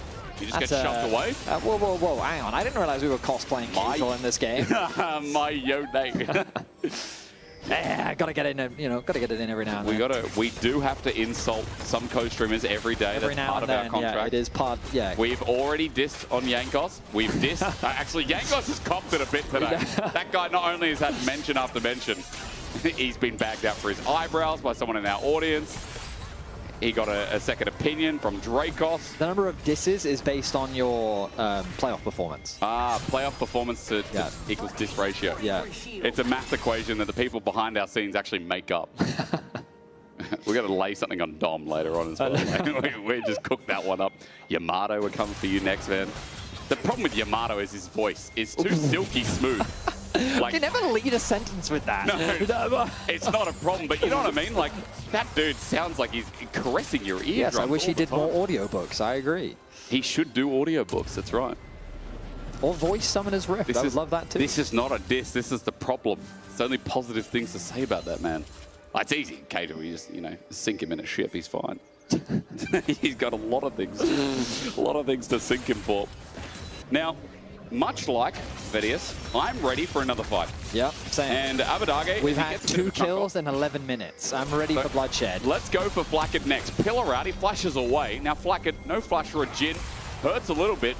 Because against the Bard, level 6. I'm keeping my eyes on Loopy. Let's see what plays he can make with that ultimate. It's Roman getting a bit of vision down. Dragon in about 2 minutes' time. That does mean that we're unlikely to get a fight for a while. Okay. As farming will be the priority. That's As fine. always, look at the items. Blade of the Ruin King on its way for Camilo. He needs about, I think it's a one. Ooh, not gonna die though, that's the thing. Over some stones. So what, did you just tell us what the swirl seed is? Like, oh my goodness, you need to let the swirl seed drop. I just need to know. I need to know what it's a fictional seed. Yeah, but it's described based on its patterns. It's got swirls but what does it on plant? it. I don't know. I don't read Lilia lore. I'm sorry. It might not be in the lore. It might be hidden.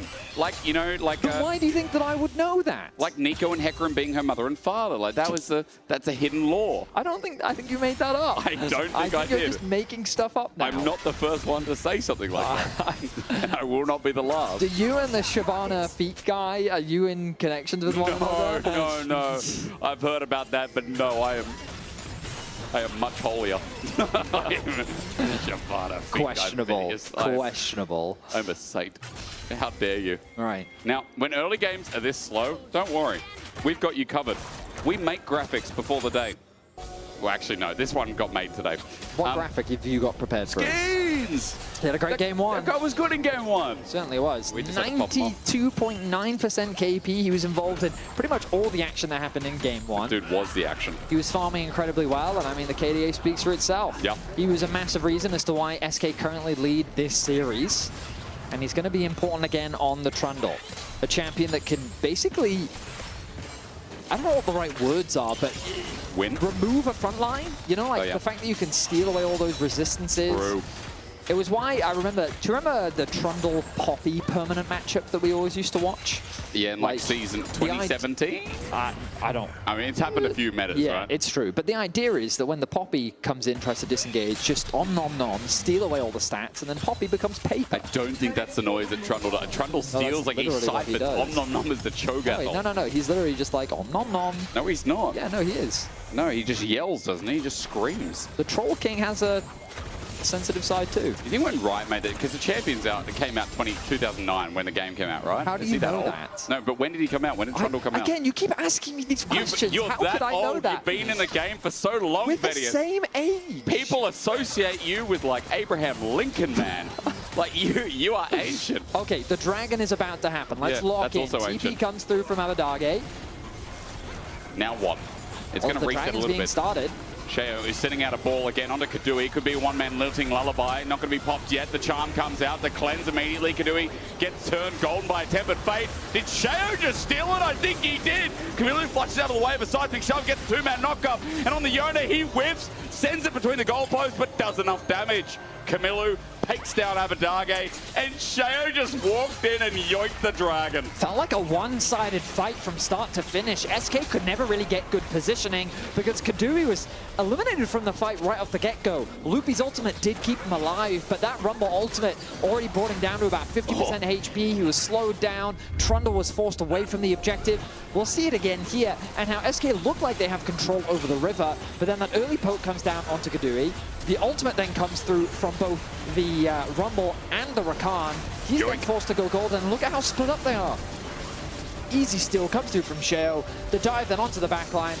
While it doesn't connect, they still get the kill that they're looking for, and Heretics find themselves everything that they could want. Loopy did flash out of the way, quickly missed that one as Camilo is still getting a lot. I think it's Yone this game. Has actually been pretty clean. And there's been a lot of close calls with Team Heretics coming out ahead. We're contesting now over the Herald, and we've gone from 0 to 100 quite quickly in this game. The fights are only just beginning as Herald's going to reset. And note that that might be beneficial for Team Heretics because those ultis not up and available on Camilo, on Flacket, on Stend to help push this long-range fight along. Dun running into a Rumble, not always ideal. Does have that early magic resistance, but it is Heretics that have solid control here. We think back to last game, it was Heretics that got an early game advantage, and we were concerned for how SK would approach their mid game, but then in the mid game, they found some fantastic fights. The problem is their composition this time around is not that straightforward to execute. Yeah. When you think about how they actually engage these fights, you are quite reliant on finding a pick with the Bard possibly, maybe even finding a pick with Ambessa, but there's no inherent synergy, I would say, across the board. I agree with that. they mentioned it in the draft discussion, but Taliyah versus Pantheon, clear synergy. Pantheon stuns a target, you then get the knockback, you can potentially one-shot someone. Trundle will displace them with the pillar, making it slightly easier to land. But here we go. Now they're going to look for a scrap. And you're going to find Dundun landing his ulti straight away. His public execution enables Carlson to be mitigated. There's a kill. There's Skins coming in useful with his ulti burned as well. Bot turret now exposed. A nice skirmishing duo. Do find a nice pick on the bot side, but Sheo is in the area. Oh, it's a two-man onto Dundun as well. That wave's going to be cleared immediately, but he doesn't even need it. Sheo, because he got the second one as well. Skins in trouble. Meanwhile, Abadage is getting 1v1 by Camilo. What a day for this mid laner. And so SK find a pick on the bot side, but Heretics respond with two of their own. Sheo picks up the easiest kill of his life on the bot side of the map, whereas Camilo solo kills Abadage in top lane. A 2.2k gold lead in their favor now, as Heretics gaining more and more advantages. Again, we question what they can do with it, but 2k gold lead now, and a Yone that's 2-0 with Blade of the Ruined King, and a pickaxe just bought. Camilo POV. So we look back at this, throws out an early ultimate, sidesteps the knockback. Does take a tower shot, but he knows that with his damage, he's able to get the solo. Well played by him, and so OP, no? He is indeed so OP. Blade of the Ruined King will do that. True. That's annoying. SK caught out though. Team Heretics set up with a deadly flourish. Now the Weaver's Wall behind them all. Blackett gets out though. He's got range for the curtain call, and SK might be in a bit of trouble. Even though Skeens gets the Herald, he needs the eye. Abadage soloed out by Sheo as he kites around the seismic shove. Deadly flourish. Luby sends out a tempered fate, but meanwhile, even caught up. Sheo might be okay. Over the wall again, the lilting lullaby. No, it's not available, but the curtain call is. A magical journey out the back end, and SK running away from the bullets, blocked by Dundun in the end. They escape, they get the Herald, it looks scattered, but SK come away with a win. SK sneak the objective away. I mean, a bit of revenge for Skeens after losing that dragon on the bot side. This Herald's gonna slow down the potential siege from Heretics and also give SK some options themselves, especially when setting up for the next dragon. The problem that SK has to deal with is this Yone. Carlson is full HP. There's a new problem. It is Carlson on the back end, sending Skeens far away. Loopy helping Dundun defend as Camilo is looking for yet another dive, but Dundun's a harder problem. He's getting a wave. He's got Eclipse, and yeah, the AoE on the wave means that Team Heretics can't do anything else. 5 members atop. That's just a free turret for Abadage, unless Camilo Carlson TP now. He doesn't have much of a wave to play with. Not. And with the dragon spawning soon, I wouldn't be surprised to see a TP, and there it is. So Abadage, he can't afford to overextend. He'll get what he can. Kadui doing a good job of putting pressure onto the mid lane as well. As you rightly identified, Heretics spent a lot of time on the top side, chasing after that dive. Same problem as first game. This overcommitment to a play, this over-map movement. Is that a word, Betty? They still get the first turret. They'll still get the feats of warfare. And they now, oh, but Sheo is only just basing now, which means he's going to be very late to this objective. I don't think Heretics is really in a position. Sten does have Smite of his own. But Sten's Smite is only going to be 600, and it's just easy for Skeens to take this away himself. And the difference with the Weaver's Wall out as well is that Team Heretics approaching this is impossible. Second dragon of the game for SK, and I'll say it again, yeah, Sheo backing away. The timing's just not there for Team Heretics. Once again, they get punished for it, for however little, however small. I agree. Oh, I ultimately think that we saw a lot of dragons in game 1, and it looks like that Sol is going to be off the table for quite a while. Ardakan is going to be the bigger point of contention as Camilo just continues to get stronger on this side lane. He's a serious threat on the bot side of the map.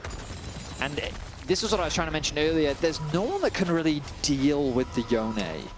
Like, this Taliyah can wave clear, but we've already seen what happens if you even misplay that on the top side. So Yone is a real monster in these side lanes, a little bit weaker in the fights depending on how the target focus goes, but there's not really a lot on SK's side to lock this Yone down either.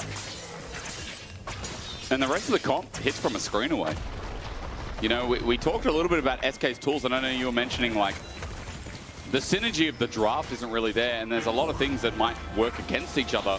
Range from Team Heretics also might be a bit of a problem here, as the setup just seems to be that much easier. Now, Herald has been spawned through mid. This will be a free charge. This will open up mid turret. It is a nice objective for SK to pick up. Regardless, though, 3.5k is the difference in this game. There's a 2-item Infinity Edge, a Tempered Fate. Down in bot, looping. He didn't get anything out. Camilo actually didn't flash. He did ulti though. But Arakan's not going to be started up. Still risky here for SK. I mean, a 21-minute Infinity Edge is very nice for Flakked. Camilo has to be close to his second item. He's going to go back to base. Let's see if he picks it up. The shield bow. There it is. Okay. Crit cloak as well. Then maybe a pick on the bard. The Observer looking in. What do you see, We're Observer? looking at the chanting penguins. Oh, missed. They're not penguins, are Worshipping they? their bard god. Are they? Aren't they? But they're not penguins. They're like little meeps, aren't they? They're the meeps. What did you just say? They're the meeps. Oh, I mean, yeah, but they're represented as penguins on this. Yeah, yeah. Well, I mean, Like, look, they're he's got not little penguins. penguins following him. True. They're all running behind him, being like, "Blood for the bard god." Is that what they say? Yeah. Okay. Deadly Flourish going to do not too much here. Oh, junglers. Better. Nice. Okay, Carlson flushes away. Down with the ulti. They bought a lot of time. Sherry going to bring in a little single alibi. It's only for one, but they kill Carlson before he goes to bed. Skeens thinks he's in trouble, but he's willing to turn this. On a Dundun, there's good damage, and Sherry does have his Rift Maker fully active and available. He's healing huge, but he's flashed. Johnston, now the flash responds. Sheo sending out the ball, and again, another nap time. Sheo is putting one to bed, and with everyone sending in their best effort, it's Abadage and Kadui now next on the chopping block, stand on the turret, a shutdown. Messi Abadage taking up the turret. Kadui, that's ramped up. I think Sheo can kill him as well. Kadui's like, oh my god, I have flash, but he's not going anywhere near that, and Sheo is putting on a clinic again. I need the replay to help me understand why the TP came in so late. Like, if they were going to commit to respond to that, I feel like they needed to respond sooner. Like, SK tried to force a pick. They weren't prepared for Sheo to be there. I need to look at the minimap. Talia currently doing the Grom. Okay, no TP just yet, but I feel like right now they could already be considering the TP. Maybe they're worried about the Yone interrupting. Maybe they're in a bit of a skirmish of their own. Meanwhile, in the fight in and of itself, good damage comes down onto Rumble, but the arrival of Stend completely changes the dynamic. And only now does the Talia find the space to actually reset, create enough distance away from the Yone with which the TP then comes in. So I guess just more action was happening on the bot side of the map. But then Sheo so fast sidesteps everything. Abadage stuck underneath the tower. And Kadui realizes, nah, no, if I chase this, I am dead as well. Yeah. Seeker's armor got picked up after the fight. Sheo put on a bit of a masterclass, but that was messy, that was chaotic. 11 kills and 4.5k gold lead. Team Heretics in the second game are holding the reins in this mid game, and Baron's up in 45. Dragon, number 3 for SK. That could be theirs in 30 seconds, but we're looking at items for good reason. Look at the levels, man. Like, I'm looking at levels about halfway for to good level reason. 16. Loopy might be called out. Look at the damage! Yep. Quickness. Oh man, out with a magical journey. There's no lilting lullaby. Shero can't get it off. There's double redemption. Snipe.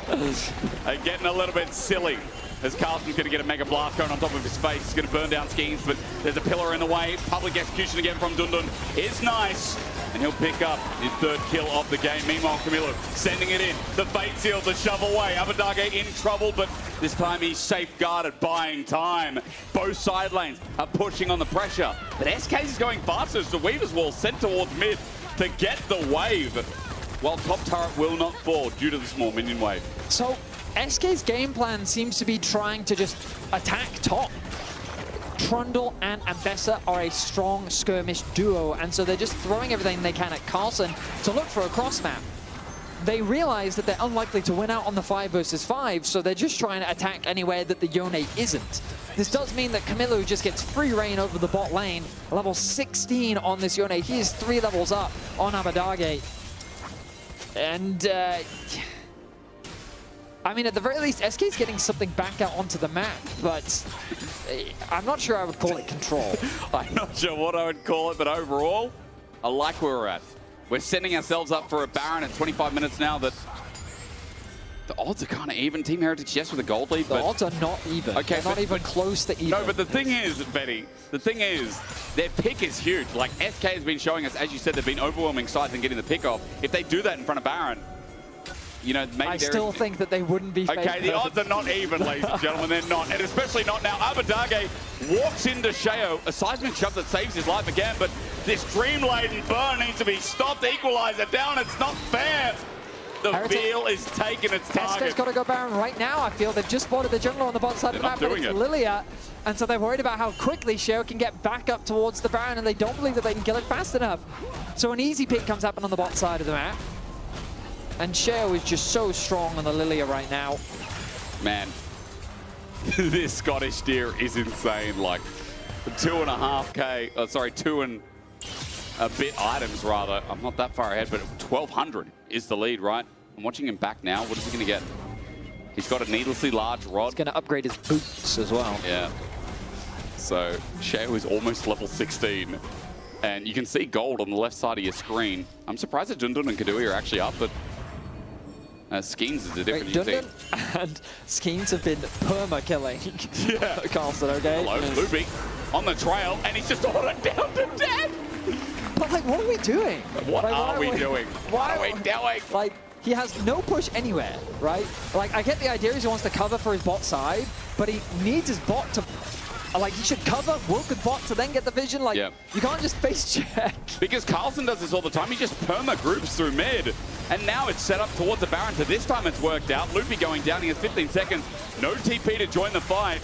And Sheo shreds this down so damn quick. The power of Lilia and the power of Team Heretics in the second game cannot be understated. There's the Baron. Let's move to 5.5K as SK. Don't mind the response here, Vetty, but it is still going to be the Baron that feels worthwhile. SK doing what they can to cross map, as they kind of have done in this game.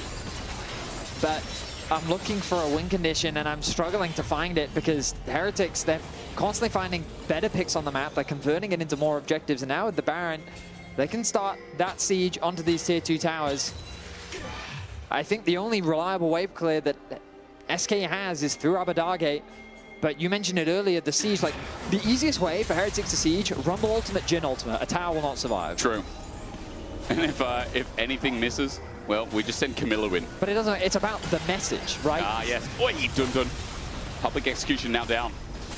And that means that Team Heretics can just siege this up. So one ability to engage, a big one at that.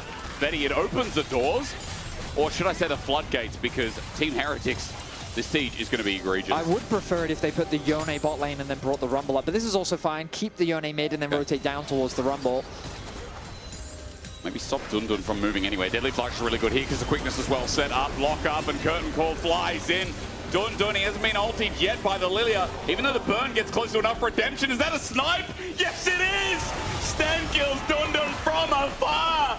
Predator missile came in, destroyed, and now with Loopy setting up the ulti Abadage, he's out of the thick of it. He was in Donnies in the meantime. He has to flash away. Team Heretics now sieging in, and I must say, done very classily to try and end this second game. But you see what we were talking about. It's so easy for this composition to siege, and SK just don't have the wave clear. One inhibitor is going to fall. A second is right behind it.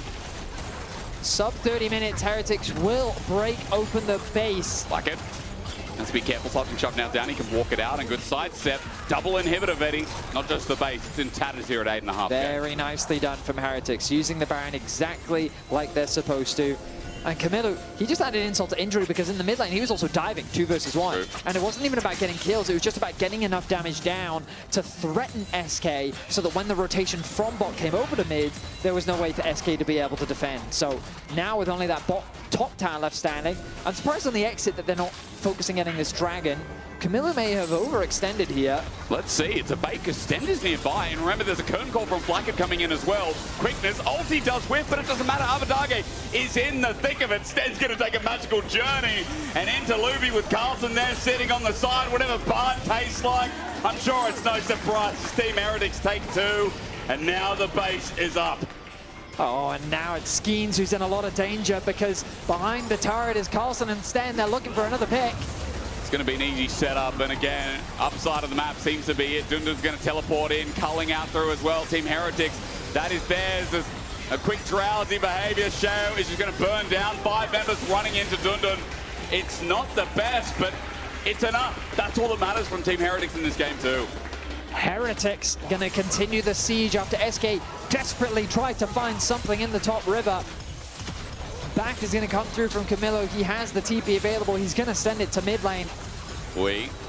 Looking Lullaby not available. The Swell Seed hits and Shao. Full Canic Rooken is also picked up by Camilo. Okay. It looks like we're going to game 3. Oh, they're going to back away. We're going to back away. You can never be too safe. You know, Team Heretics have won. That is factually, you definitely can be, and I've seen it many times 13.7k gold lead. They won. Do you remember last split? Was it Vitality? And they won. They came back from a 13.7k gold deficit. Yeah. So that hits deep, you know. Perhaps they were being too safe. No, the enemy team was not safe enough. And Vitality, never going to let that one down. We'll watch a replay here because Camilo, even with a whiff, just wins out. So Camilo with a nice sidestep, doesn't connect the ultimate, goes through the goal post, but it doesn't matter because Yone is a champion. Now the follow-up comes through from Carlson and Sten. They're able to get another kill. Sten racking up those kills now, 3, 1, and 6. Actually outperforming his AD carry with a 9 kill participation out of the 13. Yep. Good one, Betty. I mean, Flathead's role this game has very much been, I clear the waves, I ulti, I keep enemies away from us, I root them from time to time. I think this game has definitely been focused around Shao Camilo. I mean, Carlson's been on weak side a little bit and been bullied a little bit, but Carlson Carl is, you know, still, he's sitting with a potential Magi's if we get to that point. 3 items. He's still doing a lot. He's just running into SK. And I mention him because the equalizers have been the perfect setup, but it's so easy to layer with this comp. It's so easy to just run in the base now and hit them with range. And Betty, 3 waves coming in. This is surely where it ends. It's looking likely, Hysterics. They need those waves to crash. A bot wave is on its way. A mid soon to follow. The double super minions. Well seed.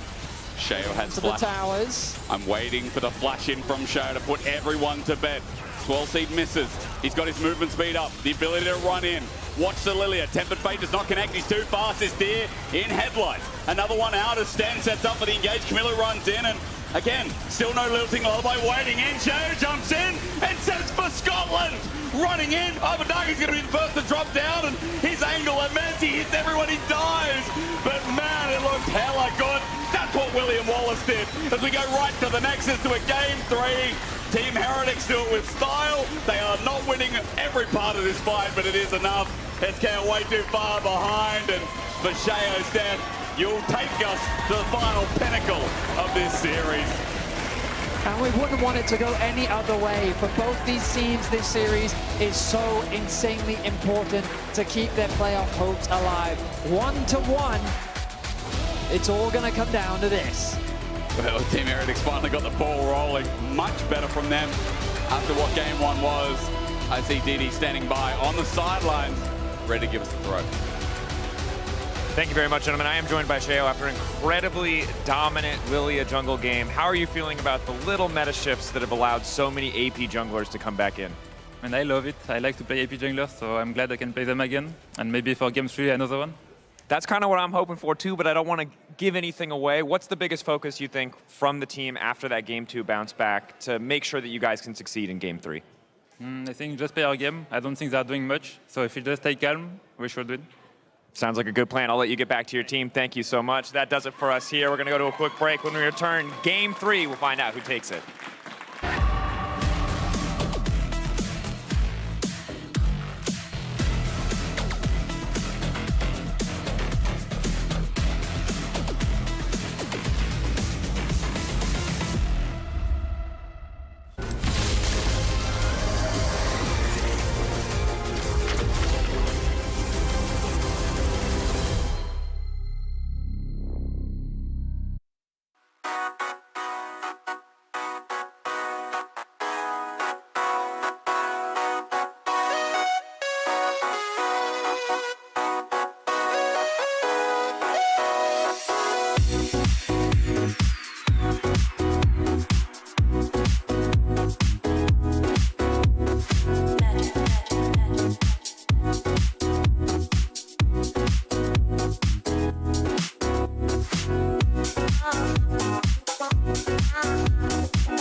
Yeah, an ult. Okay, tell it up.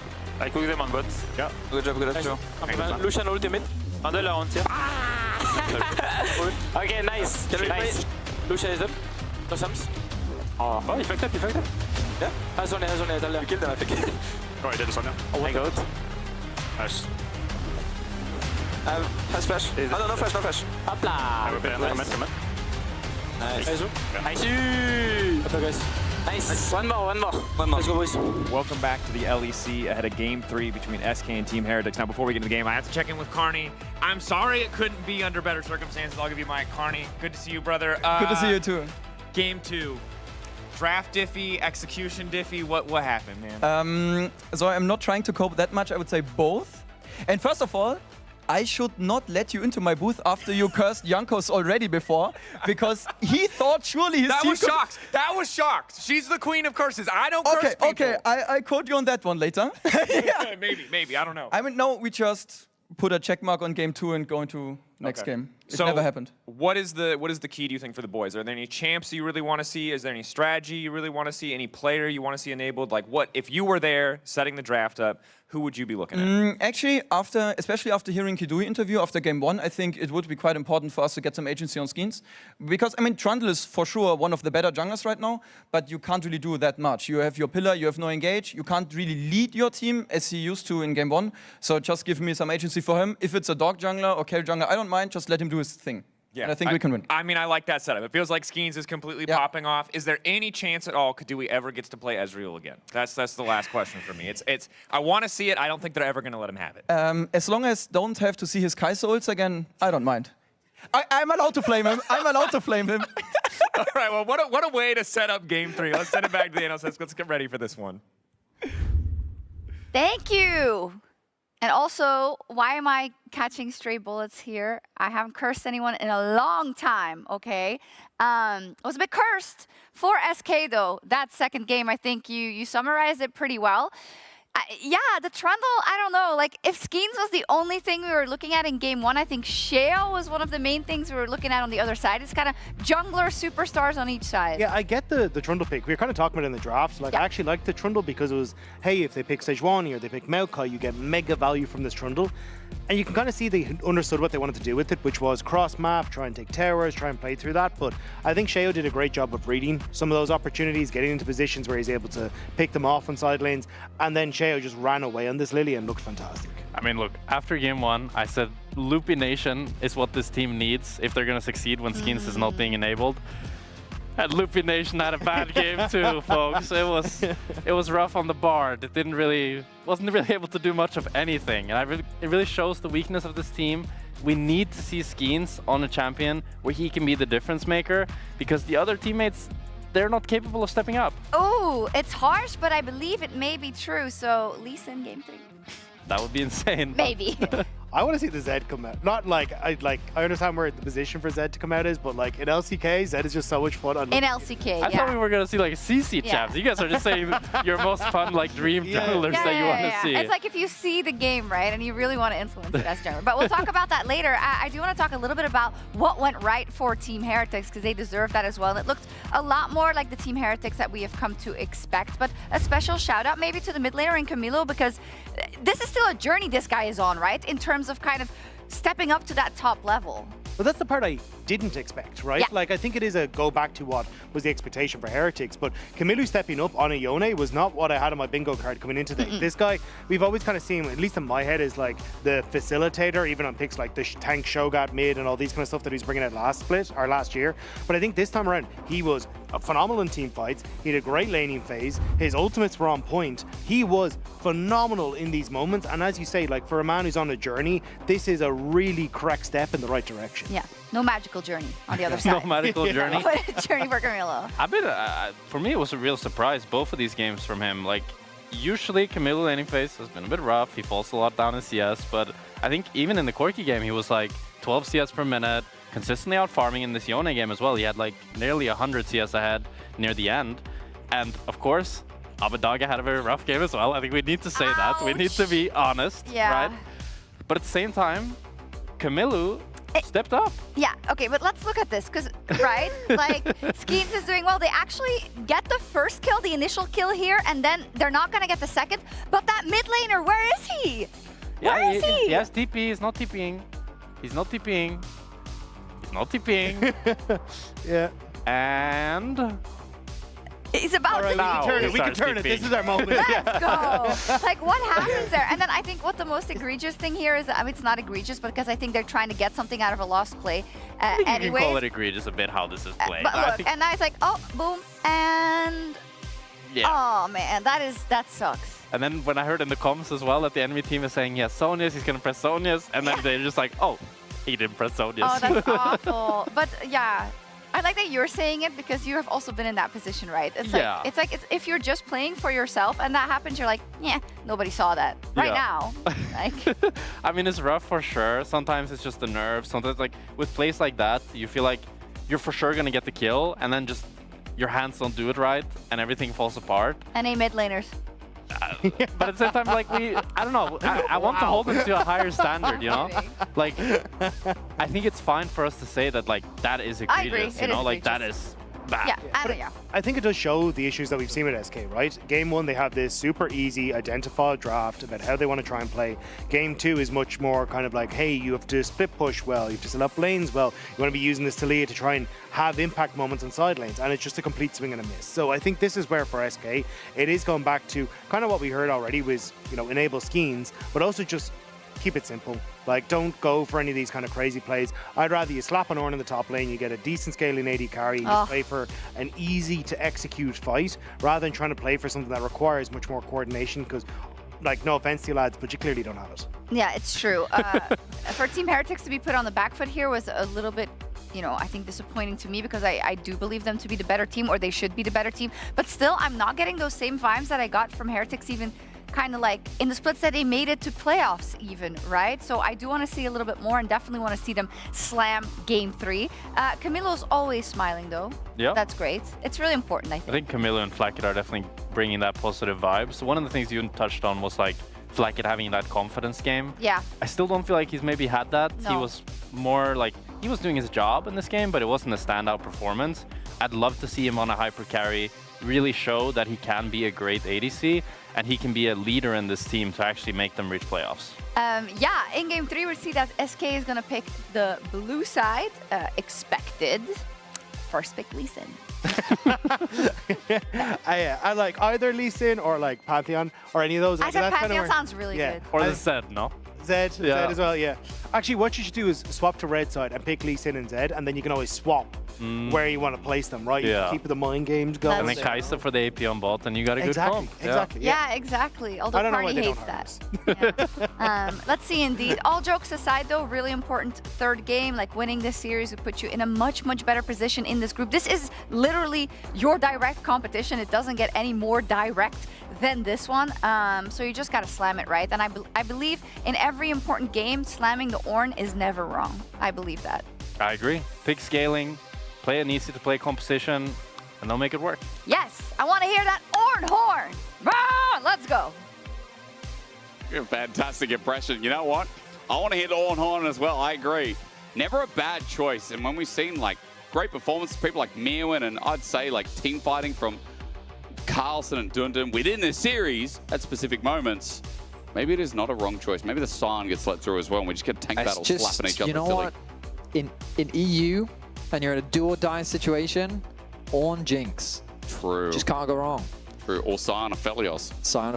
I've seen some not great Aphelios in EU. I would okay. lean more on the Jinx side. That's okay. We have Kadui and Flacket to prove that wrong. Now, let's get into the vibe. Yeah, it's game 3.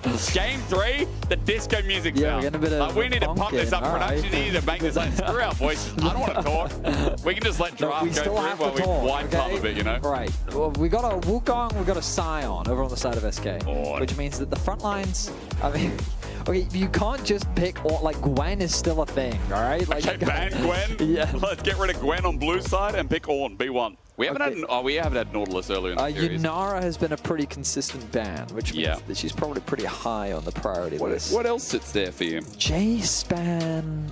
Ooh, maybe. Why do you ban Jace? Are they going to pick Nah? Like, are we going to go what? Azir's gone as well. Is it a Jax? Oh my god, a 1v1. Oh my god. It's Gwen. Gwen I is think up. Yunara might end up being a higher B1 just to warn you. Yeah. Yes. Whoever came up with this track, like whoever put this in the playlist, I mean, let's talk. We can make music together, I think. All right, there's the Yunara ban. Gwen's Finally up. coming through. So you can't blind a tank. Did Kadui look annoyed there? He slammed down his hand warmer. The Rek'Sai has been talked about. Rek'Sai is a top flex currently. Whether this gets locked in But now or first later, pick, that seems highly seems improbable. silly. Gwen makes way more sense. We can run a Rek'Sai with this. Move Gwen mid. Put Rek'Sai jungle. I think Carlson's now looking at a Jax. How does Rek'Sai go into Gwen? I don't know. Check. Listen, it's just a consideration. Okay, I think it is improbable. Instead, I think Jax is a higher possibility. Okay. We did talk about the Jinx earlier. I do think in a best of 3, Jinx does make a lot of sense. A blind pick Rise. Rise heavy AP jungle with it though? Right. I mean, we shouldn't be baited into the hovers because Well, we did see earlier on, we saw Zyra. Yeah, we did. It just seems super unrealistic to put a Zyra plus a Rise together. That feels like so AP heavy, especially this early on in the draft when you don't really know what else is coming Unless you went like a Rek'Sai top. Jax is locked. Okay. Could be Jax jungle. I think it's Jax top. Okay, I think so too, but just saying.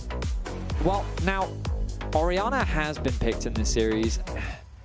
I mean, I know Abadage has played Cassio before. I don't know if I like it, though. What about Lee Sin Syndra? You could just do Victor if you want to play it relatively safe and you want to just pick a safe scaling mage. That is but boring. Picking Vi, I don't love. Yeah, I think Ahri Vi is good. Galio Vi is good. Ability to match that Realm Warp is nice. I mean, I think Galio also, like, if you assume that Sheo is leaning more towards AP junglers, then I think that it makes a lot of sense. The hover over the Kindred right now. Hot damn. Would love to see a Kindred from Sheo. You can see the big smile from Camilla, but that man, when is he not smiling? He's always a happy individual. This is Fizz hover. I've got to ask him about it. I feel like his Fizz is probably like one one trick in the past. Poppy makes a ton of sense in this draft. Yep. Against Galio, Vi, Gwen, you're getting a huge amount of value out of it. Fantastic disengaged champion. Imagine the Vi ultimates onto the Rise in the back line. Suddenly you're like, oh no, I'm in danger. And then the Poppy ultimate knocks all the teammates away, and there's no follow-up from the Vi, leaving her isolated. Just a really good champion into Vi specifically. Yeah, running into a Poppy. That might be on Dagda's bingo list. Let's ask him after this. As pause on that. 80 carries are not picked. Ezreal going to be the first to go, and that feels like something that can kite away from this comp. Also just targeted towards Kadui, very well-known that's player. also true. Kai'Sa has a lot of value in SK's draft. I wonder if Heretics consider it a problem. The Xayah response from SK, I think, makes a ton of sense. What about an Enchanter on a ban here, and then you pick up the other Enchanter if there's one? Yeah, No? the Kai'Sa, I think, just makes too much sense. Yeah, okay. Kadui also favorite. Yeah, with Jhin, Lucian, Sivir, Varus gone. I'm trying to think of what 80 carries suddenly rise to the forefront. Zeri as a comp. What do you think about Zeri Lulu here? I mean, for Heretics, I think it would be fine. Yeah, but your engage would then be really poor. I think you kind of need an engage support for Heretics. Yeah, so what engage supports do we have? We have Alistar up and available, right? So Thresh is gone as well. They're thinking, oh, they're going to go Aphelios Thresh. Alistar is still there. I'm looking across the board. Yeah, not picked up yet. Nico is another honorable mention here as an engage. We haven't seen a huge amount of Senna in EU. There's possibly Aphelios Misfortune, Caitlyn as well. Surely it's just engage support, your pick of the litter, and then counterpick 80 carry, right? Okay. They could also consider, well, I was going to say Kalista for Heretics, but I changed my mind. I don't really like it. There's the Jinx! The Jinx, yeah. Who is going to start off the engage? Vi ults in, Galio follows, Jinx Lulu, spaces. But this is a comp where you could pick an Enchanter for SK. Like Lulu is good. Milio is meh. Do you care about the disengage too much as Milio, I guess, is the question? Like, just sits by Jinx? Yeah, because usually with Milio, you want to get value out of his ultimate, right? Yeah. And when we saw Casey bring it out, it was specifically into the Lilia, which was really effective. Got a lot of value in that matchup. Jax, maybe Poppy, Rise, I guess. It's not the worst, but you are right. There's more specific comps that you'd pick it into. It depends if they feel like they need more engage. Leona is still open. Let's crank into Nico. I mean, does that sound good? No, it doesn't, right? I prefer Lulu a lot. I think she got nerfed this patch, right? It was either this patch or the last one, but they've nerfed Lulu quite a few times recently. Got a computer. Oh, it was this patch. Yeah, it was this patch. It was Lulu. Like, but Lulu she's just strong, man. We don't see her a huge amount in competitive just because she's very squishy. She's very susceptible to picks. If she doesn't have flash, obviously she's very vulnerable. But in terms of the amount of peel that she can provide for 80 carries, the hyper carry value she can bring is crazy. And when you see Jinx, the natural response is that Aphelios. I don't love Aphelios plus into Nico. like Vi, Galio. Yeah, but what I mean, I guess it's not the problem. Aphelios, it very much depends on your guns, right? And also with the amount of disengage they do have, I think Jax can provide good peel. I think Nico's ultimate can create a lot of chaos.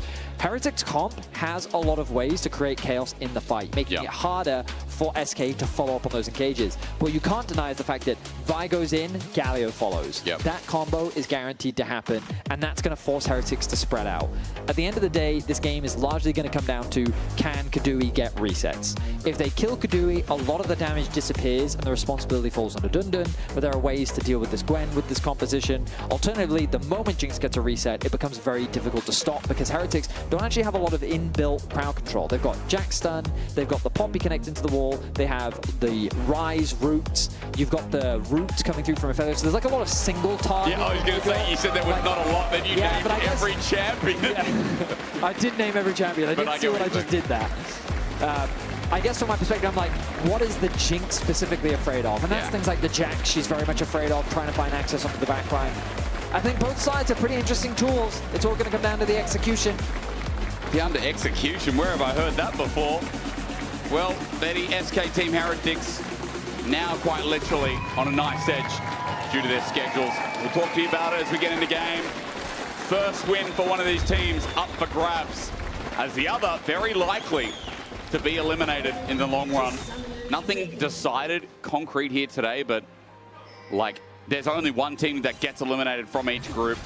The other bottom two will be able to play the cross-group decider, which is not playoffs, but feels like playoffs. But regardless, the best of 5 that has a lot of decision-making capabilities as well. Now, you might be wondering what I'm yapping about. Remember, Team Heretics came through. They versed off against Fnatic. They versed off against G2. They've had a really hard schedule. That's why a lot of people were favoring them coming up against SK, who ran against BDS Fnatic themselves. But SK put up a good fight today. And they've really shown, like, they put a lot of work into their mid game with this very new 5-man roster. I think we've seen the growth happen from this roster, but we're still also seeing the mistakes. The draft, I didn't love. We did see players getting caught out at times. We saw Loopy getting caught a couple times. We saw Abadage getting caught. I think game 2 is largely about Dundun and Skeens, who are trying to make plays through the side lane. They will. And so where will the focus be this time around? These 2 AD carries, naturally your attention is drawn towards them because they're very famous hyper carries. I think it was 2023 was the year where like they were meta all year long. It was just these 2 ADs non-stop. But that Enchanter difference, like, Nico is a good lane bully. She has great team fight value. She's got a lot of potential setup. She can do some clever plays thanks to her cloning ability. Lulu is all about providing peel. And don't fall for the trap that she's exclusively for the Jinx as well. She can offer a huge amount of value for the Gwen. Back in the old days, there used to be the Juggermore, right? Which was this idea of you put Lulu with a Cogmore, but then teams started doing Lulu with Olaf. And the idea is that you just give Olaf all these buffs and he just becomes this unkillable monster that can dive into the backline. And you can do the same thing with a Gwen, especially running this Ignite. If this Gwen is able to get a little bit ahead, she can do some serious work in the team fights, especially if she has an Enchanter behind her. So SK definitely have a lot of carry threats. We'll see how SK handle them. And Camilo on this rise, I want to see him making plays through the side lane. They have great tools to try and collapse with that Rise ultimate. But of course, the Galio ultimate, its ability to respond is a good match as well. Does feel nice. Again, there's going to be a lot of interaction when those mid laners start moving away. Some of the healing, or rather shielding from Loopy. And remember, for a while, like, Lulu has still been really good as an option in Fearless. And in solo queue for the longest time, I feel like Lulu has just been like a free win support. Because as long as you have an AD carry that can learn to space and actually play the majority of team fights better than 50%, you're golden. And for Loopy in this game, as we talked about, it's all going to be about the resets. Now, quick reminder, it comes down to this final game. It's now a best of 1, where Team Heretics have to win this. They've had a rough road starting off. Their series against Fnatic was very winnable. They should already have a win on the board by most people's standards.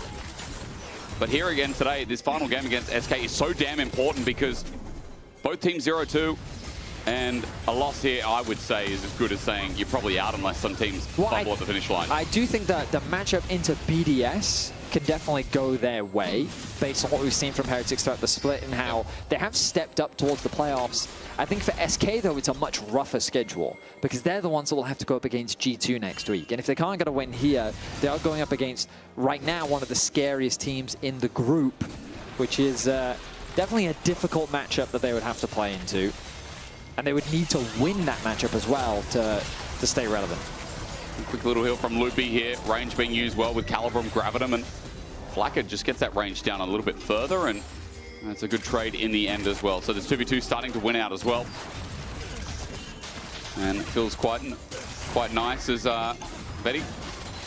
Camilo is doing fantastic in the mid lane right now. He has a 36 CS lead. Well, no, he has a 16 CS lead over Abadage. He's already got about a half a level over him, even securing this wave. Actually, this wave should probably close that gap a decent amount. But, I mean, this matchup should be Ryze favored, but not this Ryze favored. Like, he's already built up a kill. Yeah. In terms of gold lead. Like I said, Camilo's having a good day. Lane in game 1 was actually not too bad either. Like, I remember him going, you know, quite even on the Ori matchup, and granted, that was a very different matchup. Like, apart from missing a couple of shockwaves, I feel like, what was Abadage? I'm completely speaking with the wrong angle. The Corki game, right? Like, he did still lane well, and he still had a decent mid game. I feel like Team Heretics was Oriana. Yeah, it was. I had a 50-50 shot there. I just missed. A quick reminder as well, I'm yapping your ear off about what the schedule means. We talked about this a little bit earlier, but just so you have it all visually from home. This is why for SK, like this last matchup, you could say is even more important because they're going to verse G2. And G2 have only played one best of 3, but G2 look pretty damn scary after coming back from their 2 internationals. Yeah, they got a 17 kill to 0 they game. pummeled Heretics. Yeah, they destroyed them. Yeah, and of course there's only one best of 3, so don't want to jump to any conclusions, but it was definitely a scary version of G2. Yep. Seems that they took a lot away from their trip to MSI. For the time being, though, here in this matchup, 6 minutes in, we're yet to see any first blood, but that mid lane lead just continues to grow. Abadage missed like 1 or 2 minions. I'm not sure if I caught the tail into that. Late as well. 586 gold is the lead. Obscene at this point in the game. That gap is monstrous. Like, the gap should not be that big. I will tell you that right now. And who thought it would be Camilo? Like, this guy receives probably the most flack out of the team. Carlson had a really good week too. She had a really good first week. And like, Flacken instead of being here, being there, but I feel like Camilo consistently is the person that gets criticized a lot as well, I mean, remember, he did come in from a 2nd division LFL team. Yeah. Like, it wasn't even from LFL. the LFL, right? And then he goes straight to the LEC, naturally a ton of question marks. But they had a surprisingly solid winter, and then they made the playoffs in summer. Sorry, spring, I should say. My apologies. And the expectation is that Heretics holding on to this roster will just continue to grow. And we heard Flackhead, after his tiebreaker against Vitality last split, that he was optimistic in the potential of this team. Yeah. And so far, this split against Fnatic, I think we got to see some of that potential. They really pushed Fnatic. Sheo had a fantastic series. But then against G2, that potential was squashed. That was hard to talk And then here about. in game 1, it was shaky for Heretics. They built up a solid lead. Things were going kind of as we expected, but then the Nocturne Orianna just turned online, and we need to see that kind of performance again from SK. Skeens needs to have an impact, and he is the player that we're keeping our eyes on. Can he do on the Vive what he did with the Nocturne earlier in the day? Yeah. It is a jungle v jungle series, really, when you look at the performances, the outstanding performances in game 1 for Skeens, game 2 for Sheo. I do feel like these junglers are going to make or break this roster. Now, obviously in this game, there's going to be a lot of AD carry focus, especially at 3 items as they scale into the game. There is now standing to be a bit of mid lane focus with Camilo, who's just reached over level 6, now level 7, actually almost towards 8. Camilo's CS lead continues to grow. And as he gets every single minion and starts choving a little bit in this 3rd game. He has the Realm Warp, he's walking up, ready to join this as Grubs now spawn. Making his way over.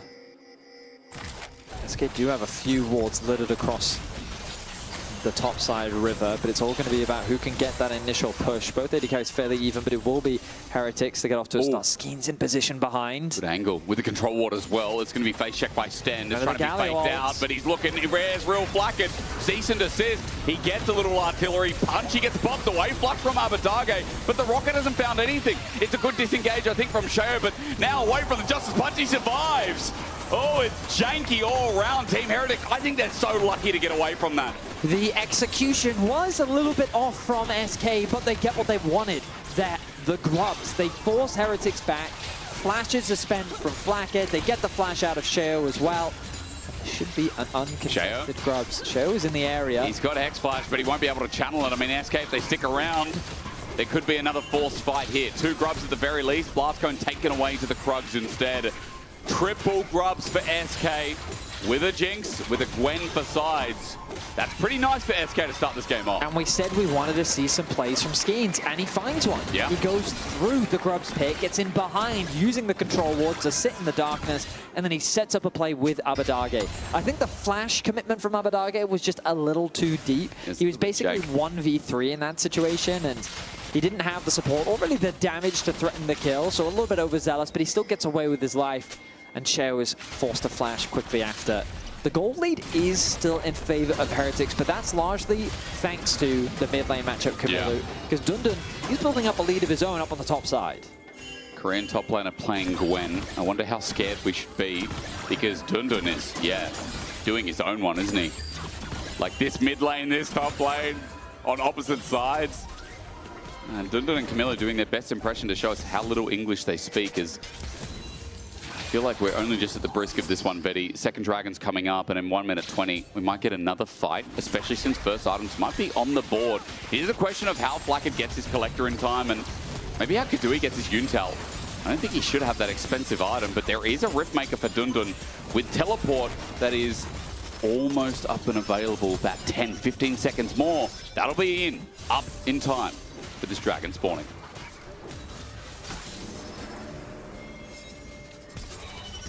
Rotation towards the mid lane. Oh, yes. Oh, Heretics used the Rise ultimate. They're sending a trap on a Kadui. Kadui should just be out, right? I mean, he's got a Lulu by his side. He just kites it back, and Camilo, it's an ambitious ulti. That will be down in time for the Dragon, but they're just trying to poke out Kadui and Camilo, or rather Loopy. Just trying to get some damage before the objective. I think they were trying to get his summoners, but he stood strong. He's like, as you identified, the Lulu then. Yeah, I have a Lulu right next to me. Like, you go ahead, Rise. Right now you have a Catalyst and a Tia. I'm good. I think I'm just fine. I will take your mana spells to the face, brush them off casually. So far, though, Camilo continues to Chovy his way through the early game. He does indeed. 117 CS, 11 minutes and 40 seconds. He's ahead of the clock. 10 CS per minute. Dundun's getting pretty close to that as well. You talked about it before. He's got the Rift Maker, and now with Grubs, I mean, the Gwen on turret, he's not only going to get the goal, but you said it, Skeens is going to cease and assist. Chomper's down. They need to work out as well. The rocket through, and Dundun picks up first blood. The turret won't finish the job, and now it's hunting season on this tier 1 for SK. A clean dive comes through from SK. You can see the difference when Skeens has something that he can have a bit more agency over. They make the dive happen top. Holy. They're going to give the kill over to Dundun. All this tower gold as well. SK quickly building a very solid advantage here in game 3. And Camilo has got his own time on bot turret. That's nice, but they have no Grubs, so this Rise is hitting with a pixel blue thing that's not really doing too much damage. He will get himself another plate in the process, but Teleport's going to defend the rest of it as the new wave enters on its approach. He finally gets the plate. Okay, it's solo, it's nice, but right now Camilo is on an island because everyone else from SK has a lead. You almost fell over in your chair. Okay, I wasn't going to talk about that. You didn't need to bring that up. You leant into the console and you almost went face first into the screen. I did in fact almost fall over, but no one could see it. The thing is, now EVS knows that happened, and now they will cut it out and people will be able to in the back of my mind, I'm thinking, like, as an old school gamer, I think, let's go. You know when he jumped into the portrait? Goodness. Hexgate. It's an old one, but a good one. Abadaga, it's a clone. Oh, but they're threatening the bot tower. They're targeting the point of strength, Camilo. They want to shut him down. Realm Warp out, and in goes Abadaga, but he can't get him in time. Dundun, meanwhile, though, hits the turret, and simply a clone again, but you have to admit, SK, with that play, regardless, they just get more gold in their back pocket. They are playing the map well. Yeah. I feel like you have to give credit to Skeens in this situation. I feel like he's being the voice. Of course, it is just me kind of speculating, but they're playing around the jungler well. They're moving with him to gain more gold on the map, get control where they can. The Dragon is very far away, so they don't really need to live or die over that Scuttle Crab. And Abadaga is fine. That turret is still standing strong. Team Heretics are trying to force a play bot, but nothing's going to happen. And Betty, you know, we've been glazing Camilo in this game, and his ability to farm, it's great.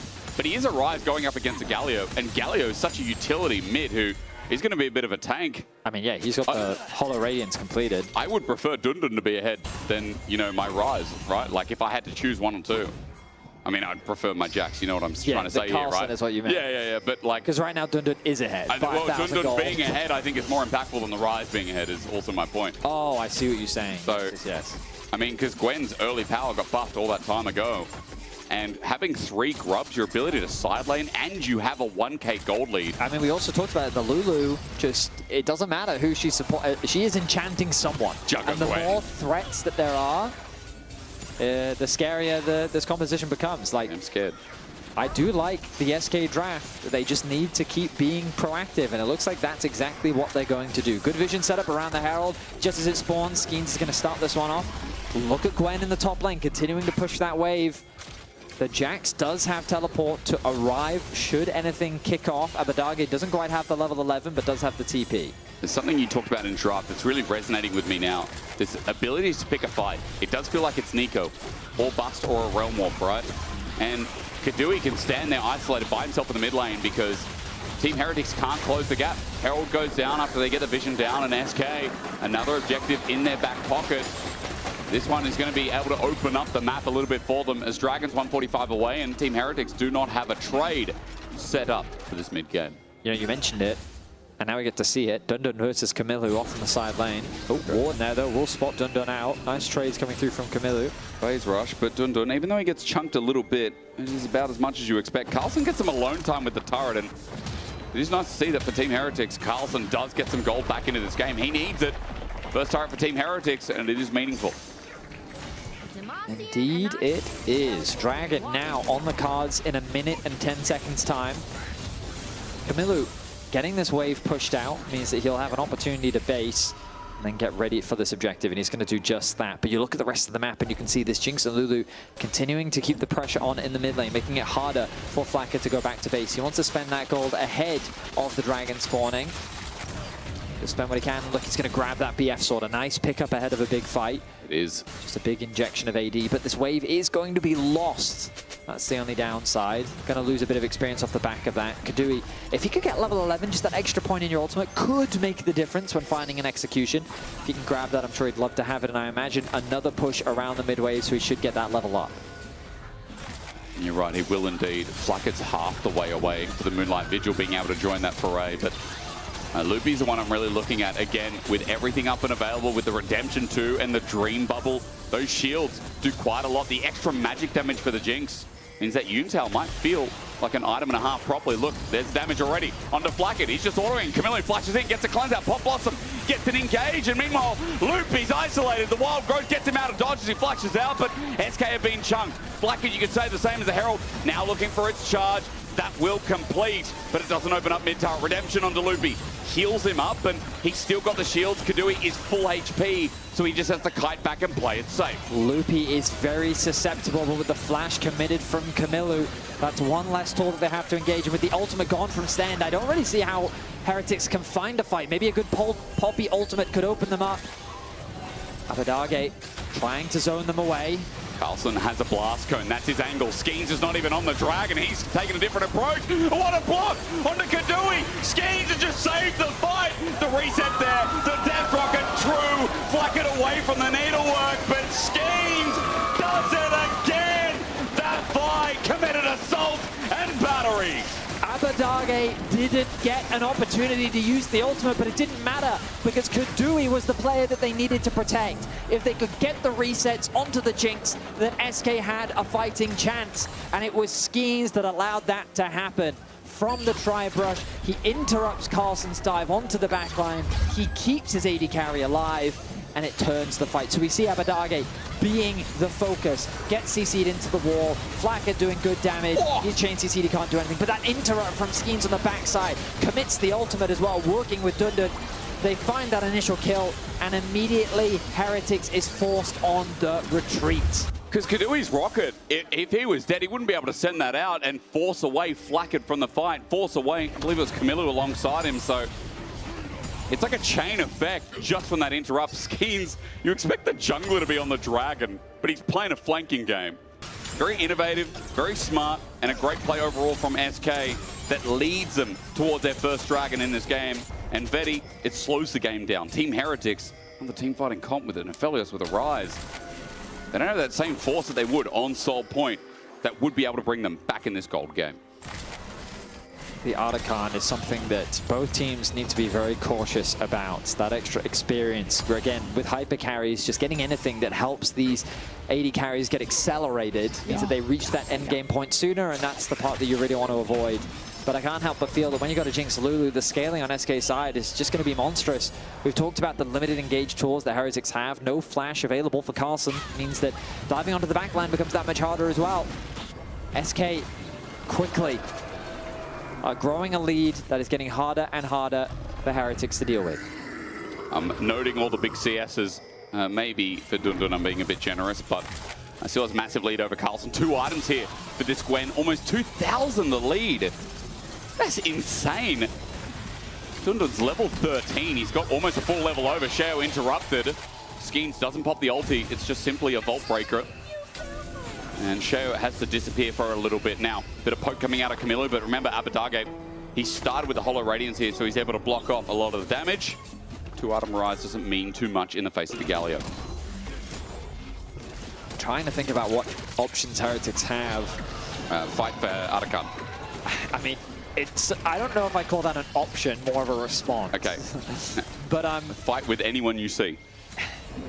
No? I think you could consider overloading onto the Galio. Yeah. So again, like one of my favorite plays on Rise is when you use Realm Warp to basically gank a lane. So you have someone like the Jack, Jack. In the 1v1, and then a Rise ultimate appears just behind the enemy, and then you set up for a bit of a side lane play. But the problem is, if you do that anywhere that isn't the Galio, there's the possibility of the Galio ulting in. Yep. And if you do it into the Galio, well, he can then, in theory, ult out. Yes. Good one. So this is what I mean by, like, if I'm Heretics in this situation, I'm thinking about, like, what plays can we make? And I guess you're basically just saying we're relying on Flackhead to do a lot of damage, in theory, win the front to back. The Poppy ultimate can be a game changer. If you knock Gwen out of the fight, knock Devi out of the fight, Galio is not that helpful because he has his ult. True. But the Poppy could be the difference maker. Like, if the game just keeps going the way that it's going, I feel like that this game is done and dusted in favor of SK. Oh, hold on, Cowboy. No, you know it's the LEC. No game is decided. I mean, that is completely true. You are, that is my region. That is correct. That is my region too. Sometimes it delivers. Sometimes it delivers in different ways. I mean, it gives me a banger, and I can't complain about that. It's like, you get a delivery, and, you expect them to use the front door, but for some reason, they're in the garden. You're like, bro, who'd let you in? My deliveries have never come in through the garden. When I was living in Australia, I used to live up this, like, half-a-kilometre driveway. It was vertical. I'm going to pop on that because Team Heretics, hang on a minute. I said, wait, Pop Blossom over the wall. It's onto a Lulu. That is ambition incarnate. Now, Loopy does use the Wild Growth and heal. For a Pop Blossom, that's Team Heretics only engage, really, isn't it? I will say that, yeah, Loopy, I think, responded... Fine? What's the word? No, Good. I think a little bit too much. Like, the heal was unnecessary. Oh, he didn't need it. Yeah. But like, I understand why he would think that. Like, over the wall, there's a real risk of, like, Aphelios ultimate coming through. Maybe the Rise is there too. He doesn't know. He doesn't see. So he just plays more defensively. But now that means that the Lulu ultimate is unavailable. If Carlson can get on top of the Jinx, providing that peel is going to be much tougher. They are doing Arakan, though. I mean, this is a serious threat. Patience on the edge. Positioning, it's so awkward. He's going to TP in. Loopy's too. He doesn't have the Wild Growth if this turns for a fight. Sheo still has his ulti and flash. Oh, but look at Dundun now. You're right. Now maybe it matters a lot. Dundun on the flank. The import with the needlework holding off, and he's just jumped on. Never mind. Team Heretics say, what are you doing? Arakan's going to drop in the meantime. Dundun, 07. Honorable sacrifice while the flowers are put on his grave. They do give the shutdown over to Flackhead. So overall, I think it's a worthwhile trade for SK. Securing that Arakan is a huge advantage. But Heretics don't get nothing for it. Flackhead got a huge injection of gold, securing that mid tower as well. And they're looking to put themselves on sole point. And I don't think from this position, SK can really contest. No, you're right, especially not with Dundun and his angle. So Team Heretics might call that worth in the end. Dagger was talking to me about it last week, where Arakan, give or take, is about 3,000 gold. Like, that's what the worth is. So you got to remember, for SK, maybe it's like a 4K gold lead now, but for Team Heretics, they're on sole point. Abadage, he's got wings, but so does Carlson. He just jumps away. Loopy here to hop up. And the whole of SK are going to take up topside jungle because that's the trade-off. They lost bot side, and this is just what they can get, the scraps left over. A tense situation, and that sequence of plays, I think it had more impact than SK perhaps realized. Flackhead just getting that extra bit of acceleration could very well be the difference maker. And I guess, like, in this position, like, while SK have been playing relatively well, I think it's safe to say that for both of these teams, their mid-game macro has been a point of contention. Hey, yes. You know what that is? Sometimes you say a thing on the nose. Sometimes the mid-games have sucked, okay? Let's be real. Well, I wasn't going to say that. But you kind of did. You just said it nicely. I did say it nicely. You know, Vedius, you're like an Arakan. You're a point, you're too neutral. I see. You just got to attack someone. You just got to claw at someone. Okay? Well, my point is that anything could happen. There you go. Just like Arakan. Just like Arakan. Anything happens there. I'm surprised the game wasn't flipped completely there. Baron's up, by the way, and Vedius, while you and your Welsh brain were kind of thinking about the next steps, items are being picked up, and I'm looking at a free item for Flackett, so your point, your domino effect that you're talking about, like, that shutdown gave Flackett the entry point into Aphelios territory. Yes, and so if Heretics could just fight within this window where they have that slight item advantage, this is something that, like, I mean, I know it's not necessarily comparable here, but like top Korean teams, top LPL teams, like that's what they'll do. What are you saying? I think that the ability to recognize that gap in itemization can be a huge advantage. It can, you're right. And so forcing things like a Baron obviously seems very scary, but think about it. Heretics don't have easy ways to start fights. But if you force them into you, Poppy Ultimate can gain a lot more value. Nico flanks can create lots of opportunities, especially if you're the one with better vision control. And it can put SK into a difficult position that could swing the game. But if you're just going to play neutrally... Which is weird, right? Because Team Heretics, this series, their story has been like over-grouping. And like this feels like the game where, as you talk about with an item advantage, maybe now is the time to just group and force. I mean, that's what I'd like to see, but we'll see what ends up actually happening. Of course, Baron is always a dangerous play to make, but I like the T1 approach. Baron's up. Let's do it. We take it. The Barons. Ooh. Even at 25 minutes now. And hey, man, I mean, admittedly, they are T1, but they do make it work. They are T1. That's the problem. That's why maybe sometimes it works, you know? But hey, shouldn't we all strive to be like T1? No, Team Heretics have a T in their name. That's true. That is TH. And if you take away part of the H, you get T1. Who knows? Is Carlson the next Dorant? Is Camilo the next Faker? You did compare him to Zeus last night. I mean, granted, he deserved it. Carlson deserves the world as far as I'm concerned. I haven't even started with Sheo. I mean, that guy could be owner. As far as I know, actually, I see a comparison of everyone. I can feel it, yeah. Do you think Camilo could be EU Faker? Even though Caps has kind of taken the mantle. But he's getting there. Hey, this series, I'm ready. Right Camilo now, I deserves feel it. like that you haven't had enough action, and now your brain is starting to wander. So I'm going to need you to lock back in. I am locked in. I'm ready. The tension is mounting. I'm like a fridge with like 2 doors. I see. You close one, you got to make sure the other's closed. All right. Don't understand that reference. Neither do I. I was just thinking, I was like, sense. I don't want the fridge to go warm, you know? So I got really concerned. In my head, I'm like, and if you get a fridge, you need the water, you know, you need the water thing. How do I follow this? There's a rocket. They were spawning out in the event the Baron had been started. They were a little bit worried. I have seen your fridge. It's not very good, ladies and gentlemen. Vedius has nothing in it. Okay, my fridge is irrelevant in this conversation right now. It's empty all the time. Carlson is super close to level 16. Buy some groceries. I'm coming over next already week. achieved it. Heretics, I need you to Heretics. Hysterics. Yeah. I need you to focus. I am in. I'm locked in. 35 seconds until the dragon. Topside play. Realm Warp. Interrupt. Camilo. Oh, he doesn't get in. That's bad. That's bad. Skeens going to find him as well. He is tanky, though, and he's got to seek his arm guard. Redemption. A heroic entrance. Lay it down. It's grand at that, and Camilo's dead. Over to Kadui. Big mistake. I called him. EU Faker, and he does me like that. SK find a huge pick, but Heretics can get themselves the soul. The dragon spawns in 8 seconds time. This Baron is not going down that quickly. Skeens is not going to be in a position to steal this one away. I don't know if this is worth betting. I don't think Soul for Baron is going to cut it. SK like we've lost it. Hex, Tech, Soul for a team that doesn't have an engage. They have Chase. I mean, I don't know if that's good. It depends how much value SK can get off the back of this Baron. The Rise is still dead. They're going to begin the siege onto the top tower. Yeah. Okay. Red Bull, show us what you got. Give some wings to SK, because, man, they're going to need it. As you said, how much value do they get? They get at least this top turret. But if it's only 1 or 2 turrets, if they can't break the base and put this game on the edge, where Team Heretics have to fight their way back.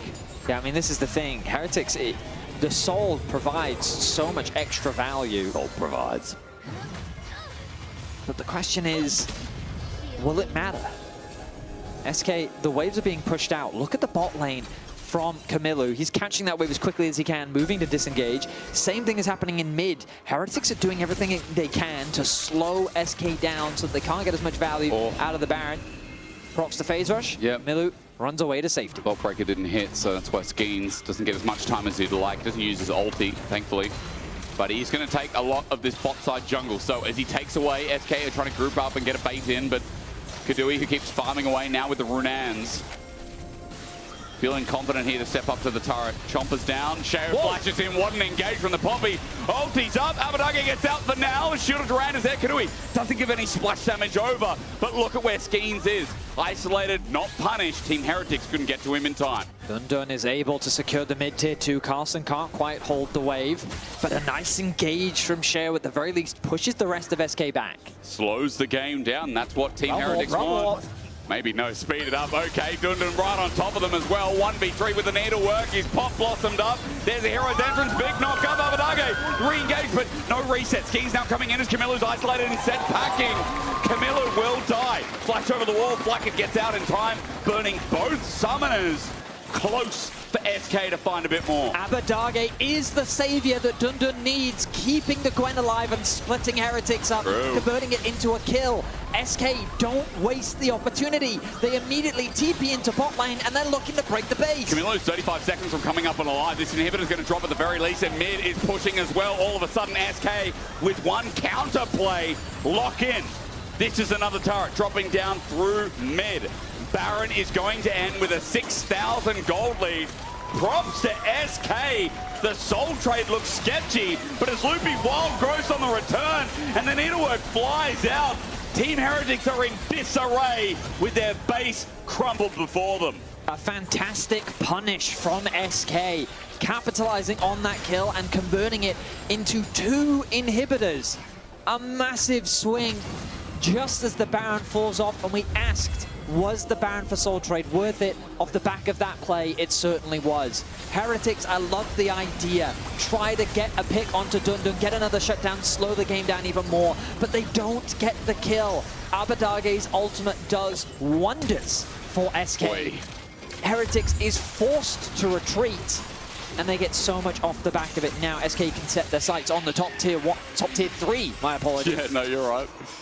It's GA completed for Skeens. Yeah. And this man, what a night and day difference. When he gets a champion that he can have agency on. We saw it in game 1. We're seeing it again in game 3. He really did run the early game and put SK in this position. Sitting on a ward now, though. We're talking him up on the GA. Is it going to get popped? Carlson looks in, but doesn't take the Counter-Strike leap.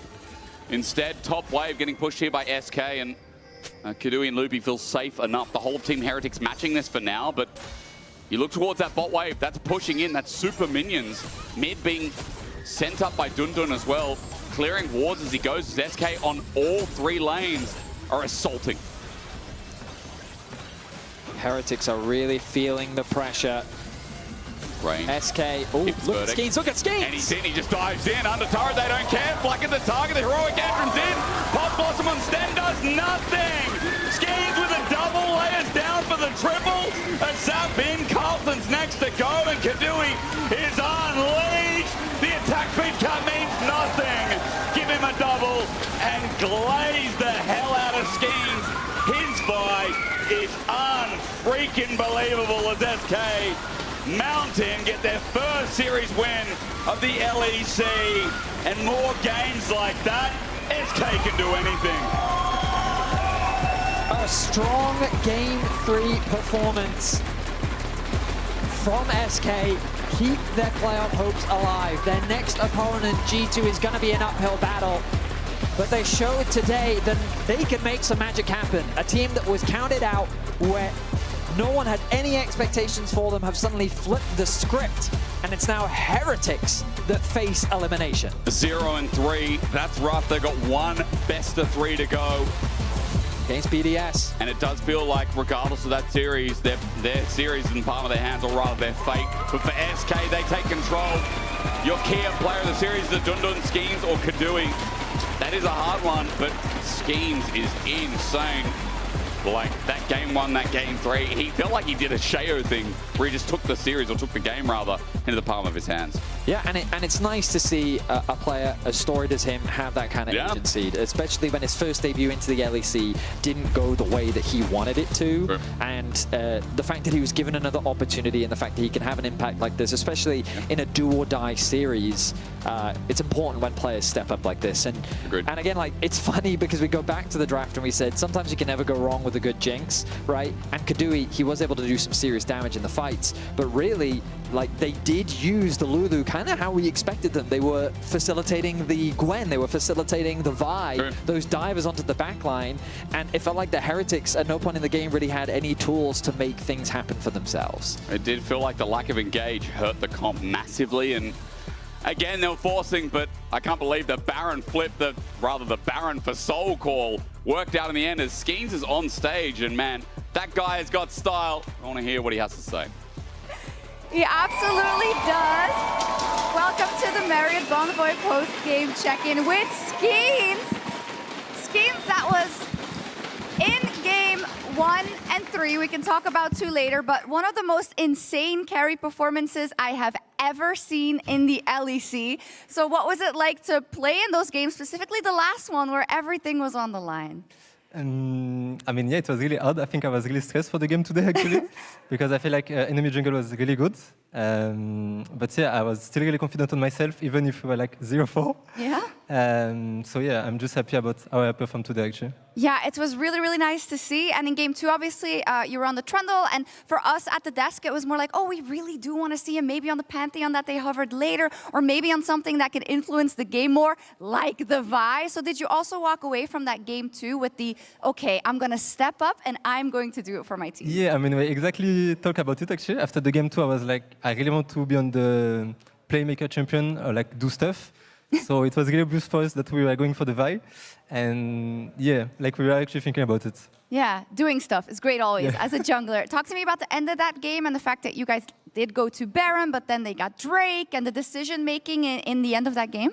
I mean, for me, it was quite easy actually to think about it. I knew that with this Nash we could get a lot actually. Even if they had the Soul, I actually called it that we could still win the game. It was like only we had to find one good engage. And yeah, we did it. You did it. It was very stressful, you said, because of the stakes, of course. You want to get into the crossplay elimination game, but into the playoffs after that and into the postseason overall. And it seems like with the team, I don't really know what to expect from SK. And I think that's probably the same internally. What is the mood like overall? And how do you think this momentum can propel you? I mean, I think the mood is really good still in the team. I feel like we enjoy playing together. I think this win will help a lot as well for the Scream. Like, it will be less stress, I would say. Yeah. Like, now we have a win. So no, the mood is still really good. Awesome. It's also really important for the standings as they are now. You are also our Kia Player of the Series, Skeens. Congratulations. Thank you. Very deserved. Thank you very much. For you, of course, we have seen you on this stage before. I don't think it maybe went exactly as you would have wanted it to. So with this performance and this kind of kickoff, this reintroduction that we're getting to Skeens, what do you want to prove this summer? I mean, I still want to prove that I can do good stuff. I feel like when I joined LEC the first time, I was not playing my best, and I don't think I was ready, to be honest. I think I was playing quite bad. But no, yeah, I came. I think I'm really confident now. I feel like I show good stuff still, even if we lose, and even if we win now. Yeah. So yeah, I just want to prove that I can do good. Okay, that was awesome. Congratulations, Thank you very much. beaucoup. It was Merci beaucoup. really awesome to watch these games. It's SK that walks away with the win, and we're going to kick it over to PGL, where Kadui is waiting as well. Bye-bye. Thank you very much, Shocks and Skeens. I'm Dracos Dagdas here too, joined by the victorious Kadui. I want to talk about game 2 a little bit, but that's not the fun game. So let's start with the fun game. You guys win, you pull it out. Was something different in practice this week? What changed? It felt like you guys had such a clear goal, especially in that game 1, the Orianna Nocturne. What was different this week? I mean, I'm surprised as well, because the practice was not going like this. We had like a lot of big problems. And I don't know why, but today it just felt like, for especially our jungler Skeens, he kind of like was really confident in himself and just in the team. Like, and I don't know where it comes from, because from Skims it doesn't come for sure. So he just really felt himself today, and we just kind of always followed him. And yeah, I mean, the the Orianna Nocturne, we kind of just, like, it's like game one draft. It's really obvious what's going to happen. We leave open Varus, then they take it. We take Orianna Nocturne and Sivir. And we knew it's like a really good draft, and we kind of already played it out in our head. So this one was really comfortable. And then the other 2 games were kind of freestyle. Was the Orianna Nocturne as a result of the confidence the Skeens was showing earlier in the day, or was this something you had prepared coming into game number 1? No, I mean, we had it prepared. Okay. The confidence, I don't know, it already was there in game 1. So the confidence it just appeared out of nowhere. I really liked it. Like, it felt really easy to play, and I would love if we have this every game, because I feel like with this confidence we can win against any team in our group, kinda. So is this the first time that you guys have really felt like you're coming out swinging, you 100% trust each other, you believe in each other? Was that kind of game 1? Yeah. Yeah, I mean, that's what I just wanted to ask, right?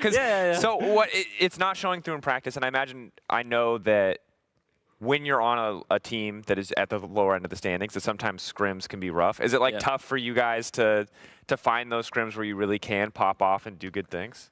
Yeah, I mean, there are scrims where it's better, but I think, especially being a team like us, we sometimes get put into like a mental state where we have to deal with a lot of losses. And I also had to deal with it at the start, because I was not scrimming in LEC. For like 7 years I was scrimming ERL team, and you usually always end up winning those scrims. And now you usually end up losing scrims in LEC. So you need to deal with this first, and people need to kind of like have the mentality that, yeah, you just need to improve from those scrims, and you should not care win-lose, and loses should not like damage your mental. But it's not that easy, so we have problems with this for sure. And we also have some good scrims still, but it's not always good scrims. But I think this is a huge result, right? Because you've now taken down Heretics, who you were battling essentially for them. We can bring up the groups as well. Like the fact you now have a win over Heretics, obviously you're facing off against G2 next week, which is a little bit daunting. But you set yourselves up that kind of like 1 win in Lu now, because it basically means that if Heretics don't beat BDS next week, you guys now go into that I want to say cross function. It's the cross group decider. Yeah, because then Heretics finish 0-4. This would be big, yes. I mean, after those first 2 losses, I was really sad, and I didn't really think about the schedule. I was like, wow, actually, this would be so sad if we drop out of this group now, like as last place with this new format. But then I thought, actually, we're going to play Heretics next. And they have been not doing too well. Yeah. And I know that we can easily beat them. So if we take a win against them, it's like really big, and actually changes that we have really big chances now to getting out of the group. Yeah, it's incredibly favorable for you, because even if you win, you're likely in a 3-way tiebreaker where, and I'm sure that you'd play for 5th. I don't know how 3rd and 4th would then be decided in that, but you would at the very least get another game. You'd get a decider game to decide if you could make it to the decider game, which is obviously very confusing. But and also for me, it's like every additional games we get is like really big, because we didn't make playoffs when I joined in spring, so we only played 9 best of 3s.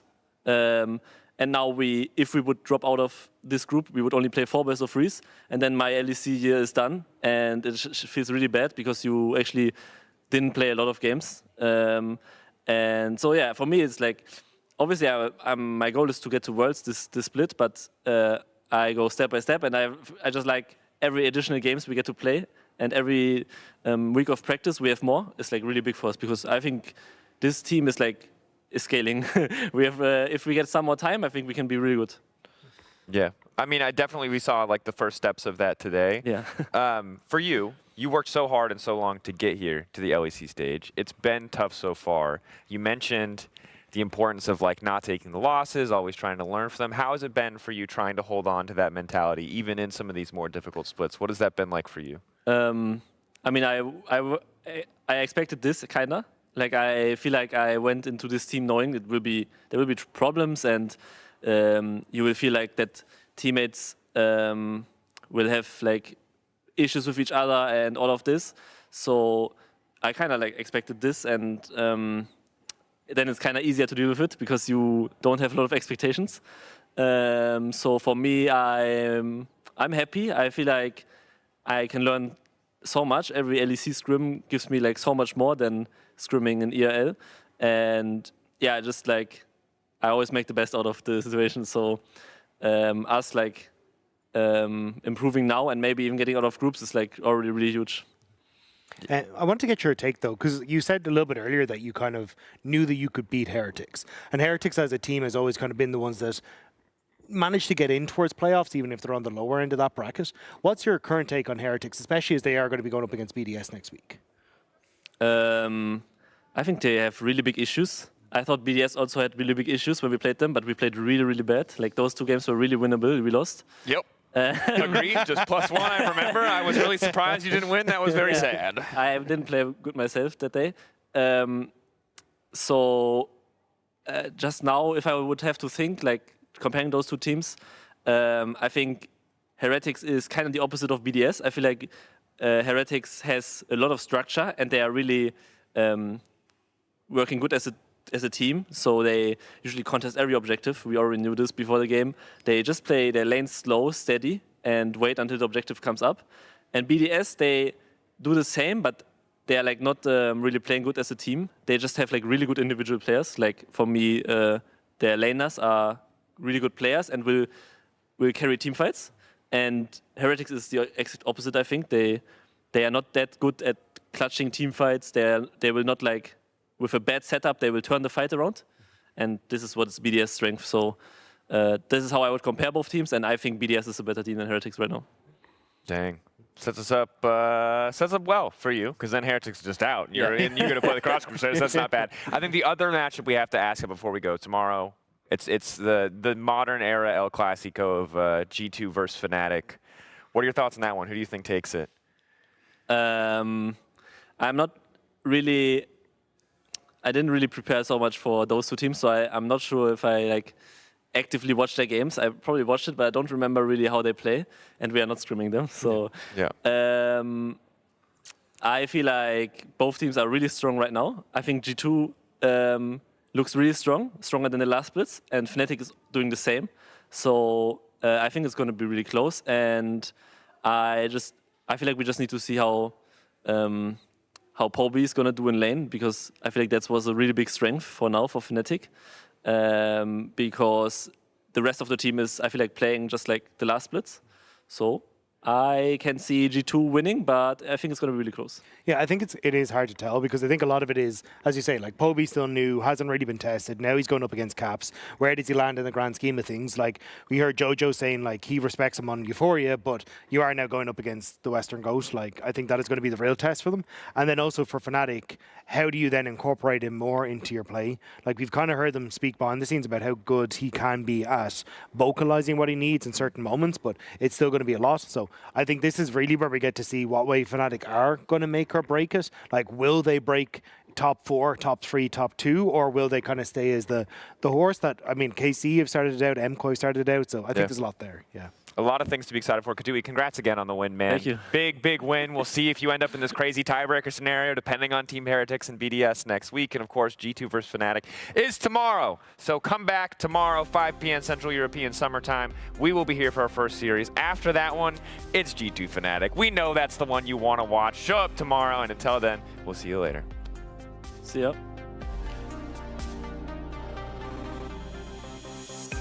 Top side, but it doesn't seem like Navi have been set up to do that, or maybe they're just hoping they can make a trade. Push back, nice back to Formosa. Who is he?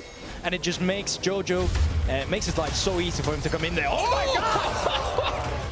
Lakan. Look Shundle. Nice. But has to back away in the meantime. MCOY pulling back. Larson going forward, anticipating. Will finally get cut down by MCOY. Jojo feud, flash in. One more auto. Look at that! Blow him on the way in. Flash in. One more auto. Oh, that's it! Actually, you got so played. Ramble no flash. Ramble no flash. Kick Rumble. Patenoi. We can Ash. Nice. Big hit, depth charge again, but they're doing this onto Loopy. Once more caught out of position. Rocket almost comes out of Camillo's pocket, and Loopy gets fired upon. A little bit early, I believe. Beer still going to come out. Barrier there as well. Kadui under turret, but where's the damage? Skeen is taking it up. Abadage comes through eventually. Look. Look who is huge. Very good, guys. We can do attack from this. Yeah, I am flash hitter. And we can run this, doesn't it? Look. Yeah, I kill him. We end. Nice. You smashed the skin, so hard skins by the way. So good. So good. Thank you. Yeah, no. Okay, tell it. I could give him on bot. Yeah. Good job. Lucian ultimate. Under la honte. Okay, nice. Nice flash. Ah non, flash. Hop là. C'est pas de ta formule. Is my window? Let's go.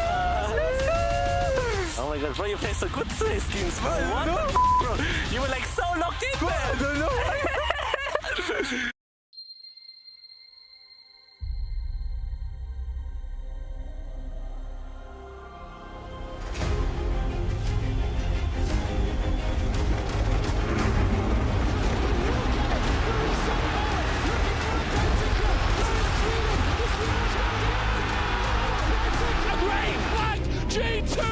The perfect teammate! They take it all! Here comes the Crow's storm! In knockback, instant combo button! What? This big oh my god! Claps! Everybody! You know the story, you know the legend!